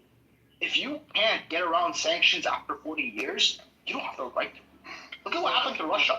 Russia got sanctions slapped on them, and they built their economy in a deliberate manner so that sanctions won't affect them. That's forward thinking. That's competent leadership. That's competent governance. Yeah, exactly. And on top of that, if I could just mention, because I was going to say on top of that, if when they joined BRICS in 2024, Brazil, China, and Iran have been pushing for cryptocurrency, to use cryptocurrency, plus to have a different system outside. Iran uses it, they use cryptocurrency. Exactly. And there's a lot of different ways that they're starting to build a monetary system, BRICS that is, that doesn't involve the dollar. So pretty soon, America knows that. That's why America has to try to do something with the world, because the whole world is stepping away from the American dollar. The American dollar has dropped like a fucking brick off the building in the last 6 months. You're right. Zero, you are correct in that Iran has been smart, but they're lucky that they have a support network, the BRICS, China especially, are supporting them. They're helping create payment rails to get around the sanctions. However, to go from that to argue that the sanctions, they don't care about sanctions. That's utter nonsense. And by the way, India has just commandeered 3 tankers of Iranian oil. So India's getting on the act to placate the fucking West so they can be their good fucking slaves and show how well good puppets they are to please their masters, to intervene and try and sabotage Iran's methods of getting around sanctions. So when you've got all these lackey countries, these vassal states, arrayed against Iran to fuck them over like that, then it's not an easy battle. Iran is surviving. That surviving is very different from just saying they don't care about sanctions. That's that's true. A lot of the leadership benefit off the sanctions. You know that, right? Yeah. The big thing is like with India. If India were to continue to do this, if India were to continue to do this, India's economy will begin to collapse. Because the one thing that India needs is the oil. They need the oil to run their country. Yeah, the cheap oil. It's cheap. Okay, let Haz finish, and then you can come in, Naveed. You can come in after Haz. Go on, Haz finish, and then. I'm not. Zero is correct. That India's playing both sides. If you push somebody so hard. Yeah, just hang on a second, Naveed. Let him finish. Let the Haz finish. India is not silly enough to cut off their oil supply, so they're playing this game. But the point is, politically, that looks bad. Once again, it makes Iran look like the bad guy in the eyes of the world, and Iran is constantly being attacked. The Europeans are literally hosting a conference promoting Reza everywhere they go. They are lining up their puppet, just like Zelensky. So Iran is in a very precarious situation. It's ridiculous to say that they're comfortable and they care. They're on the precipice of economic and military disaster. So let's not underestimate. No, but what I'm trying to say is they don't care enough to get sanctions lifted to concede that the Americans are asking of them. I was talking about the people caring, not the government caring. The people definitely care. There's no doubt about that. Yeah, but you can say the same thing about Cuba. But the government itself, right? Let me just, I really Let's take tens. But the government you can say the same thing about Cuba. Can you please stop fucking interrupting me? The government itself, right? They benefit, or the people within the government. A lot of them benefit off the black market that the sanctions create. Can we take turns? Yeah, Naveed, go ahead. Hey, go ahead, Naveed.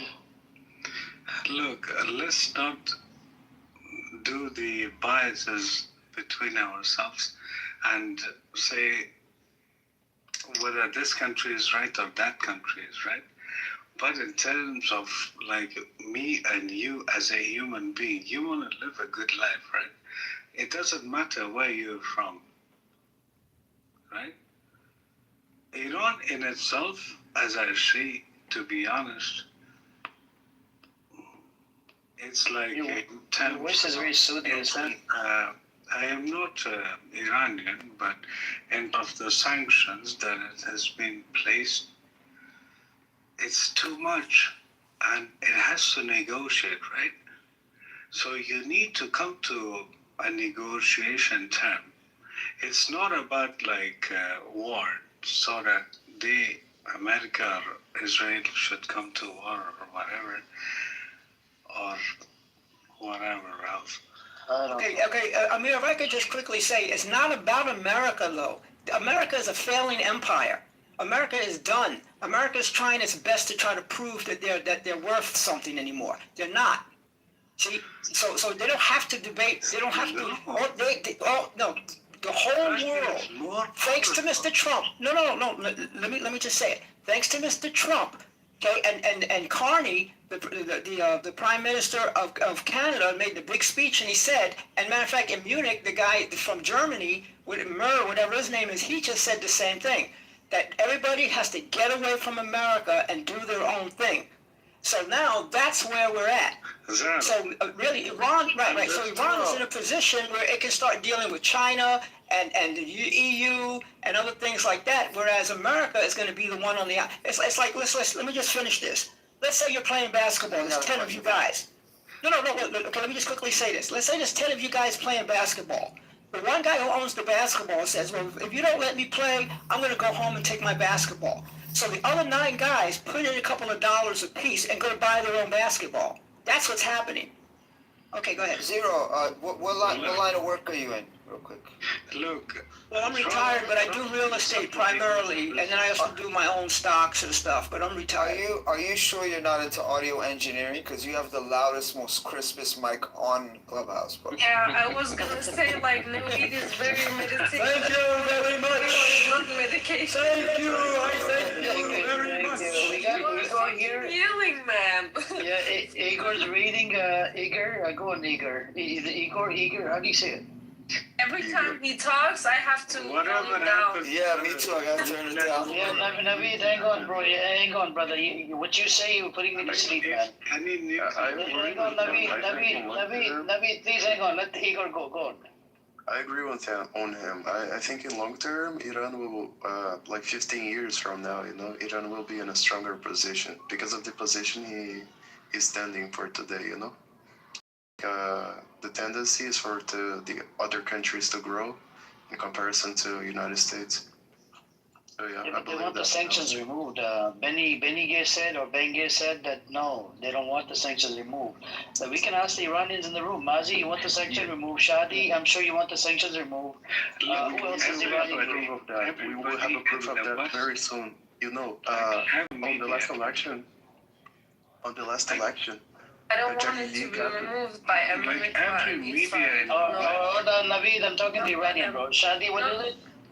I don't want it to be removed by Israel or USA to come to my country and kill my people and take my land.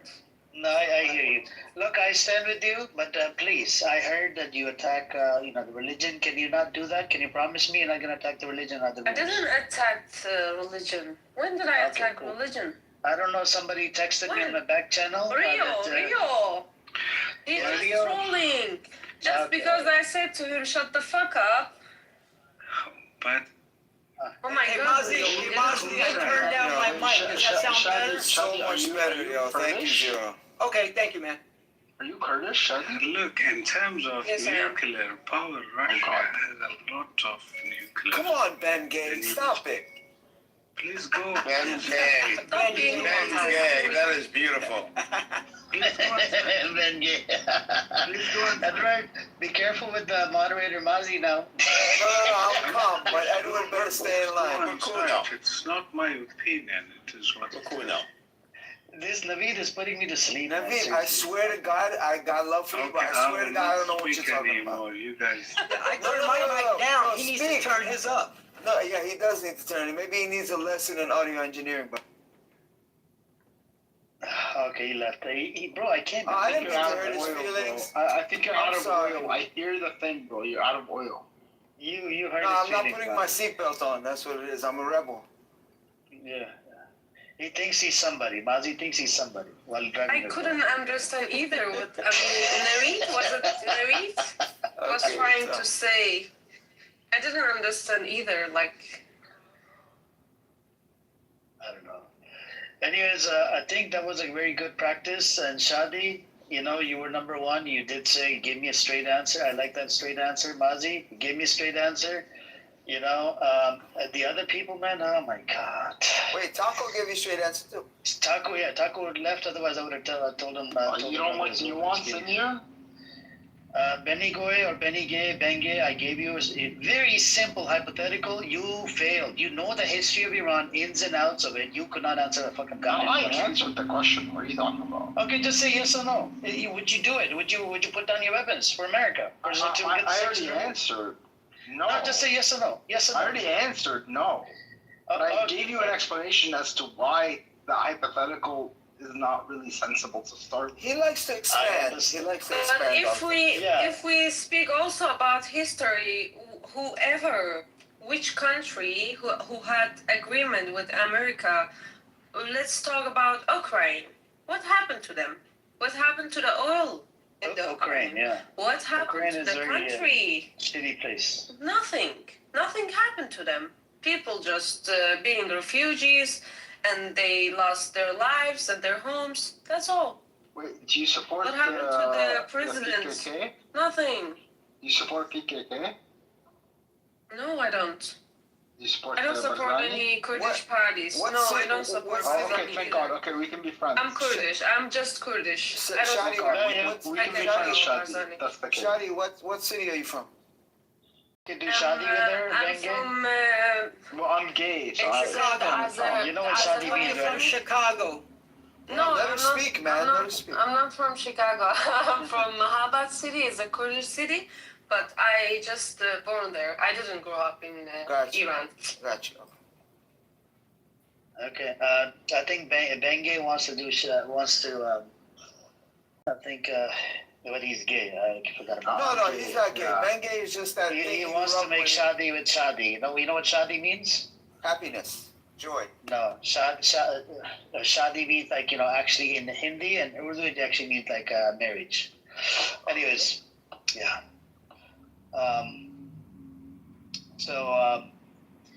That was a good practice. Even Ambrose gave me a clear cut. that, but can we do the thing that comes before that? Oh my God, calm down, bro. Yo, Bengay's been shooting his shot. I gotta tip my hat. bro. Bengay is Nah, let him actually shoot his using the shot, bro. Bengay. Nah, let him rock out, yo. Let him rock.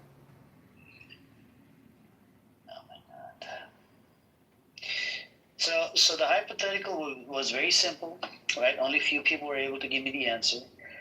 Everybody else could not. Even M. Rose, even though she's Israeli, she gave me the straight answer. No, she would not do that.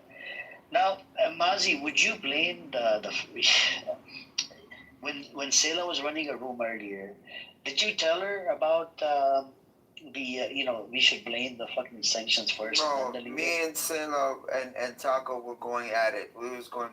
It turned into a big shouting match. It was crazy. I know. I heard. We'll have the clip later on from John Kitover. Amir, think about it, man.